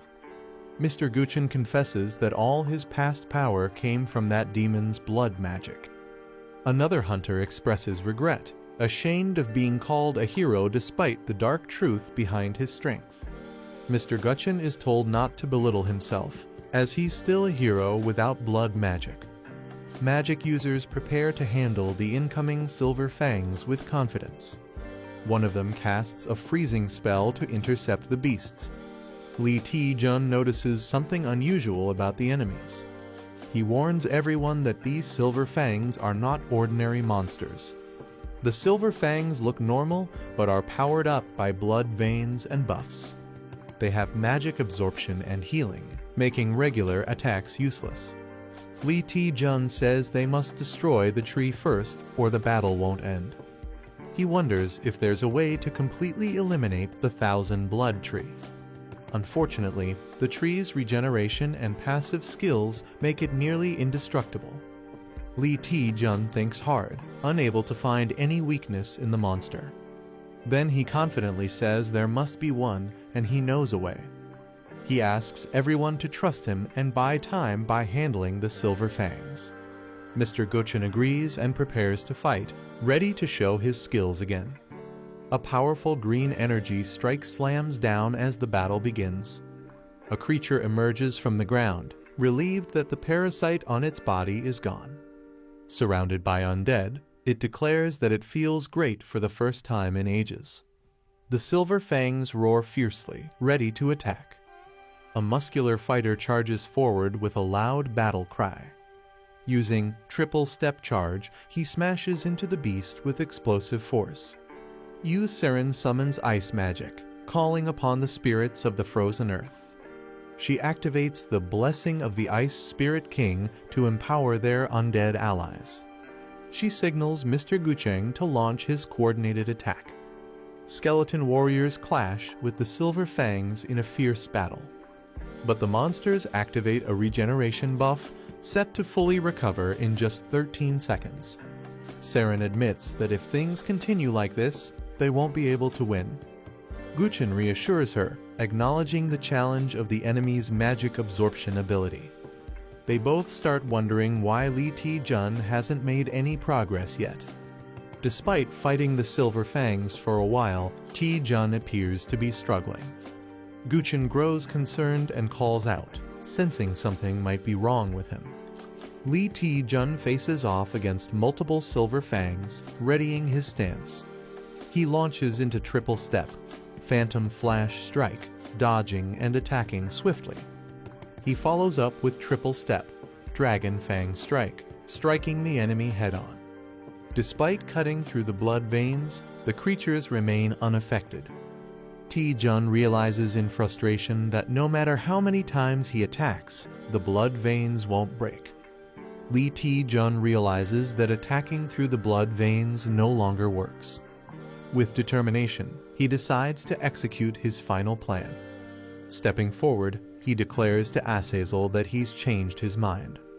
Shouting boldly, Ti-jun demands to be taught blood magic again. His allies are left shocked and confused by his unexpected decision. Li Ti-jun boldly mocks the monster, praising blood magic as unbeatable. He offers his entire soul, begging to be granted blood magic one last time. The demon attacks, furious that Ti-jun would try such a trick again. Ti-jun is pierced violently, shocking his allies as they cry out. But despite the pain, he forces his way toward the core, blood veins latching onto him. The demon rejects Li Ti-jun's body, claiming it's no longer useful due to his low blood levels. As Ti-jun screams in pain, the system warns of severe blood loss and shock. The demon's twisted form begins to materialize from gathered blood and flesh. It sets its sights on the others, intending to use them as fuel for full resurrection. As the monstrous figure grows, it taunts Ti-jun face to face with a mocking, "Hello there?" The demon screams in shock as Li Ti-jun suddenly appears inside the blood realm. Ti-jun smirks, saying the blood magic gave him a clever idea. He reveals he realized he could take what he needed directly from the demon. The demon panics, confused by Ti-jun's words and sudden confidence.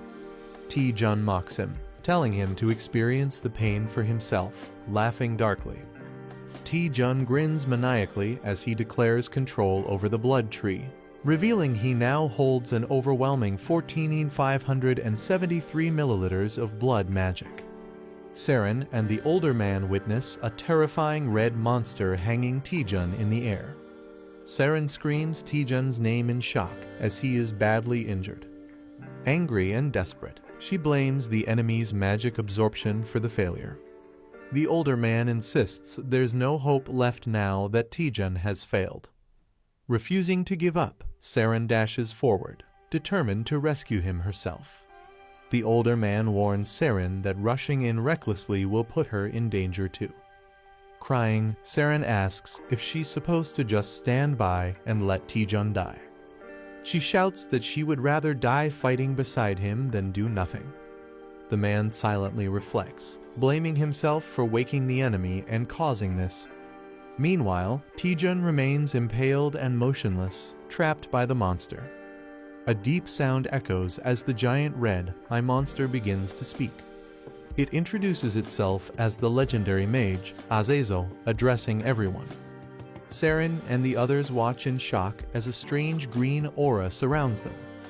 Azazel pretends to show regret, claiming he wants to apologize for his past actions. The old man and another hunter don't believe him, warning others not to be fooled. Azazel cries out in pain and claims he is truly apologizing to everyone. He says he no longer wishes to cause harm and wants to leave peacefully. Shouting farewell, Azazel begins to retreat into the sky. The older man stares in disbelief, trying to process what just happened. Confused and suspicious, he questions why Azazel would suddenly apologize. Seren doubts Azazel's sudden change, saying the one she knew would never act like this. She wonders if he's deceiving them or if something deeper is going on. She notices the silver fangs returning to their original spots, signaling a shift. The environment begins returning to normal, which surprises everyone. The old man reflects that Azazel could have fully revived if he waited, making his retreat suspicious. Someone notices a hidden figure near the tree and starts to suspect something. They wonder if everything that happened was part of a larger plan. A man laughs from the center, joking about the situation being like an avatar blind date. A system message reveals that the user's mana now exceeds the original entity, and all its powers have been transferred to him. The man laughs maniacally, saying he now understands why fame feels so good. Azazel tries to fight back, screaming for him to leave the body immediately. The man refuses and tightens his grip, mocking Azazel as he takes control. He uses blood magic to drain Azazel's power and claims its payback. A system alert appears, warning that the 1,000 blood wood can no longer be sustained due to low blood supply. The 1,000 blood wood begins to collapse, its power unraveling violently. Azazel is shocked, unable to believe a human could take control of his power. He laments that if he had just a bit more time, he could have fully revived. Screaming in frustration, Azazel fades as the blood supply completely runs out. A system message confirms the entity has been fully deactivated due to blood loss, and the sky starts to clear. Blood is transferred from the 1,000 blood wood to Taejun, stabilizing his condition. Taejun coughs and gasps, realizing he barely made it out alive. Looking at his hand, he reflects on how dangerous blood magic truly is. Seren and the others rush toward him, overjoyed that he survived. Seren hugs him tightly, crying in relief that he's alive and safe. Seren cries in Taejun's arms, saying she truly thought he was going to die. Taejun smiles and says he was just unconscious for a bit. Embarrassed, he politely asks her to let go while they talk, making Seren flustered. Seren quickly apologizes and tries to change the subject. She wonders if Azazel truly changed, noting that he restored the silver fangs before vanishing. The group admits they don't understand Azazel's actions, but are glad things ended well. Hangjin proudly claims all the credit, saying it was thanks to him. Seren and Taejun give awkward smiles, clearly not taking him seriously. The elder approaches Taejun, saying he has many questions after witnessing his actions. He acknowledges that while strength matters, what Taejun achieved tonight was something no solo hunter could have done alone. The old man hints that an unknown entity might have helped Taejun during the battle. He smiles and admits he can only guess, hoping Taejun's hidden power continues to grow. Taejun nervously thanks him while thinking the old man might have figured something out. They shake hands in mutual respect, with Taejun wondering how much the Skeleton King actually knows. Taejun reflects that the Gutchen Skeleton King seems to understand everything about him. Suddenly, Azazel's presence returns, declaring that he's not finished yet. Taejun reacts in shock and frustration, wishing Azazel would stay dead. The Skeleton King calls out Azazel's name, realizing he's still clinging on. Azazel swears vengeance, saying he will forever haunt them, even from the abyss. Azazel begins casting a massive spell, calling the mortals to join him in the abyss. Seren and Taejun are frustrated that he still won't die peacefully. They realize the giant red magic sphere is formed from Azazel's remaining life force. If the sphere explodes, it will destroy everyone and the entire battlefield. Taejun panics, knowing his mana is depleted and the situation is extremely dangerous. Taejun yells at the management team, demanding to know where they've been. They respond that they were conducting investigations and assure him there's no need to worry now. Suddenly, something strange happens and Taejun turns, asking, "What is this?" Time itself appears to have stopped, confusing everyone present. A mysterious figure appears, commenting on how long it's been, possibly 150 years, since they last saw a distribution site like this. A mysterious figure steps forward and accuses someone of being an illegal status window user.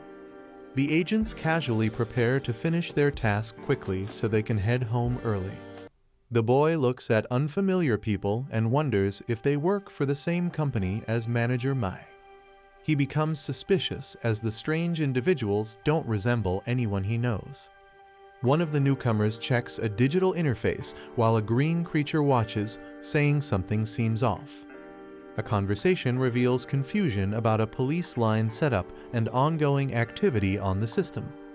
The mysterious person asks the boy if he is a status window holder of version 2.0 or higher. The boy nervously admits that he is clearly unsettled by the situation. The man acknowledges that the situation differs from what they were told and apologizes for the inconvenience. The boy calmly asks them to explain what's going on instead of worrying about the disturbance. The man hesitates, unsure how to begin explaining the situation. He tells the boy that anyone with a version 2.0 status window should already know about their company. The boy responds that he only knows there's a company managing status windows, and the man confirms it. The green creature adds that they are part of the special security division of that company. The agents reveal that they were dispatched to capture an illegal status window user, though most of their mission details are classified. The boy is shocked to hear the term illegal status window user and begins to piece things together. They confirm that the individual is wanted for trying to misuse the system for personal gain. While the exact reason remains confidential, they explain the suspect tried to exploit status window functions. The boy recalls hearing vaguely about the company, but never imagined meeting anyone from it besides Manager Mai. He realizes Manager Mai might not have been lying after all, as he reflects on her overtime work and hidden duties. The green slime politely asks to speak, but is scolded for interrupting the superior officer. Suddenly, the red creature begins breaking out of containment, alarming everyone present. The enraged red entity screams in confusion, accusing the humans of summoning attackers. Furious, it declares it will burn its entire life force to fight back against them. The monster unleashes a powerful energy blast, vowing to kill them all. The agents quickly prepare for battle, realizing they've spent too much time talking. The green creature rushes forward, calling out the enemy's name Azazel von Arceus.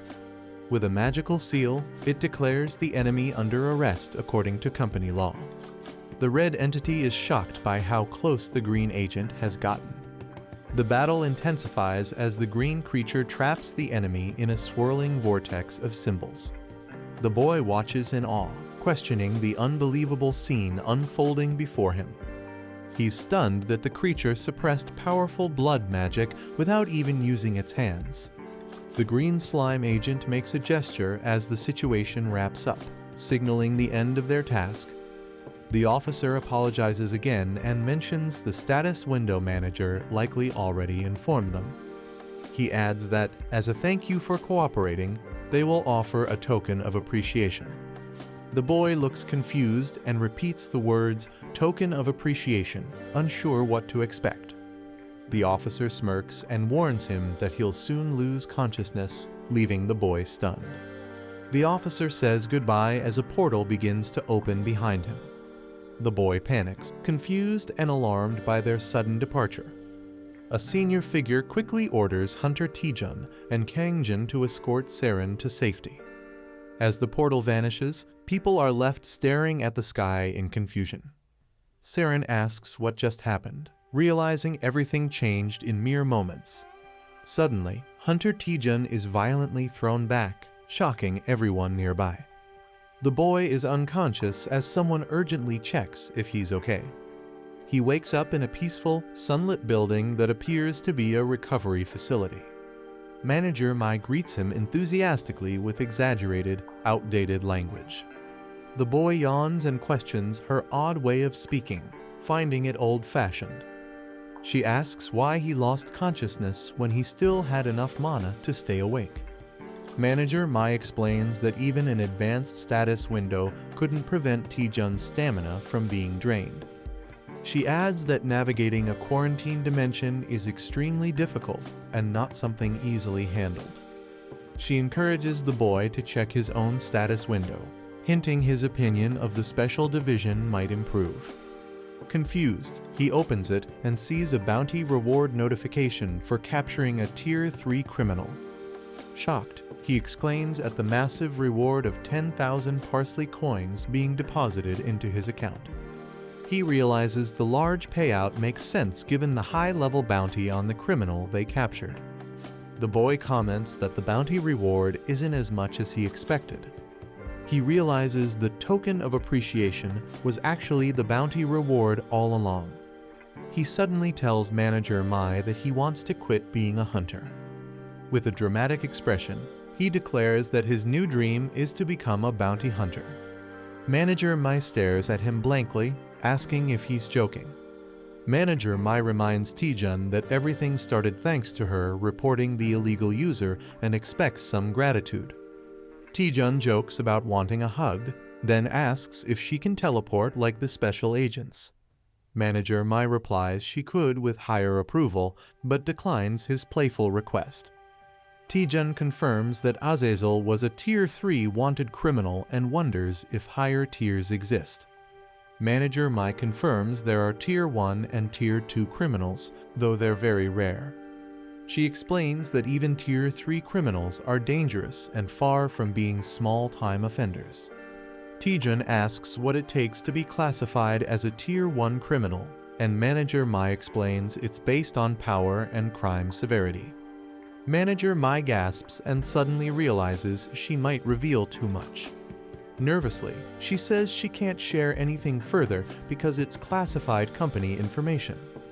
Taejun silently reflects, realizing the seriousness of what he's learned. He concludes that if someone as powerful as Azazel was only Tier 3, the higher tiers must be unimaginably dangerous. Taejun wonders how powerful the employees must be to capture such dangerous criminals.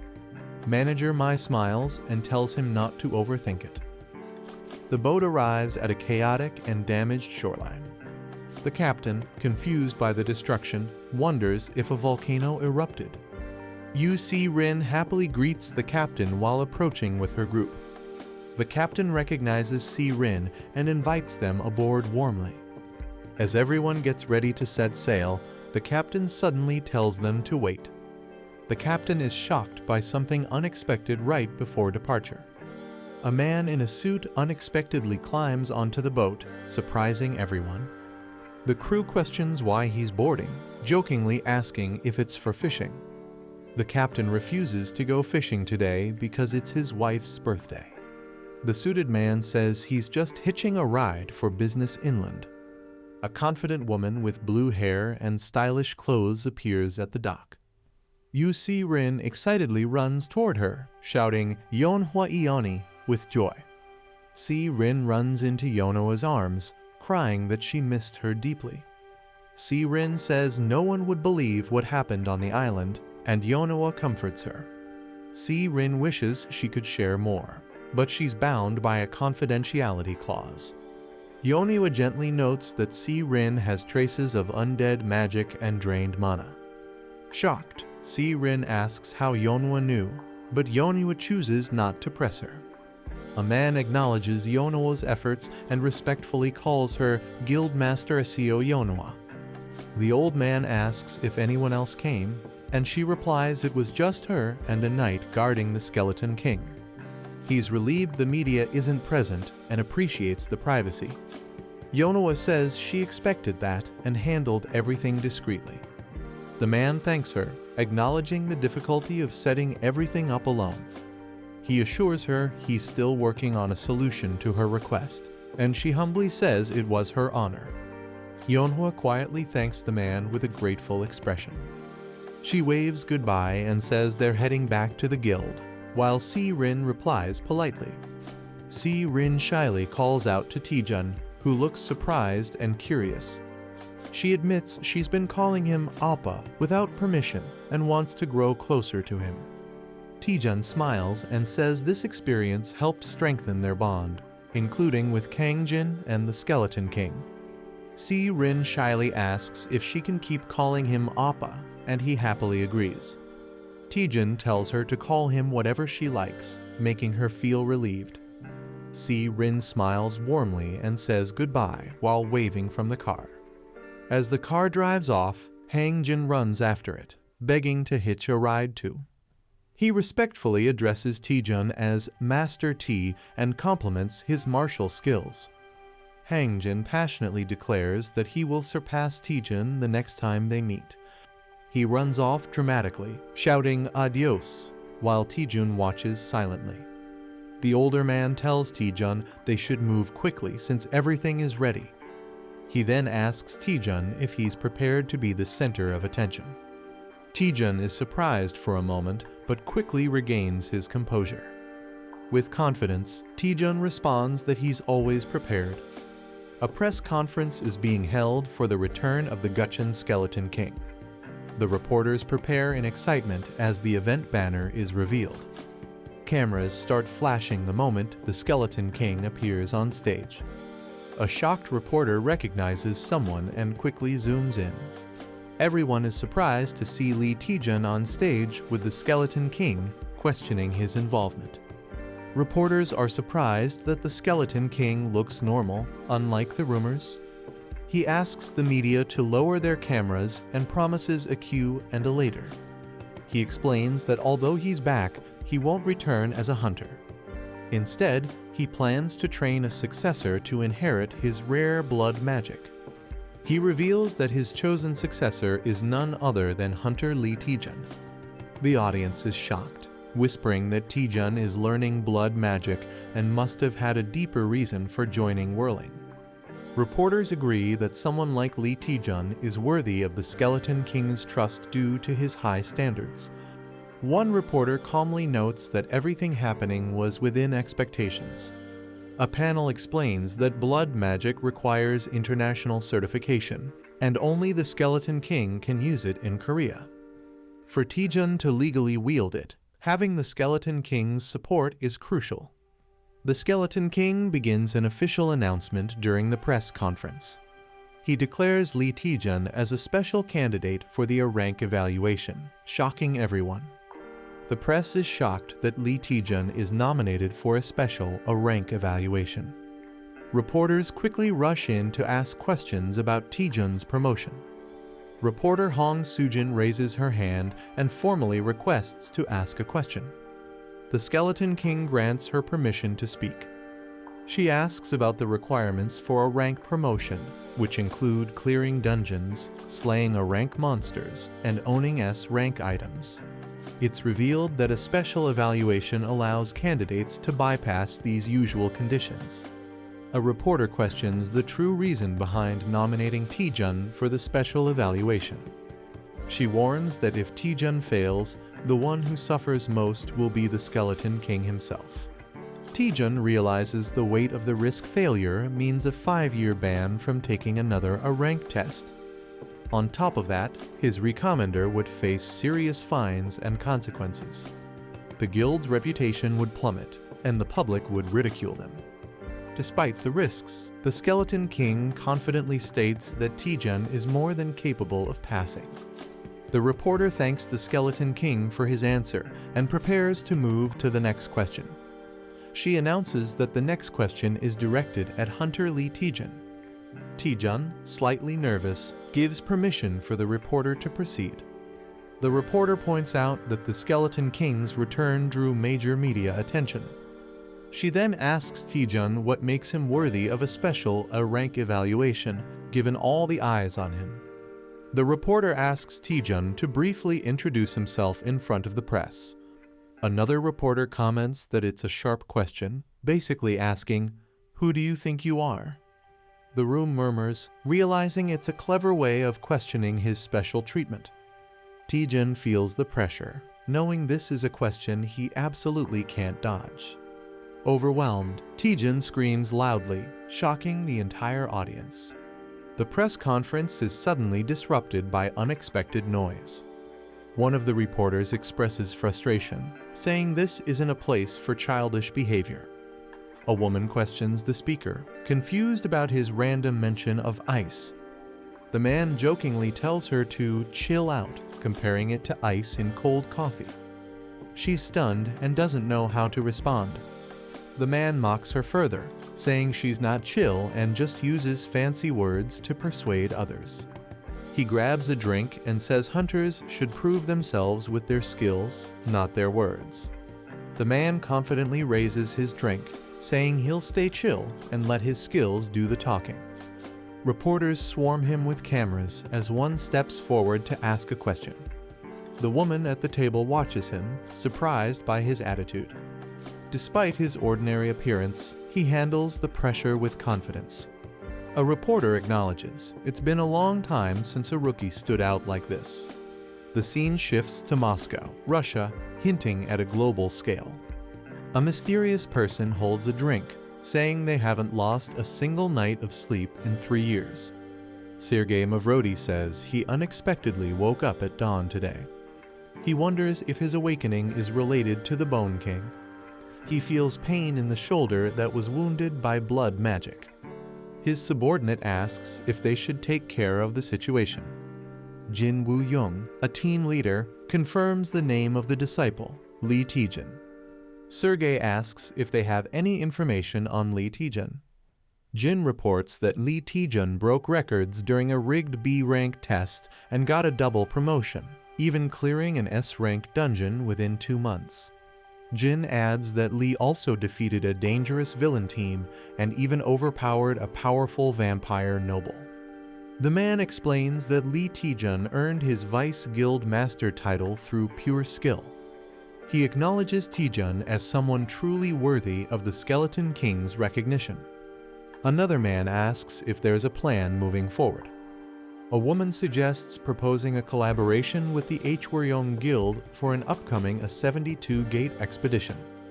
She adds that if they refuse, they can use it to stir up a scandal and damage the Skeleton King's reputation. The man smirks and says he likes the idea. With flames in his hand, he vows to see how the Skeleton King's disciple survives from now on. Taejun lives in a luxurious apartment gifted by Manhwa. He enjoys a big bite of fried chicken, savoring it. Relaxing at home, he watches himself on TV while eating. A spirit questions if he's really okay just lazing around. The spirit warns that enemies are likely scheming against him right now. Despite upcoming challenges, Taejun is carefree and says he'll deal with it later. He knows people are targeting him after the press conference, but shrugs off the pressure, saying he can't fight everyone. Taejun believes taking a break now will help him grow stronger later. He decides to relax, eat chicken, and binge-watch some dramas. Suddenly, a notification pops up, catching his attention. The system says Horizon of Communication has been downgraded to version 1.1. Taejun is surprised and confirms that it's really a downgrade. The spirit wonders if the previous version wasn't already 1.1. Shocked, the spirit points out this is the first time they've seen a system downgrade instead of an upgrade. The spirit explains that the first version of Horizon of Communication is quite old. Taejun suspects his abnormal growth is interfering with system functions. He wonders why the system downgraded instead of upgrading and suspects a hidden reason. Taejun asks manager Mimi to explain what Horizon of Communication really is. Mimi compares it to a superior or possibly inferior version of the parsley market. She clarifies it's basically a community board for users from different dimensions.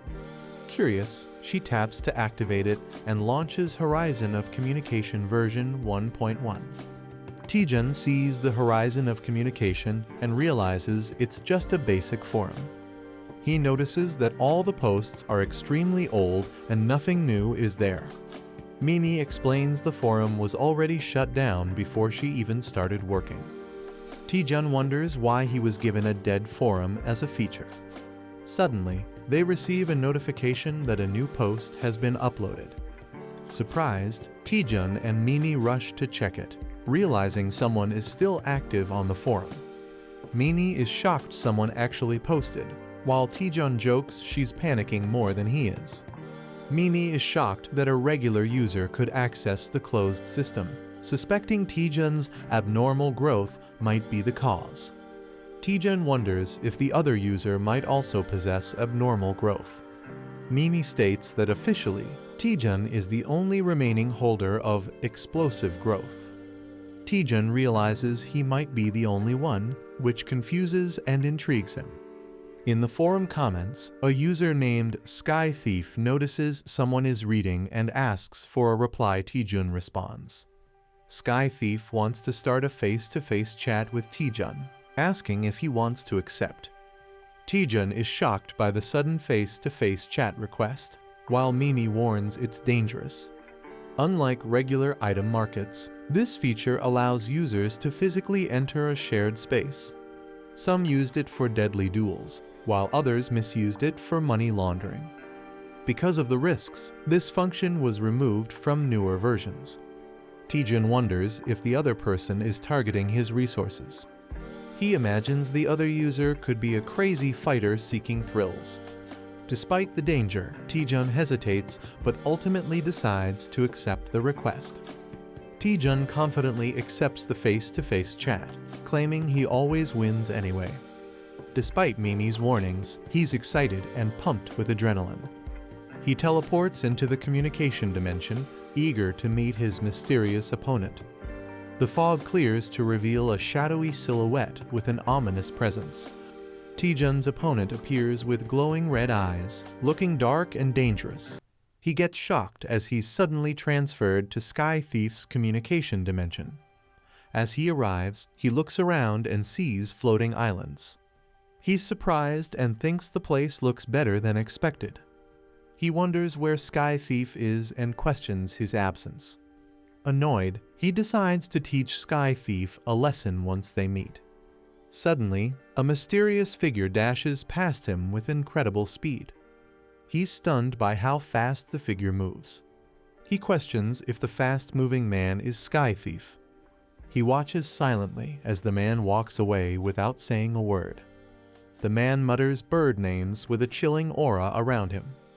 The boy smirks, saying he didn't expect an attack right after arriving. He charges up his magic and prepares the greedy Fireball X. A massive energy blast shoots toward the opponent. Someone smells the magic and instantly recognizes it. The man swiftly draws his sword to counter the spell. The boy is shocked as his attack is easily nullified. The chicken leg he was holding floats midair due to the blast. Calmly, he bites into the chicken while the intense moment settles. The man panics as he realizes the mysterious object is actually chicken. Shocked, the boy repeats it in disbelief. "Excuse me." The man takes a bite of the chicken drumstick. He's stunned by the overwhelming flavor coursing through him. He praises the mystical taste and juicy texture of the chicken. Curious, he asks what the divine food is called. Hearing the name chicken, he finds it fascinating despite its plainness. As they sit peacefully, the boy laughs while wondering what's up with this guy. He wonders if the man is just some random vagrant. The man apologizes, saying he hadn't eaten in 3 days and lost control. He feels the portion was too small and asks if there's any more food. The boy offers to bring some leftover chicken from home. The man agrees, saying his body is withering from hunger. The boy logs out briefly from the communication dimension.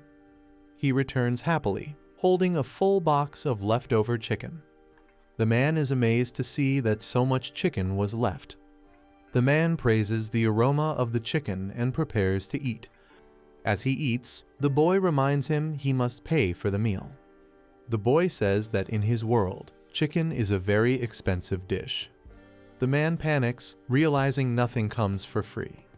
To repay, he offers a rare and valuable deep sea black iron from his world. The boy rejects it, saying it's not equal to the sacred chicken. Shocked, the man wonders if chicken is actually a sacred being.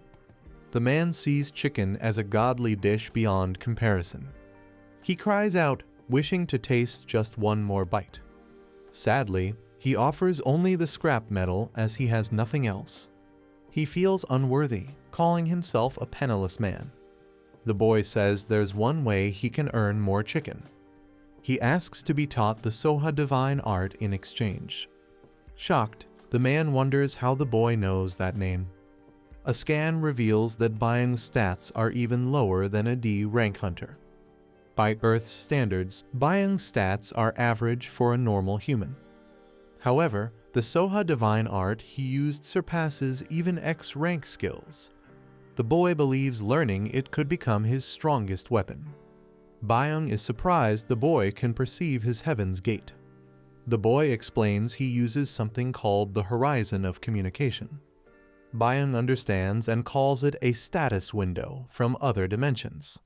Sadly, he refuses to teach the Soha divine art even for chicken. The man offers the scrap metal again and tells him to leave. The boy calmly asks why he can't be taught the Soha divine art. The man hesitates before giving his reason. He explains that the technique is corrupt and flawed. He gives his final answer, saying it's not worth learning. The boy accepts it but decides to enjoy the chicken instead. He excitedly says he'll eat the whole hot box himself. Shocked, the man tries to stop him, begging with a B but.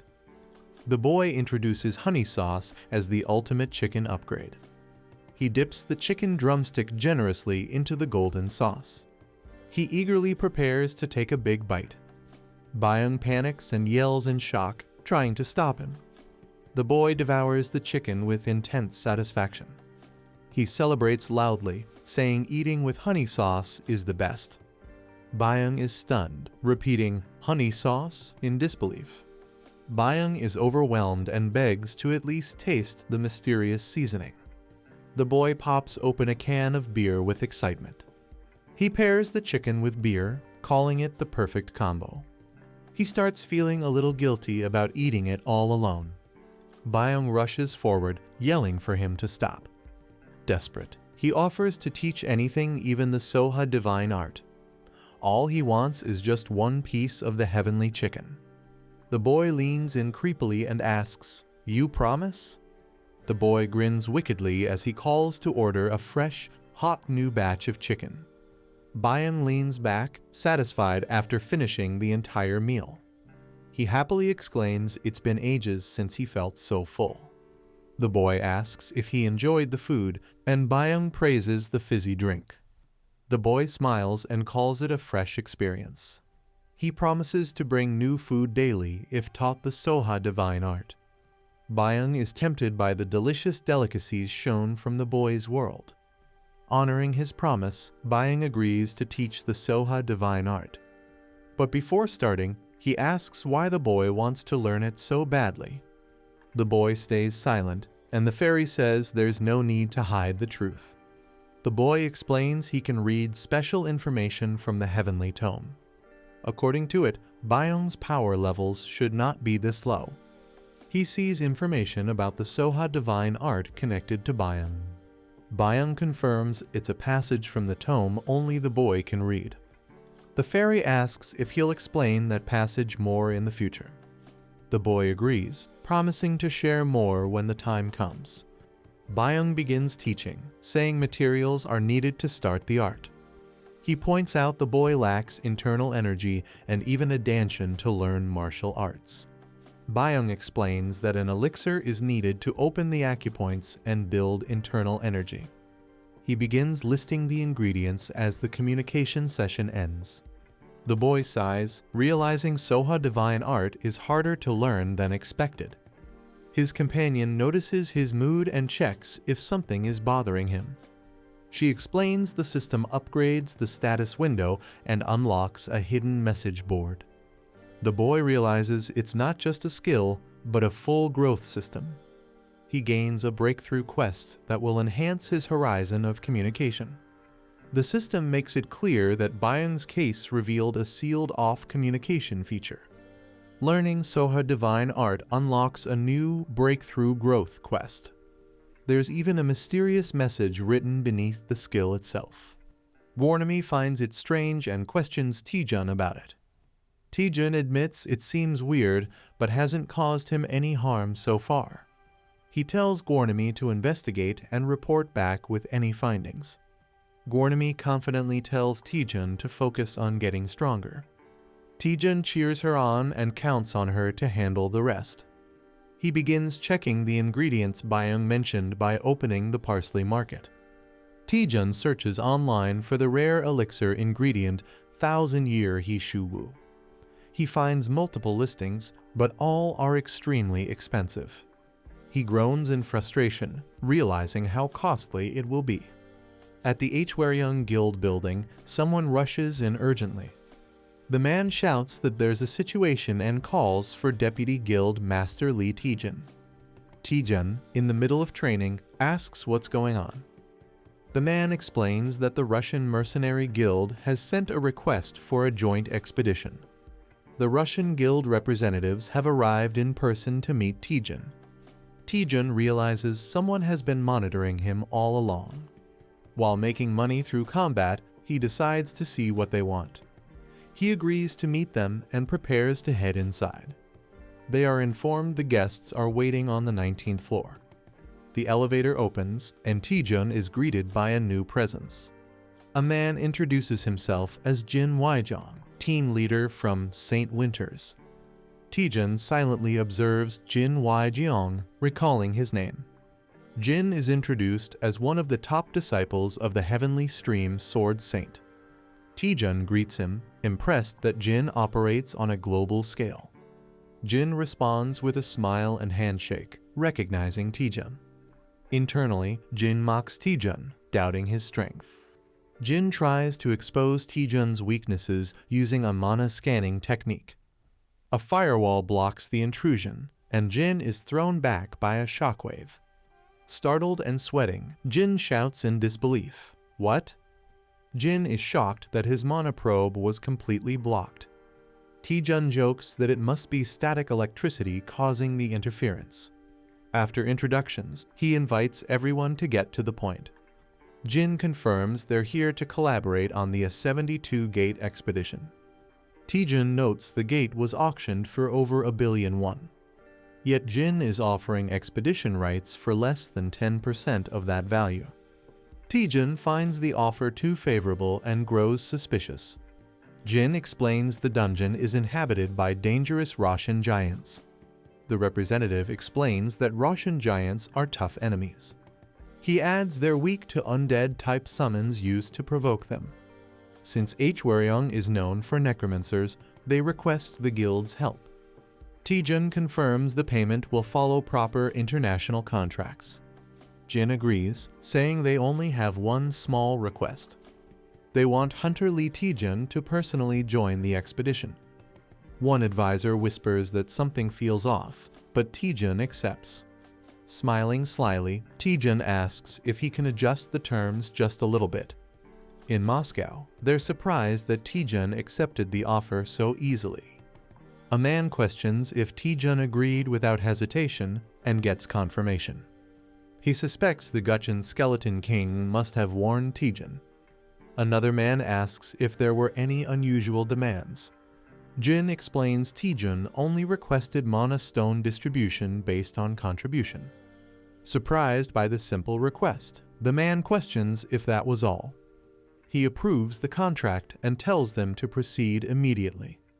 Jin, frustrated, walks away while Taejun smirks silently. Someone is shocked that a rookie B rank like Taejun could block their mind-probing technique. The enemy swears to come after Taejun, no matter who or what he becomes. Taejun unleashes a powerful technique called Rising Dragon Divine Fist, Spider Silk Palm. A quiet town is shown with people walking through the streets. A dirty bone lies on the ground with some leftover food stuck to it. A hungry boy named Chindo notices the bone and moves toward it. As he picks it up, someone yells and strikes him from behind. The boy is knocked down while a group watches him angrily.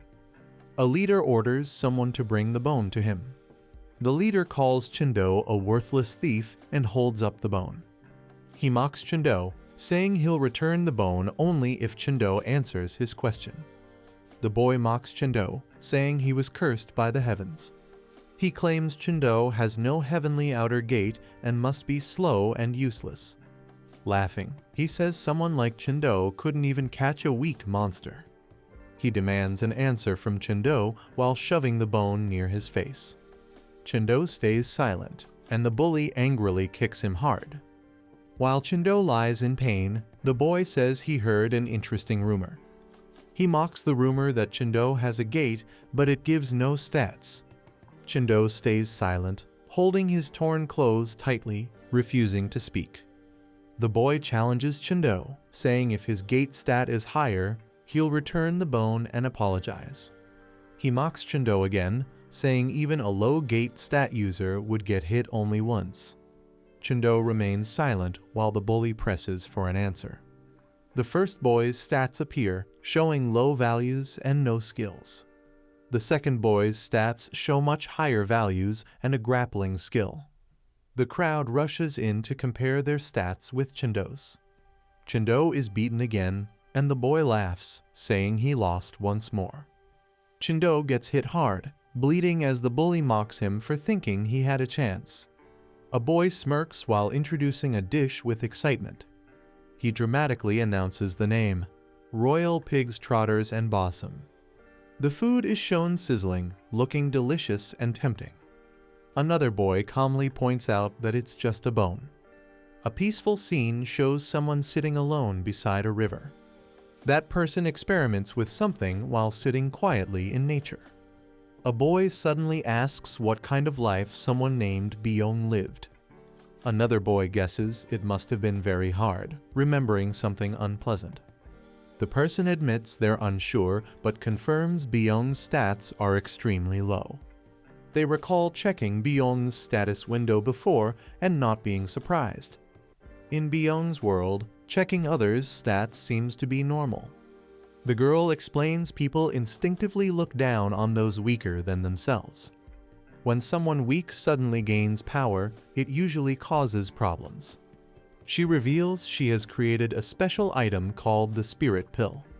The boy asks what kind of problem she meant, but she says it's hard to explain.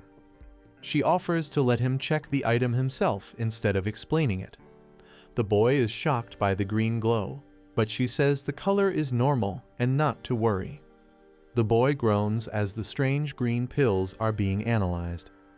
The system identifies them as linked cycle pills used to restore inner energy. Though effective, the pill appears rough and is now contaminated. The system warns that eating it without caution could be deadly. The boy notices it's poisoned and asks if there was a mistake. The creator is confused, saying the pill wasn't poisoned before and decides to try again. Confidently, the boy says he's good at detoxifying and prepares to purify it. He uses a skill called Spell Dispel C to remove the curse. As magic activates, everyone is shocked by the strong energy the spell releases. The boy proudly says he's still using the skill given by CEO Seo Yon HWA. The curse removal process on the pill progresses with glowing energy. The curse on the linked cycle pill is fully removed by Spell Dispel. The boy admires the pill's pretty green color now that it's purified. As someone suggests trying it, another person shouts to wait. The boy bites the pill and immediately feels a strange, intense reaction. He is shocked by the horrible taste and questions what it is. Even without chewing, a sewer-like smell makes him gag. A warning appears, saying the elixir must be chewed 20 times for effects to work. The boy thinks he might die if he chews the pill and considers spitting it out. The other person explains he should have taken sweet dew grass first to make it taste like honey. The boy suffers badly, saying it's hard to breathe after swallowing the disgusting pill. The boy sits cross-legged as power surges through him after taking the Yonwon pill. The girl confirms he has properly consumed the pill.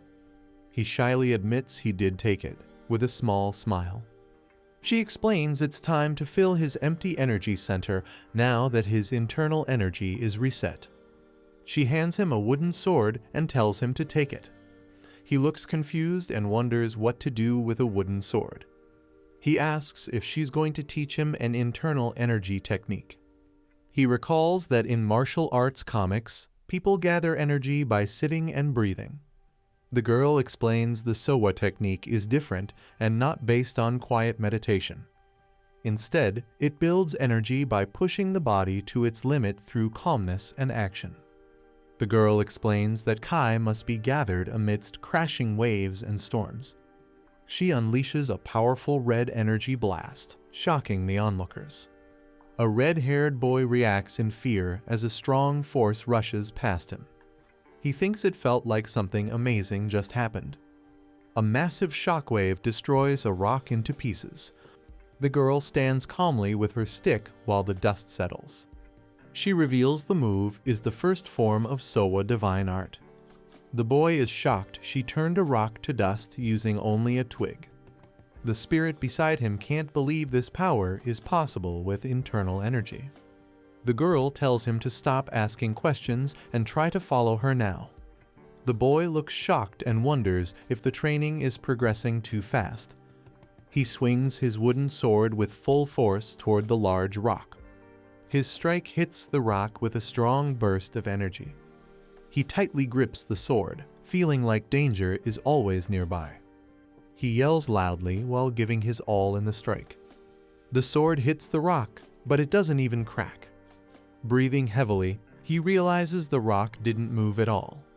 He complains that smashing a rock head on feels like an outdated training method.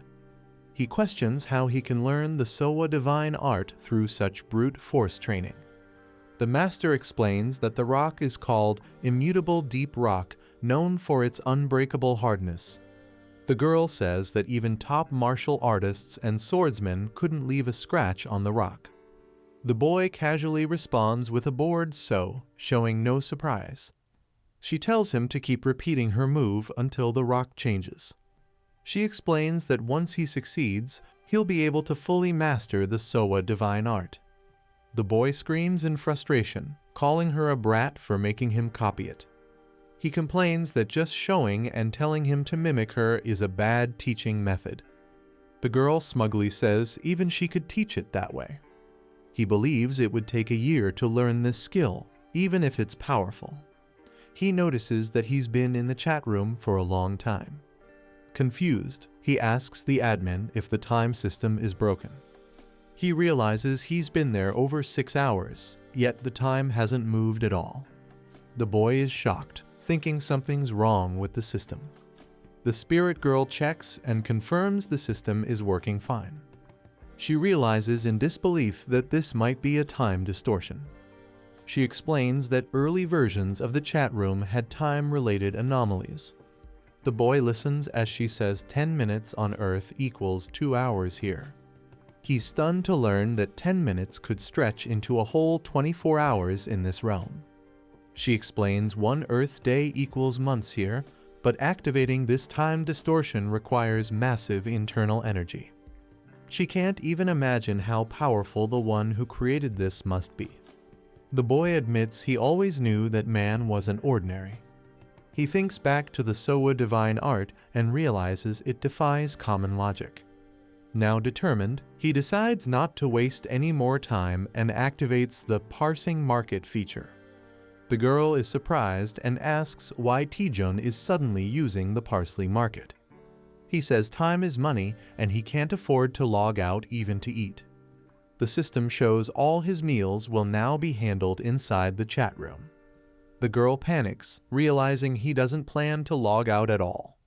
Taejun calmly asks if that's a problem, since the time feels the same to him. He decides to train day and night without worrying about logging out.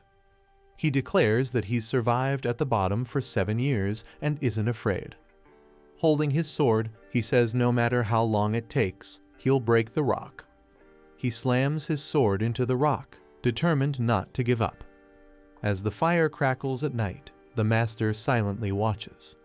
The girl nervously calls out "You user," while the master remains unimpressed.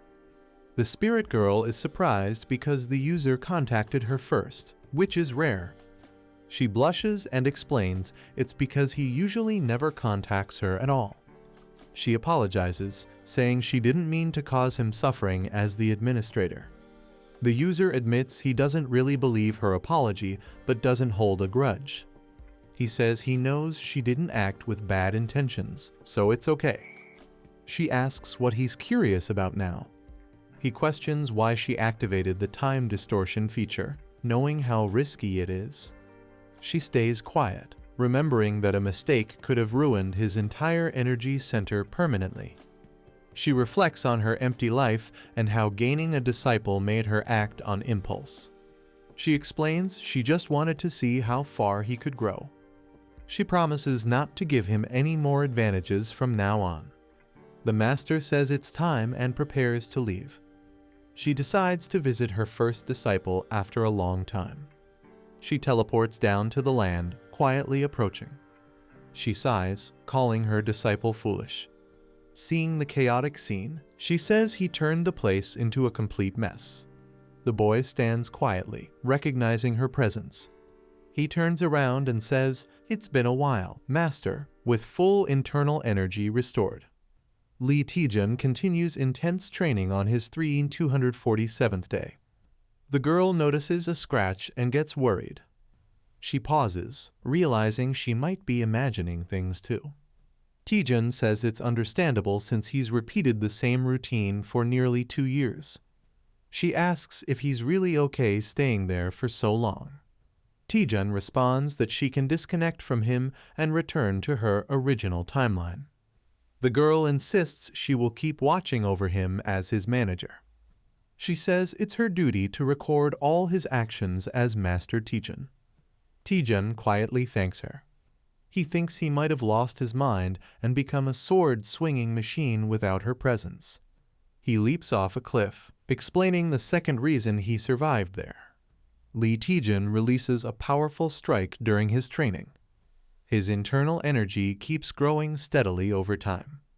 He unlocks a new passive skill called Weak Spot Inside Eye. The skill lets him detect hidden weak points in opponents or objects. On his 6,507th day of training, he asks his manager if she sees a glowing part on the rock.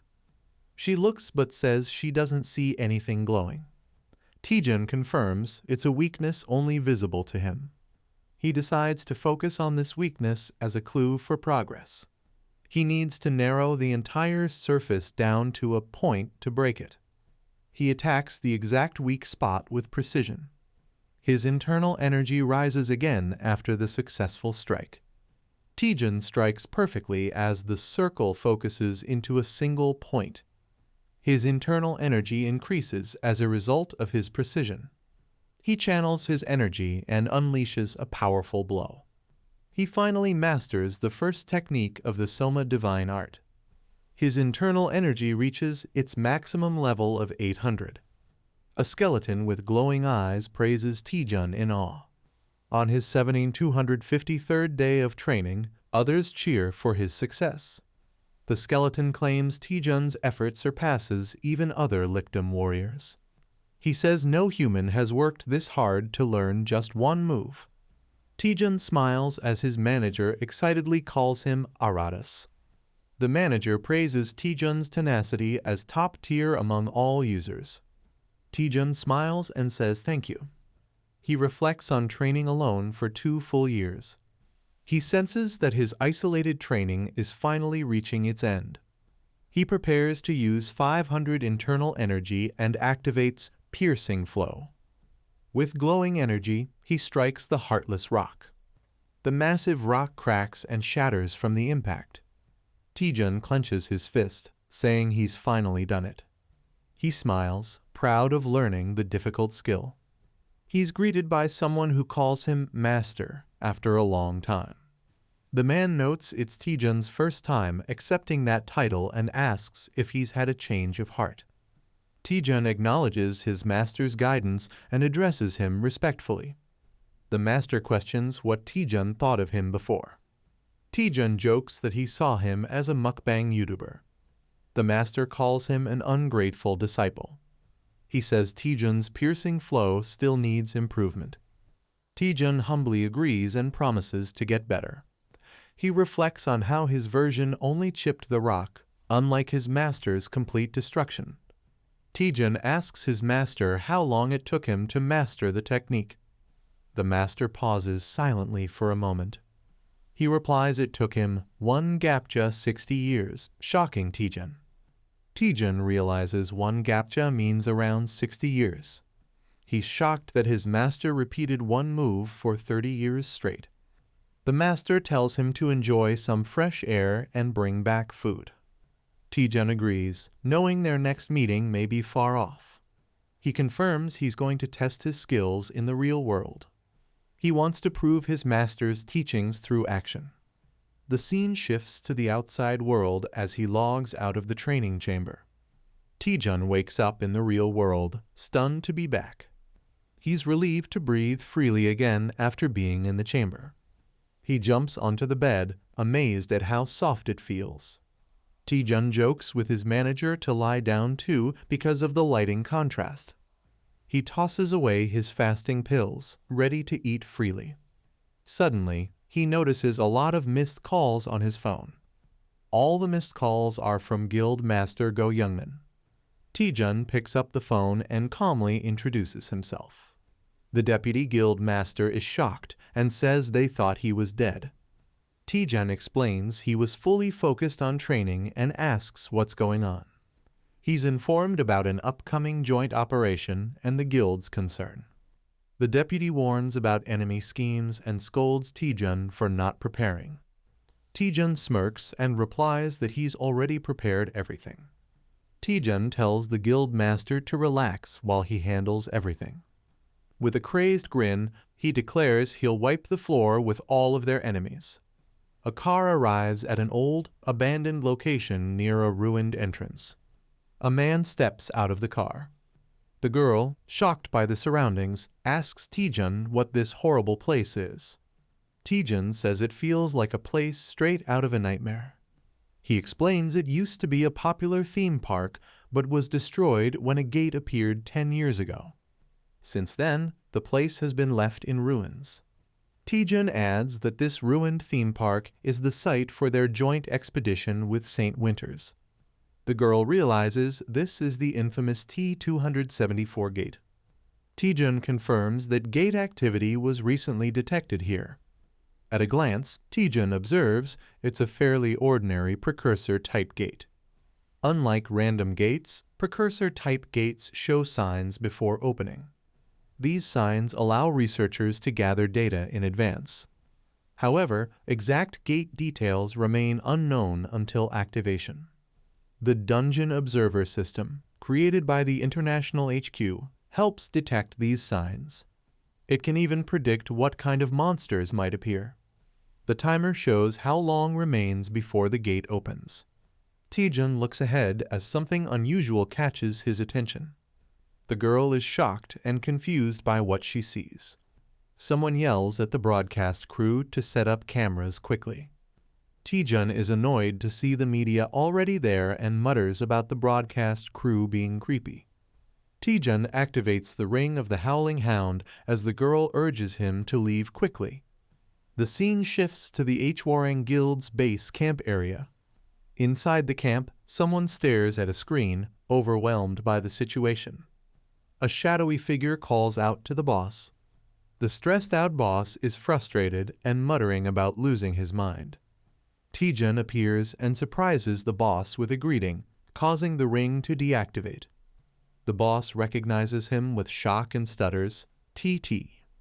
The girl shouts Taejun's name dramatically and rushes toward him using a spinning hug attack.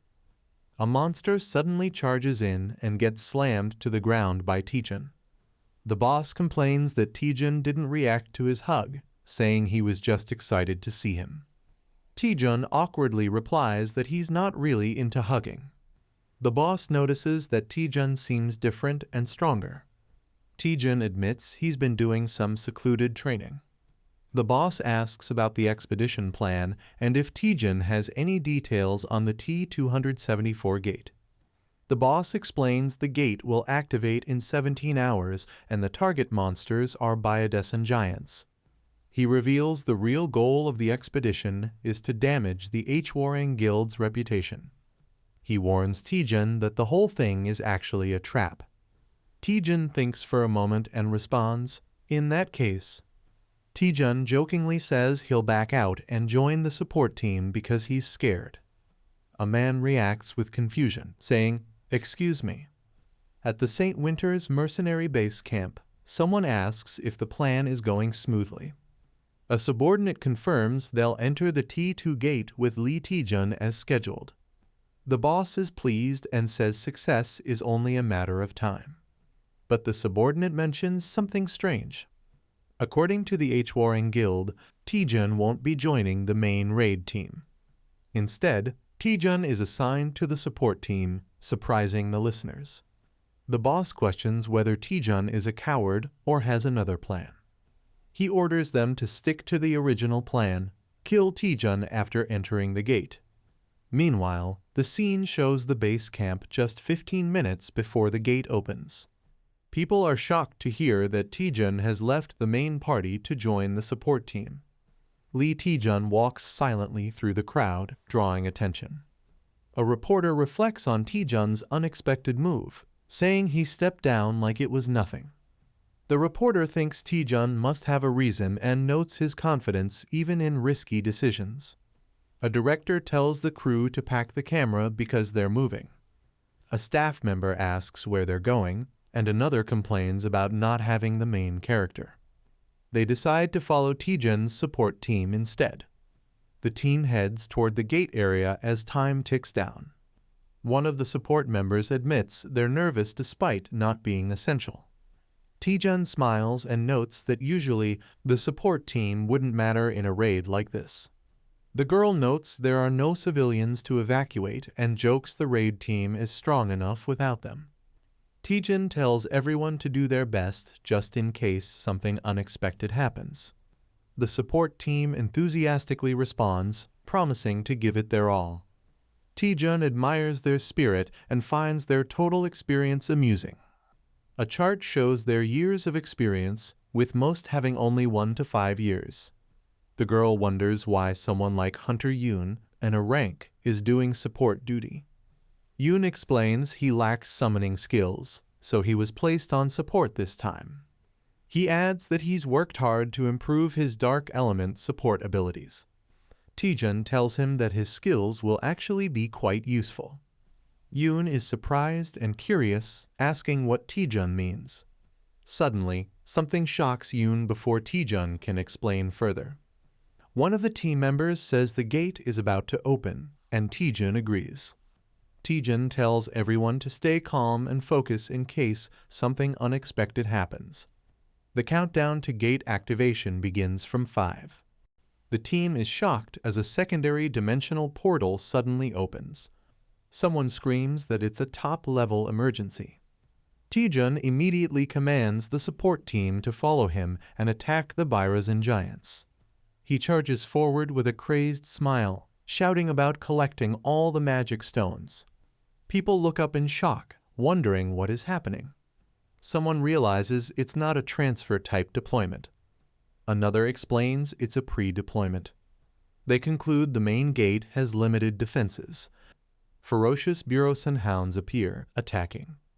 Chaos erupts as the monsters charge forward. A giant Burosan creature roars loudly. Someone panics, saying they'll all be wiped out at this rate. A powerful monk of the ascending dragon fist strikes the giant. A man checks if everyone is all right. He warns them not to fight the giant directly and to focus on rear support. He tells them he'll be counting on them. Some doubt what they can do against the monsters from the backline. Others agree they might just get in the way. A girl tells them not to be afraid and to listen closely. She says even if they work together, they'd still struggle against one giant. She points out that they have Deputy Guild Leader Lee Taejun with them. She rallies everyone to give their all in support. A giant roars as she prepares her weapon. She traps the giant with a skill called Bone Prison. Someone checks if the Deputy Guild Leader is all right. He notes that the situation is good enough to call a specialty. He thinks it's now much easier to hunt. He says the table is nicely set for battle. He prepares to farm like crazy using his skill. The attack, Greaseter X, is unleashed. The giant roars as the attack hits. Spectators are amazed, saying they never expected such a pre-deployment type.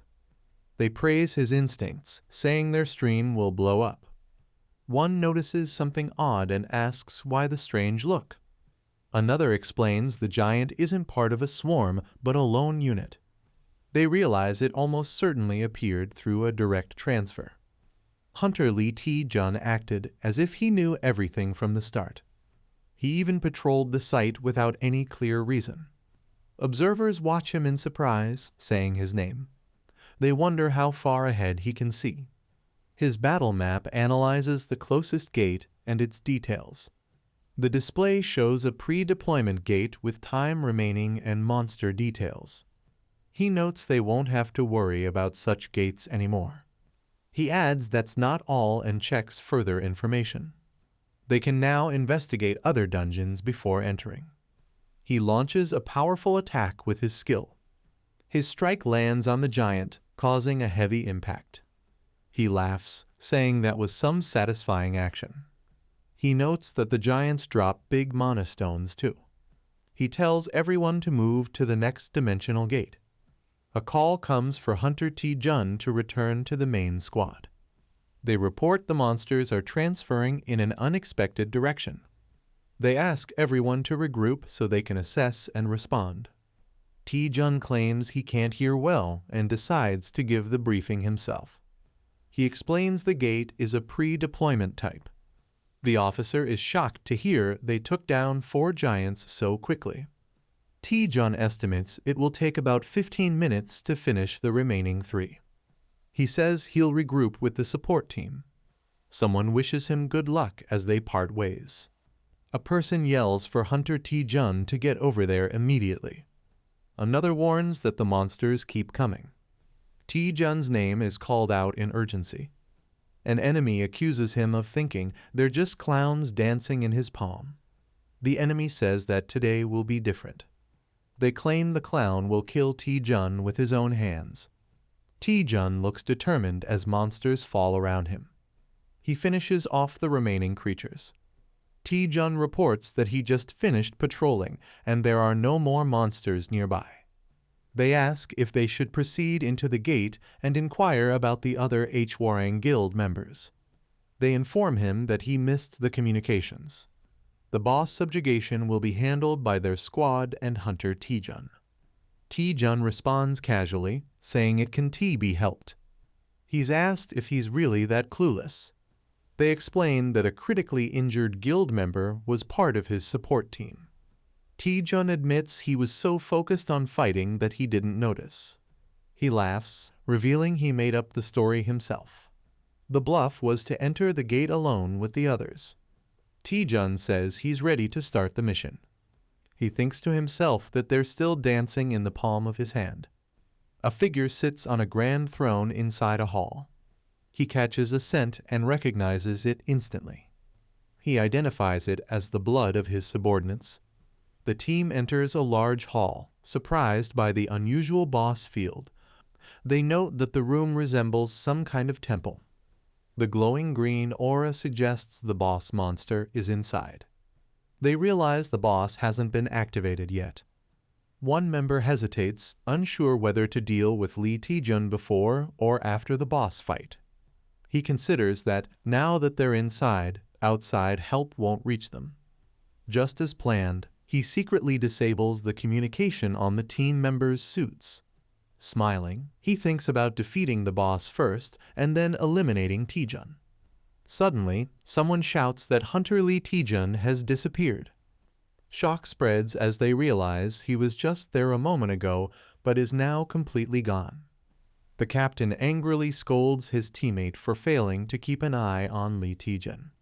The nervous soldier apologizes, realizing his mistake. Another member mocks the rookie for already slacking off. The captain asks when was the last time anyone saw Lee Taejun. They recall entering the gate together, but don't remember exactly when he vanished. The captain grows tense, wondering where Lee Taejun could have gone. He senses a faint trace of Taejun's energy still lingering nearby. Realization strikes Lee Taejun may have already uncovered their plan. He identifies the hidden power as the Elixir of Obscurity, which cloaks mana. The others realize Taejun must have used it immediately and now knows they're trying to kill him. A soldier nervously wonders if Lee Taejun is now planning to hunt them instead. The captain dismisses that idea, saying it would be reckless. He explains that the Elixir of Obscurity loses its effect if the user is detected. They realize they cannot leave the gate unless they defeat the boss. The only exit available is through the dimensional portal that opens after the boss is killed. The soldiers decide to secure the exit and wait until Taejun's potion wears off. For now, the captain orders them to focus on eliminating the boss first. The team advances toward the throne, preparing to confront the monster. Suddenly, the boss grips its massive weapon, signaling the battle is about to begin. The giant boss suddenly swings its weapon, smashing a soldier brutally to the ground. The team is horrified by the overwhelming power of the monster. Another soldier trembles, realizing the dire situation they're in. Screams echo as more teammates are struck down without mercy. From above, they notice the giant isn't just strong, it's wielding a spear like a warrior.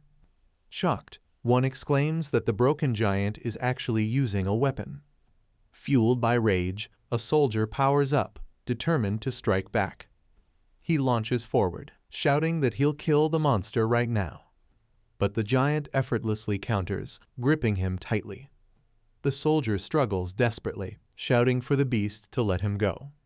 Meanwhile, the rest of the team watches in alarm, realizing how hopeless the fight has become. The giant slams its weapon down, crushing soldiers mercilessly.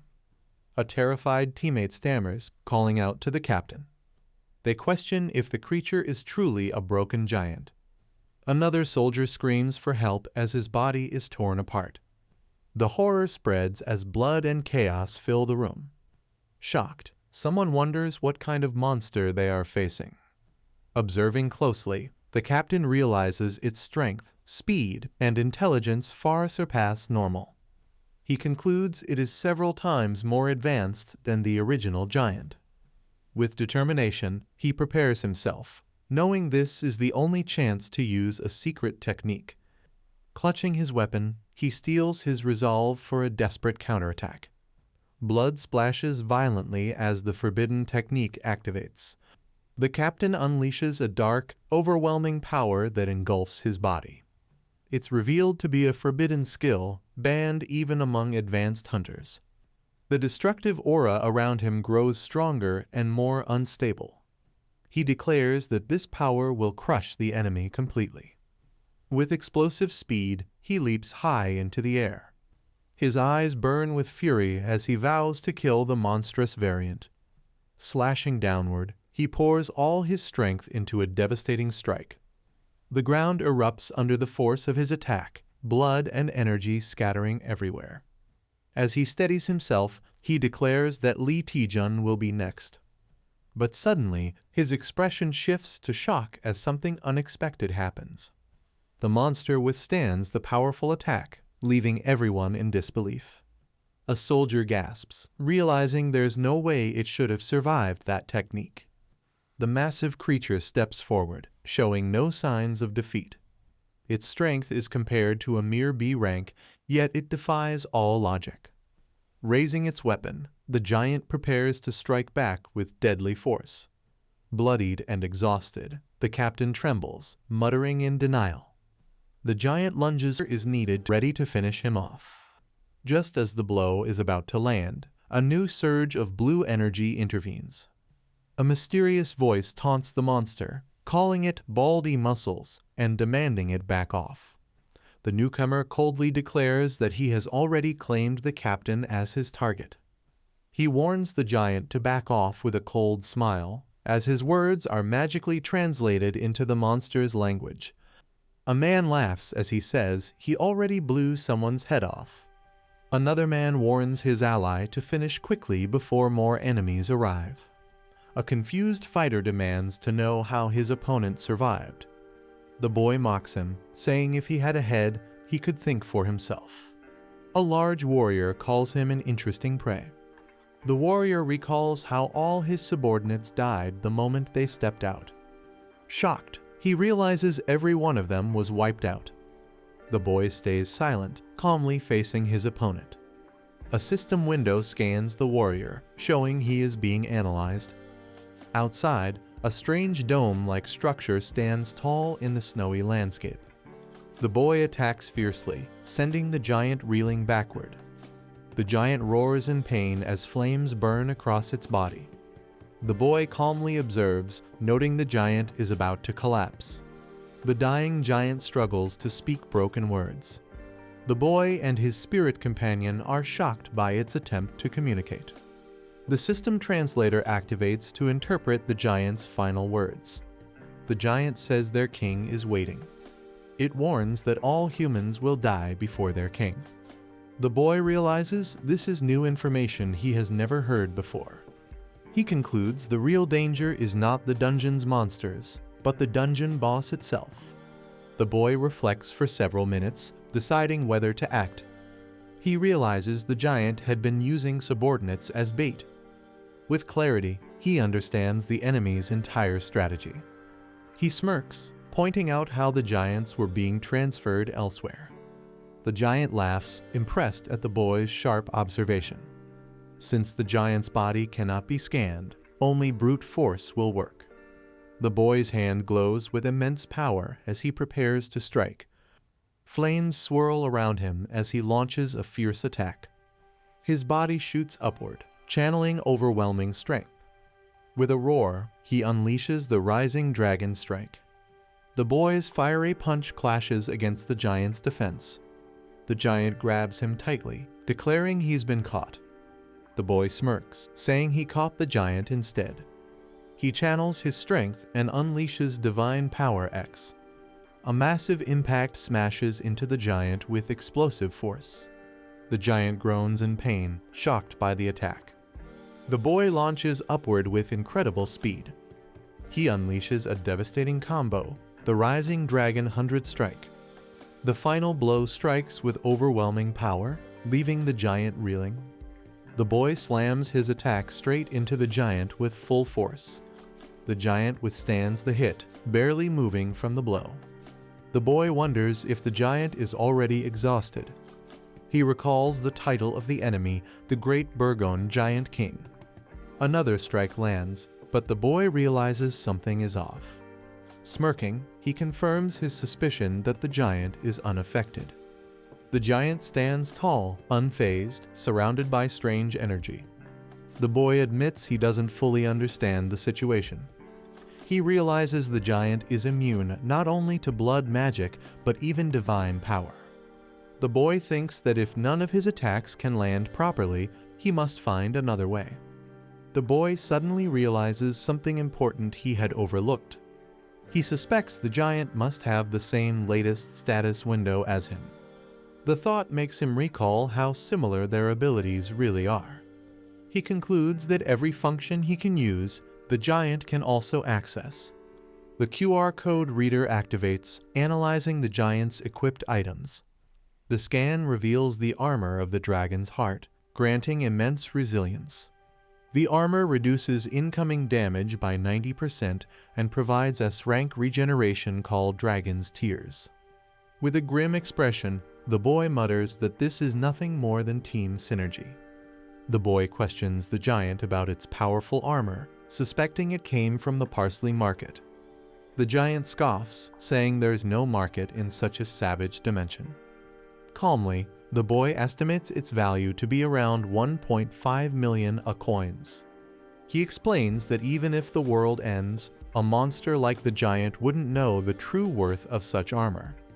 He adds that since the armor is bound, not even theft is possible. Calling the giant hopeless, the boy prepares his blood magic. A system window reveals his S-rank blood magic, capable of analyzing blood volume and creating powerful spells. With confidence, he warns the giant to hold onto its armor until it gets destroyed. Amused, the giant laughs mockingly, saying humans are truly stupid. The giant boasts that the armor he wears cannot be broken. The boy strikes with force, causing cracks to appear despite the claim. Shock spreads across the giant's face as his confidence wavers.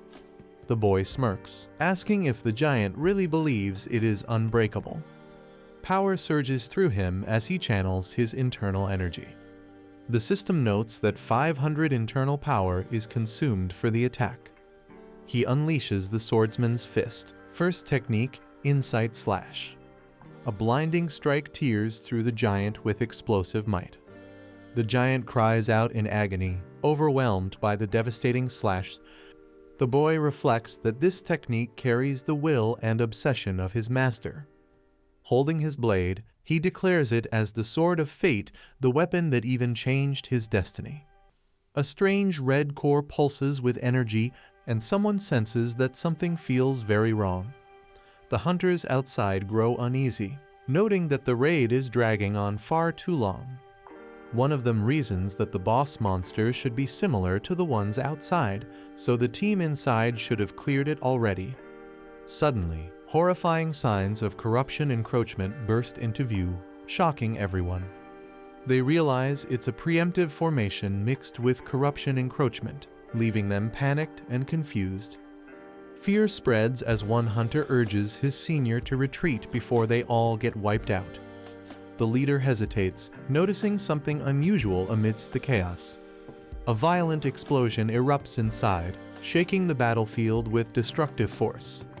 The crowd outside grows restless, wondering about Hunter Lee Taejun's whereabouts and where the rest of the hunters have gone.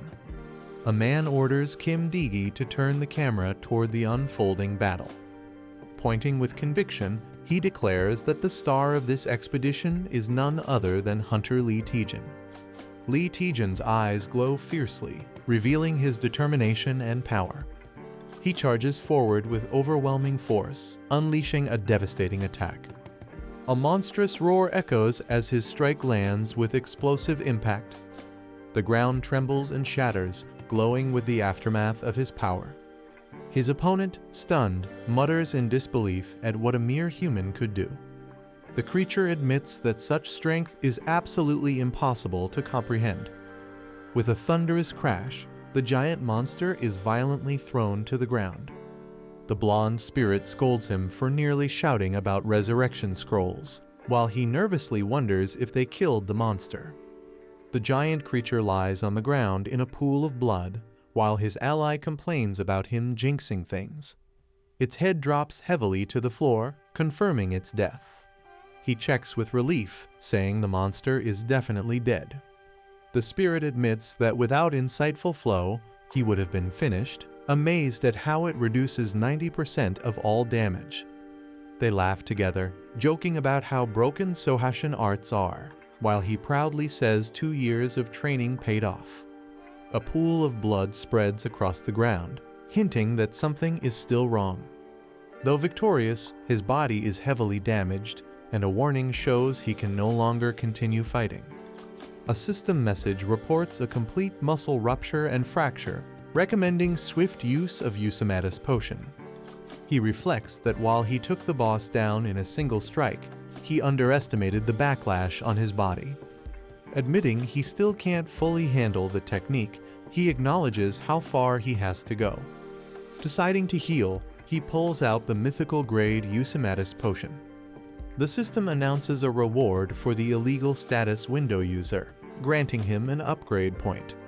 Surprised, he wonders about being labeled an illegal status window user. He then realizes the earlier vampire wasn't the only one, as another menacing presence appears. Embarrassed under his administrator's sharp gaze, he hesitates and stammers, unable to explain himself. He hurriedly insists he didn't know the enemy was using an illegal status window. The administrator awkwardly excuses herself, disappearing as soon as things get complicated. He holds up the potion, pointing out how she always vanishes whenever things don't go her way. Confused, he stares at the fallen boss, wondering what exactly she is hiding. Noticing something unusual, he bends closer and questions the strange symbol on the monster's body. The mark reads Alpha, leaving him puzzled about its meaning. He realizes this boss had 2 eyes and an upgraded status window, perhaps branding itself with a unique mark. Despite these discoveries, a chilling unease washes over him, as something about it feels deeply wrong. He examines the strange marking and notes it looks less like a tattoo and more like a brand. Suddenly, a wounded hunter calls out his name, catching him by surprise. The man, bleeding heavily, accuses Lee Taejun of dragging them into this deadly trap. Taejun calmly replies that they were the ones who set the trap, not him. He reminds the hunter to focus on himself, warning he will die without treatment. The injured man dismisses it, saying it doesn't matter anymore. He explains that his only purpose was to honor his master's teachings and repay the Hunters Association. But now, with his injuries and failure, that goal can no longer be achieved. Blood dripping down his face, he admits his dream has ended, leaving nothing left for him. The injured hunter lowers his head, telling Taejun to kill him right now. He yells in frustration, demanding Taejun to use his blood magic and finish it. Taejun looks down at him sharply and calls him an idiot. He mocks how pathetic it is for a tiger-class hunter from the Chengju Association to give up so easily. The wounded man glares back, furious at Taejun's words. Taejun reminds him that as long as he has the courage to live, he can always start over. He adds that even if the man ran away and shamed his master, survival means he can still change. But the hunter shakes his head, saying it doesn't matter anymore. He despairs that not even an S-rank healer could fix his current state. Desperate, he gulps down the mythical Eusimatus potion as his body begins to glow with its healing effect. The wounded hunter trembles in shock, asking what just happened and what is going on with his body. Taejun holds up the glowing potion, telling him to witness the power of the sacred elixir. He explains that with this potion, even the man's ruined arms can be restored. Kneeling beside him, Taejun promises to share the potion, letting its light shine down. The hunter, confused and overwhelmed, asks why Taejun is doing this for him. Taejun only gives a small smile, his intentions unreadable. With a calm yet unsettling tone, Taejun feeds him the potion and declares that he forgives his sins. A strange green portal swirls in the sky, glowing ominously as people prepare outside. Reporters and onlookers panic as someone begins to step out of the gate. A cameraman shouts in shock, urging to capture the moment immediately. From within the portal, Hunter Jin Waijung emerges alive, covered in green energy. People are stunned, recalling he was supposed to be fatally injured inside the gate. Others wonder if he somehow used a healing skill to recover from his wounds. A guild member rushes to help, but Jin Waijung calmly insists he is fine. The guild asks him to attend a press conference right away to address the public. Jin Waijung refuses, saying he has something more important he must do first. Meanwhile, reporters gossip about another hunter, Lee Deokian, who was seen coming out earlier. Jin Waijung begins his speech by offering a heartfelt apology to everyone present. He explains that the expedition plan for Gate 72 was led by St. Winters. The team ignored warnings and carried out the raid recklessly, overconfident in their experience. Instead of defeating the boss, their mistake caused the gate's monsters to rampage further. He admits their arrogance and carelessness put countless lives in danger. Reporters question if all the blame truly lies with St. Winters. Jin Waijung reflects on being saved by Lee Taejun and acknowledges his past sins. He vows to expose the dark side of St. Winters and reveal all their wrongdoings. With determination, he declares that only through truth can salvation be found. The crowd is shocked and confused as Jin Waijung speaks of St. Winters' filthy underside. He raises his voice, declaring that the guild is nothing but a villainous group. He reveals that many members, even in his own team, were dangerous ex-convicts. These criminals pretended to be heroes, fooling the public with false justice. He accuses the representative, Sergei Mavrodi, of corruption and manipulation. The shocking statement causes chaos among reporters and listeners alike. Cameras flash as media rush to capture every moment of his confession. Jin Waijung addresses Hunter Lee Taejun directly, asking if he is watching. With tears and regret, he begs for forgiveness, saying he has finally atoned. The news spreads quickly, flashing breaking news with Guild St. Winters under fire. News reports announce that Hunter Jin Waijung, once praised as the light of the Far East, has exposed corruption within St. Winters. According to his testimony, Sergei Mavrodi, the guild leader, was illegally distributing banned Class 1 awakening drugs. The revelation shocks the public as the press uncovers even more hidden scandals. Sergei Mavrodi sits silently, enraged, as he recalls sparing Jin Waijung in the past. He explodes in anger, screaming that he once treasured Jin but was betrayed. Furious, Sergei realizes the assassination plan against Jin has failed. Meanwhile, Jin Waijung, now the only survivor, appears like a completely changed man. Observers speculate whether Lee Taejun orchestrated the entire downfall. Suddenly, a voice greets Sergei Mavrodi, saying, "Long time no see," hinting at a new twist. Sergei looks stunned as he recognizes the mysterious figure standing before him. The man is revealed to be the Gutchen Skeleton King, shocking Sergei further. Sergei demands to know how the Skeleton King managed to get inside. Calmly, the Skeleton King replies that he can go wherever he pleases. With a cold smile, he adds that unlike others, he is not cursed to bleed endlessly. He explains that the moment he steps into certain places, events begin to unfold. Sergei grits his teeth, realizing that everything happening is the Skeleton King's doing. The Skeleton King reminds him of the blood pact they made 30 years ago. Sergei angrily recalls that he once agreed never to set foot in Korea again. In return, he demanded that his existence never be publicly mentioned. He admits he doesn't know how the Skeleton King swayed his subordinate. Furious, Sergei draws a golden gun, accusing him of betrayal. The Skeleton King mocks him, saying he treated their blood pact like a game. Sergei is caught off guard as the Skeleton King calls his move clever. He explains that since Sergei couldn't target him directly, he tried to ruin his reputation indirectly. The Skeleton King then burns the blood pact, saying dirty games should be played to the end. Sergei panics in fear, shouting in confusion about what is happening. Sergei stares in shock, questioning why his name is written on the blood pact. The Skeleton King explains that Jin Waijung and the mercenaries had exposed him.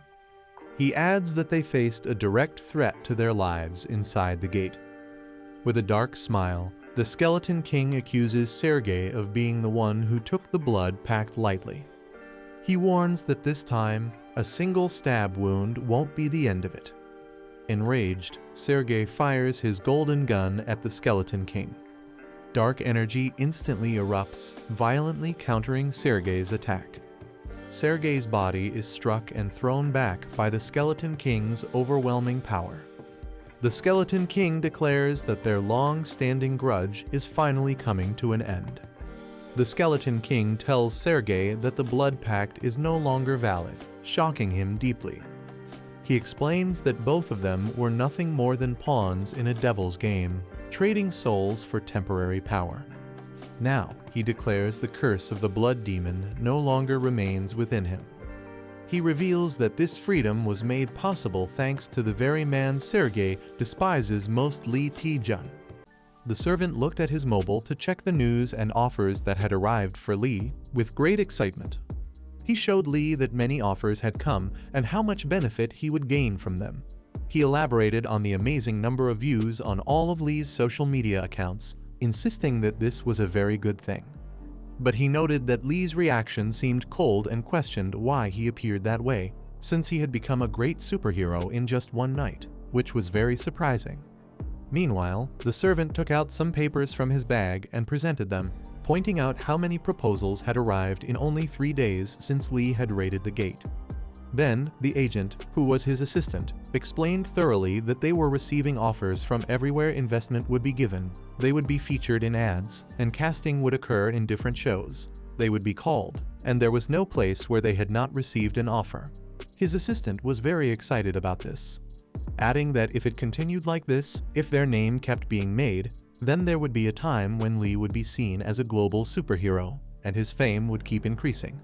At the same time, Lee asked a question: had any international HQ come to them or hired them yet?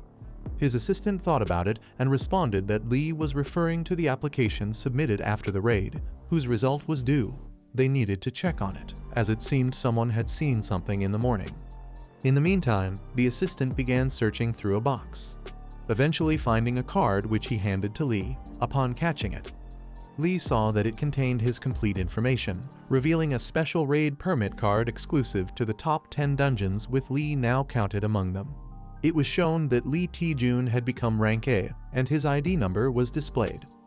The assistant admitted that he had thought Lee's application would be cancelled denied because of the incident involving St. Winters, but he expressed great happiness and gratitude that it had not become a hindrance.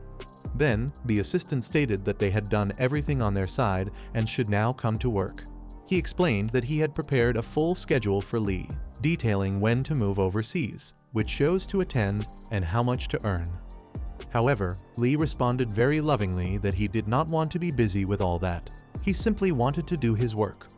Lee inquired of the assistant if there was any work that did not require his direct involvement. The assistant, with great surprise, began looking at his schedule and questioned what Lee was saying. He explained that without Lee's appearance, they only had 4 opportunities ready to work with them, specifying that sponsorships had come from Haver Young Guide and 2 ads from Hunter Young Hannah, and that Lee had been cast due to his interest in them, with them paying the patent for it. After this, Lee said smilingly that they did not need so much work. He suggested working with all 4, but focusing more on their core work, not merely business deals. Then, the assistant asked why Lee was giving up all this, since so many offers had come and they had such an opportunity to earn money. He wondered why Lee was stopping them when he was standing on a mountain of money, and why such behavior. Lee cut his words short and expressed that he was very embarrassed and sorry for this, but he was not in a condition to handle that money or make it further. Lee stated that he did not want to earn so much money because he was not in a condition for it. With resolve, he opened his window and looked out, explaining that earning money was not so important now. Before that, he had to save someone very special to him. Something was showing in his window. The time remaining for the Sova Divine Master Art was about 10 days, 4 hours, and 39 minutes. After seeing this, he began thinking deeply about what to do with it. 3 days passed, and a scene of a building was shown. A voice came from behind, and it was an AI robot addressing Lee. The robot expressed that it had thought that would really happen, detailing that special abilities gained in the Windows system were being taught illegally by a third party, and whatever came into its impact had its powers illegally reduced. It mentioned that its Windows status was being changed to 76HR, which was an illegal thing, but it admitted surprise that Lee was updating his Windows status so quickly, questioning how he was updating its interactions so rapidly, though now it understood what was happening. The AI robot confirmed that this was definitely an illegal upgrade. Lee then asked if it was really possible and whether the robot was correct, meaning a person was illegally sharing the status of Windows and modifying it without the company's approval. The AI robot answered affirmatively and with sudden intensity asked if Lee remembered seeing any weird markings on the core or body of the giant, pressuring him to recall whether they were on its tongue, back, shoulders, or neck. After a moment of thought, Lee thanked the robot and said he would consider it and respond later. Privately, he began thinking that he remembered a tattoo-like mark on the shoulder of that monster, specifically on its back. The AI robot then revealed that it recognized the character shown in the tattoo. It explained that the name was Alpha, a top-level fugitive, and that everything was happening through him. It expressed certainty that this was the same person repeatedly upgrading the status of Lee's window or the giant's window. As soon as Lee heard this, he became profoundly shocked. He began asking about Alpha, and after, the AI robot explained that it was not allowed to share Alpha's real name with Lee, as it was against company rules and strictly prohibited. With great concern, it then questioned how a top-level fugitive could be present and how dangerously threatening that would be. It urged Lee to consider this deeply.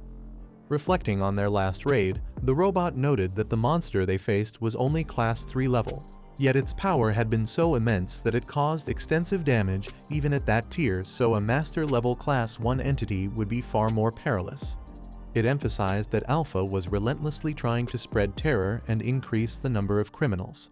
The real purpose behind this was to cause more damage to the world. Additionally, it revealed that Alpha was being actively searched by the security department. Throughout, the robot repeatedly prompted Lee to ponder these grave implications, underscoring the urgency and scale of the threat. Lee was surprised by the revelation that Alpha's real purpose was to increase criminals and cause global damage. Realizing this meant Alpha was growing its skills explosively through a list that rewarded illegal upgrades. The AI agreed this was the case. He pondered the connection between Alpha and X-World, noting that Alpha not only sought to upgrade things, but also had the power to interact with his screen and detect changes. From a villain's perspective, Lee found it weird that upgrades could be so volatile, either upgraded or downgraded, making a huge difference. He also thought about how to decode Alpha's access and control over skills, questioning why Alpha would give skills to others and enable notifications, which seemed strange since it increased his chances of being caught. Yet he remained at large. Finally, Lee considered that the AI assistant would likely answer him by advising him to focus on his own growth to move forward. With relentless determination, he investigated the situation, striving to move forward through his efforts. He also thought about focusing on his growth to ensure progress. The alarming realization hit him that if he did not upgrade the system, his skills would be denied access and reset a very bad outcome for him. In a moment of levity, he concluded that the fastest way to earn points was to buy something to eat, and he laughed uproariously at this. He felt confident that the AI assistant would understand his intentions, and he was very happy because he had devised a plan to seek guidance from his master. He continued to pursue the most points and advance with all his might. When he achieved that goal through the connection at that moment, he became overwhelmingly happy about having come here again. The man and his companion freeze in shock as a powerful voice accuses them of entering without permission. Startled, he quickly realizes who it is and nervously calls out, recognizing his master.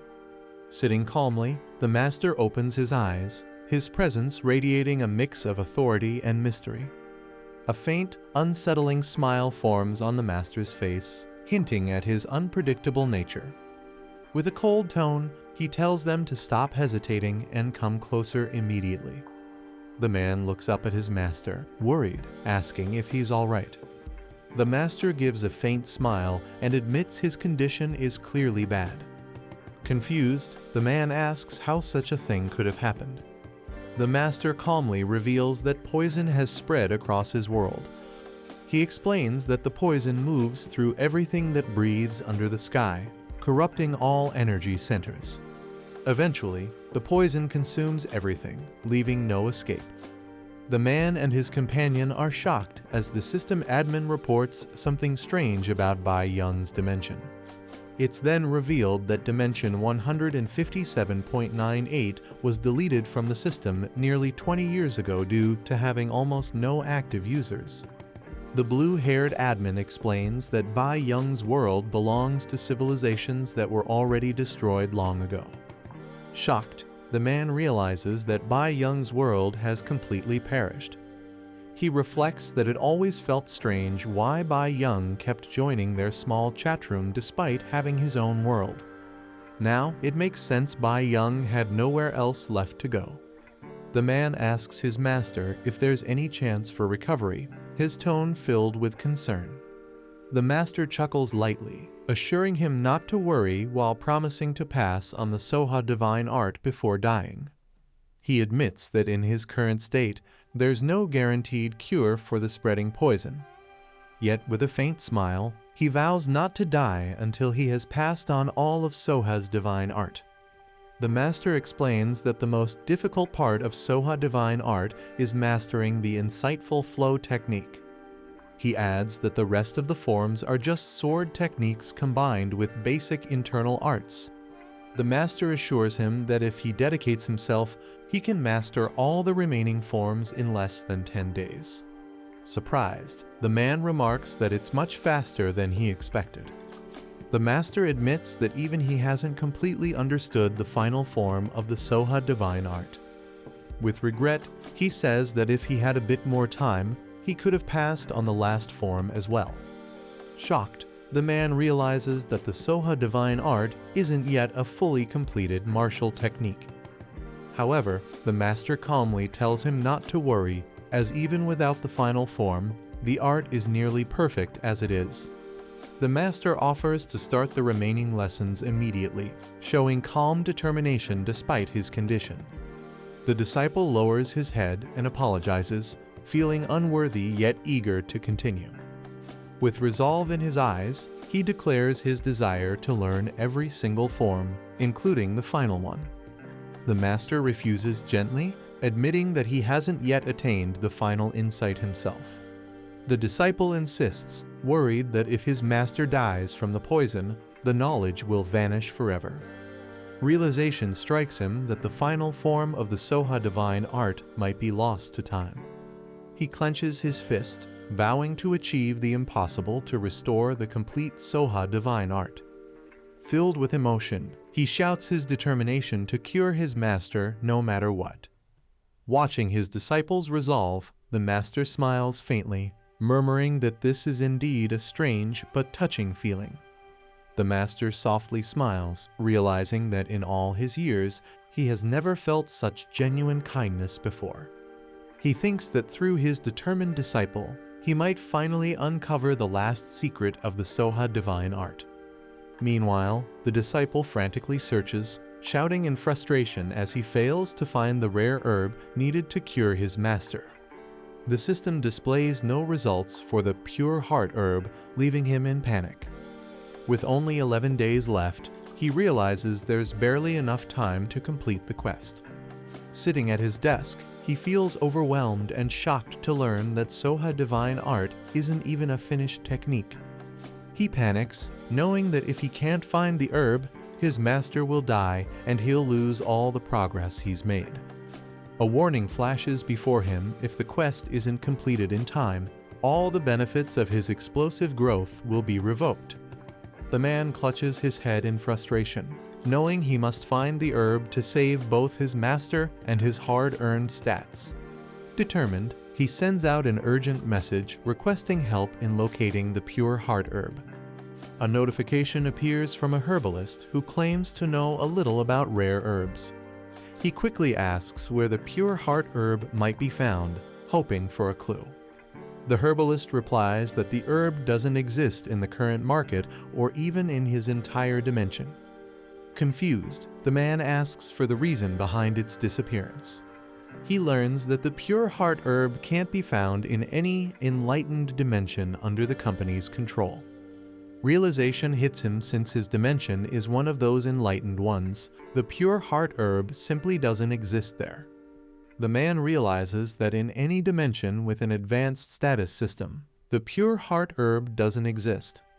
He sighs, thinking how ironic it is that in a world full of information and technology, such a rare herb has disappeared. Yet, a sudden thought crosses his mind. Maybe the answer is much closer than he imagined. He asks an expert if they know where the pure heart herb naturally grows. The herbalist explains that it grows near cliffs beside the nest of a creature called the walking serpent bird. However, the herb dulls human senses, which is why it's rarely used in medicine. Curious, the man asks for a picture of the creature to confirm his suspicion. The herbalist sends an image of a strange, serpent-like bird known in their world. Seeing the picture, the man smiles with relief, realizing that everything perfectly matches his theory.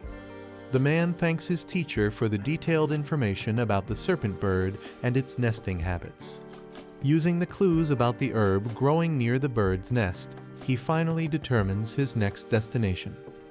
When his companion calls out to him, he confidently replies that he has found what they need. He explains that the herb wasn't far away. After all, it was much closer than expected. His companion warns that the next dungeon might be the toughest one they've faced so far. With determination in his eyes, he declares that their next target is the Byakuok Labyrinth. Meanwhile, the scene shifts to the Celestial Flow Society's headquarters in Henan Province, China. There, the renowned figure Jin Wai-Yung addresses a large crowd during a major press conference.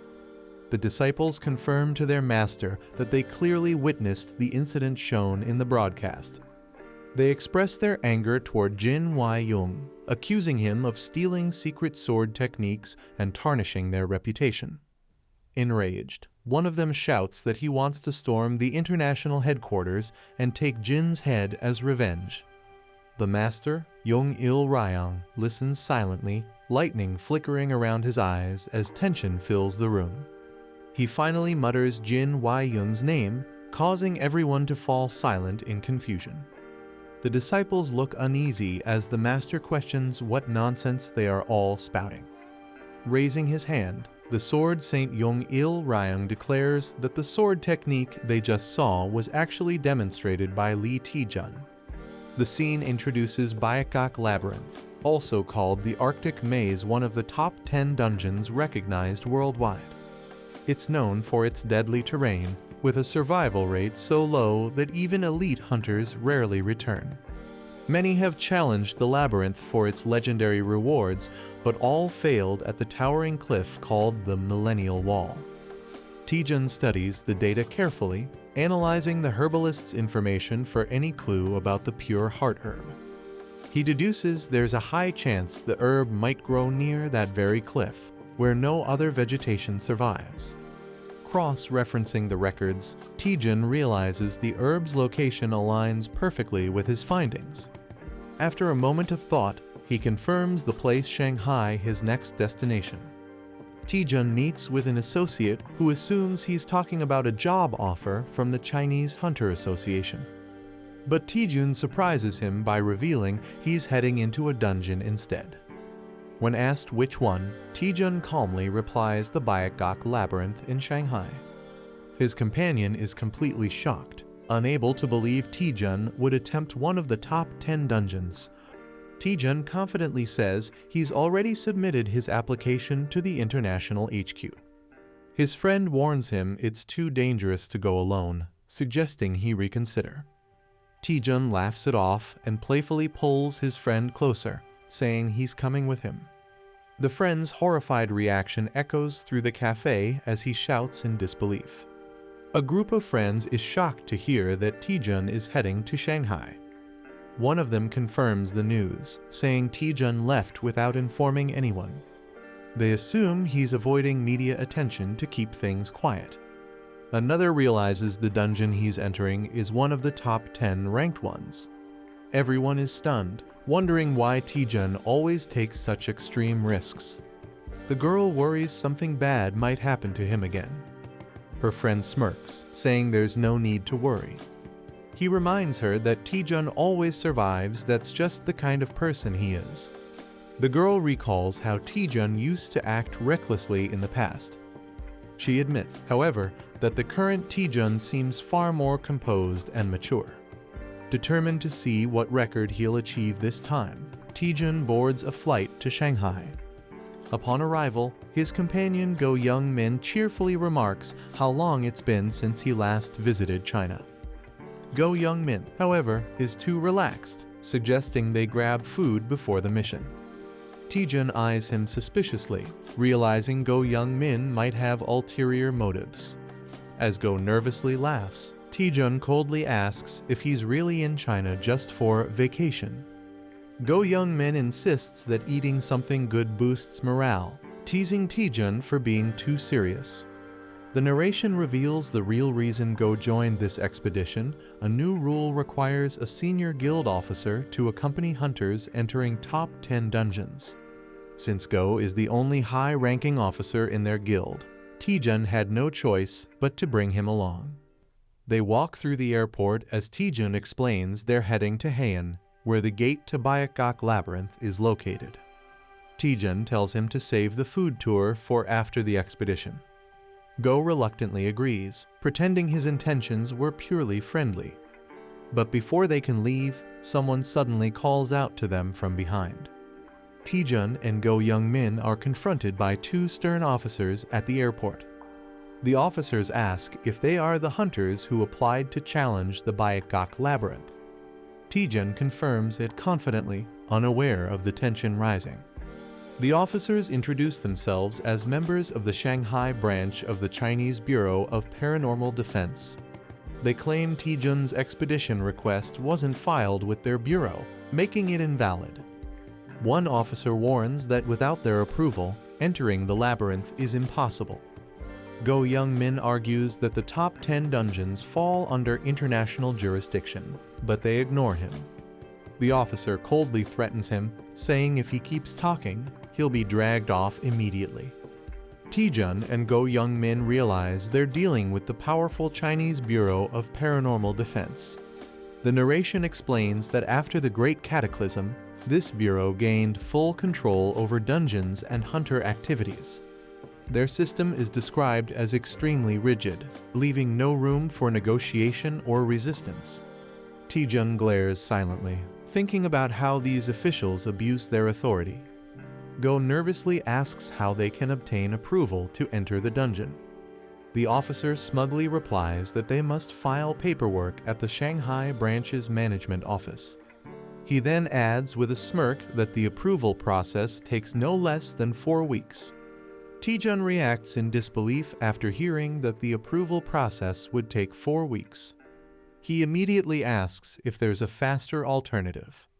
Go Young-min nervously hints that they could offer a small fee to speed things up. The officer smirks and asks how much they're willing to pay. Taejun offers 2 mid-grade mana stones, but the man greedily raises his hand, demanding 3. Pretending to agree, Taejun calmly says he'll hand them over once they reach their lodgings. The officer, pleased, tells them to follow him so they can reach the gate by tonight. But before proceeding, Taejun glares and asks for the man's name, his tone suddenly cold. Taejun clicks his tongue, calling the officers a bunch of thugs. Go Young-min vents his frustration, wondering how they can act so arrogantly. Suddenly, one of the officers appears behind him, reminding him about their deal. The man extends his hand, demanding the promised mana stones. Taejun stays silent, watching as the officers block their way.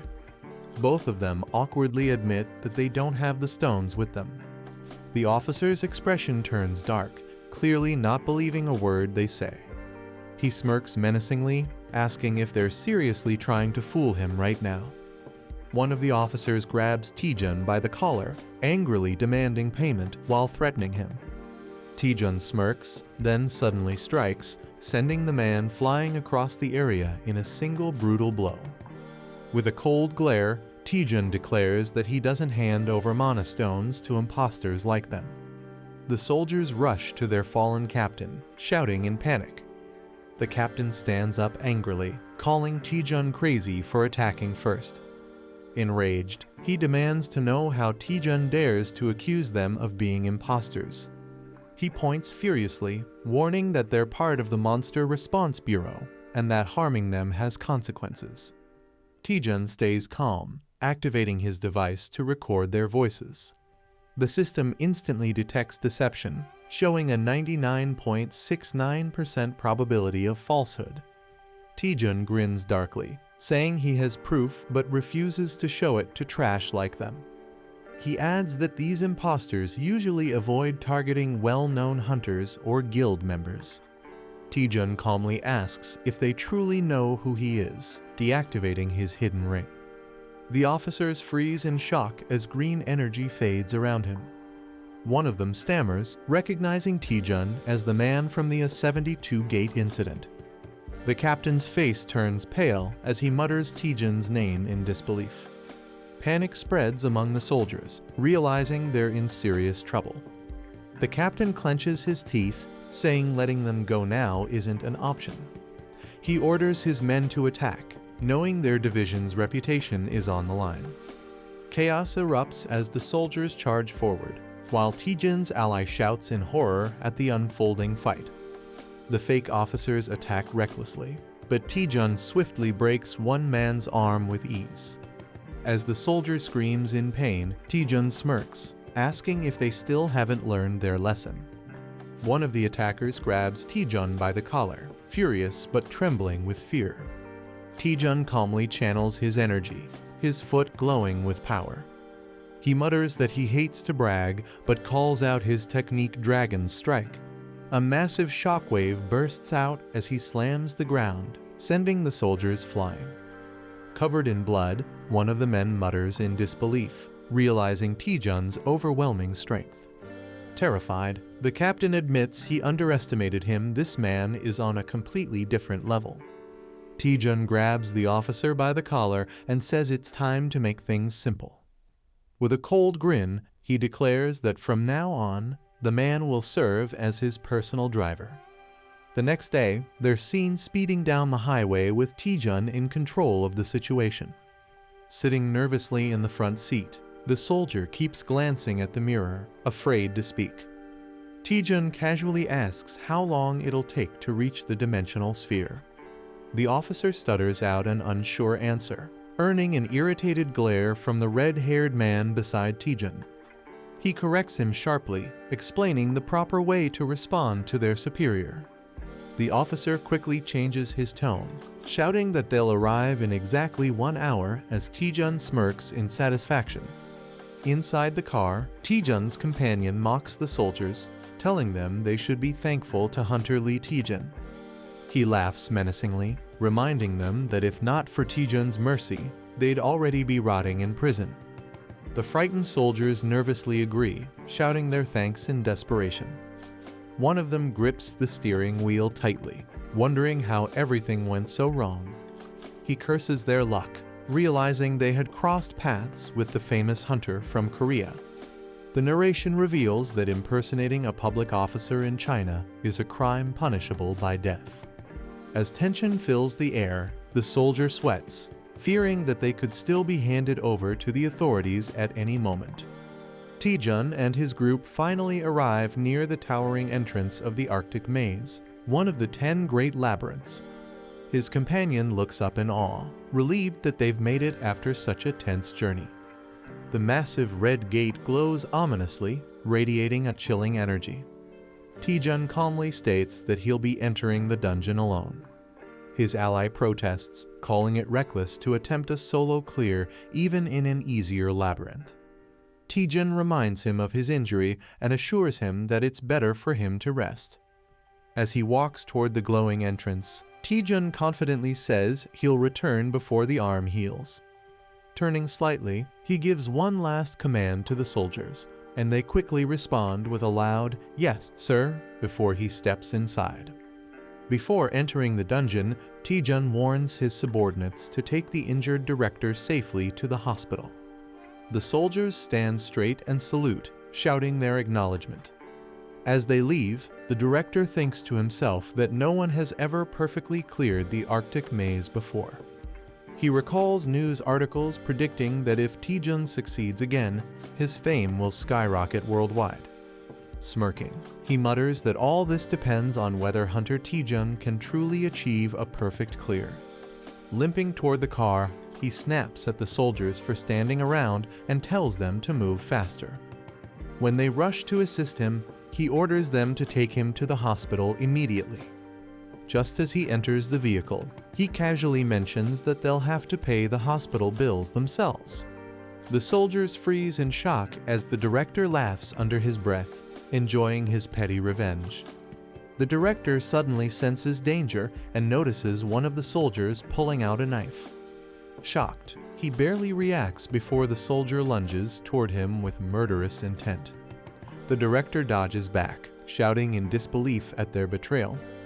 He mocks them angrily, asking if they really think he's weaker than Taejun. Dark energy begins to swirl around him as his expression turns sinister. He declares that he'll show them who he truly is and starts chanting a spell. A cursed blade materializes in his hand, glowing with an eerie purple aura. With a vicious swing, he cuts down the soldier in an instant, leaving everyone frozen in fear. The director freezes in confusion as a new figure steps in, radiating a fiery aura. Clad in a red and orange robe, the man's sword burns with intense golden light. He condemns the fake soldiers for daring to impersonate government forces and attack honored guests. With calm fury, he declares that every one of them deserves to die. His name flashes on screen: Kang Ryu-ah, ranked 31st in the Chinryu Society, known for his unmatched swordsmanship.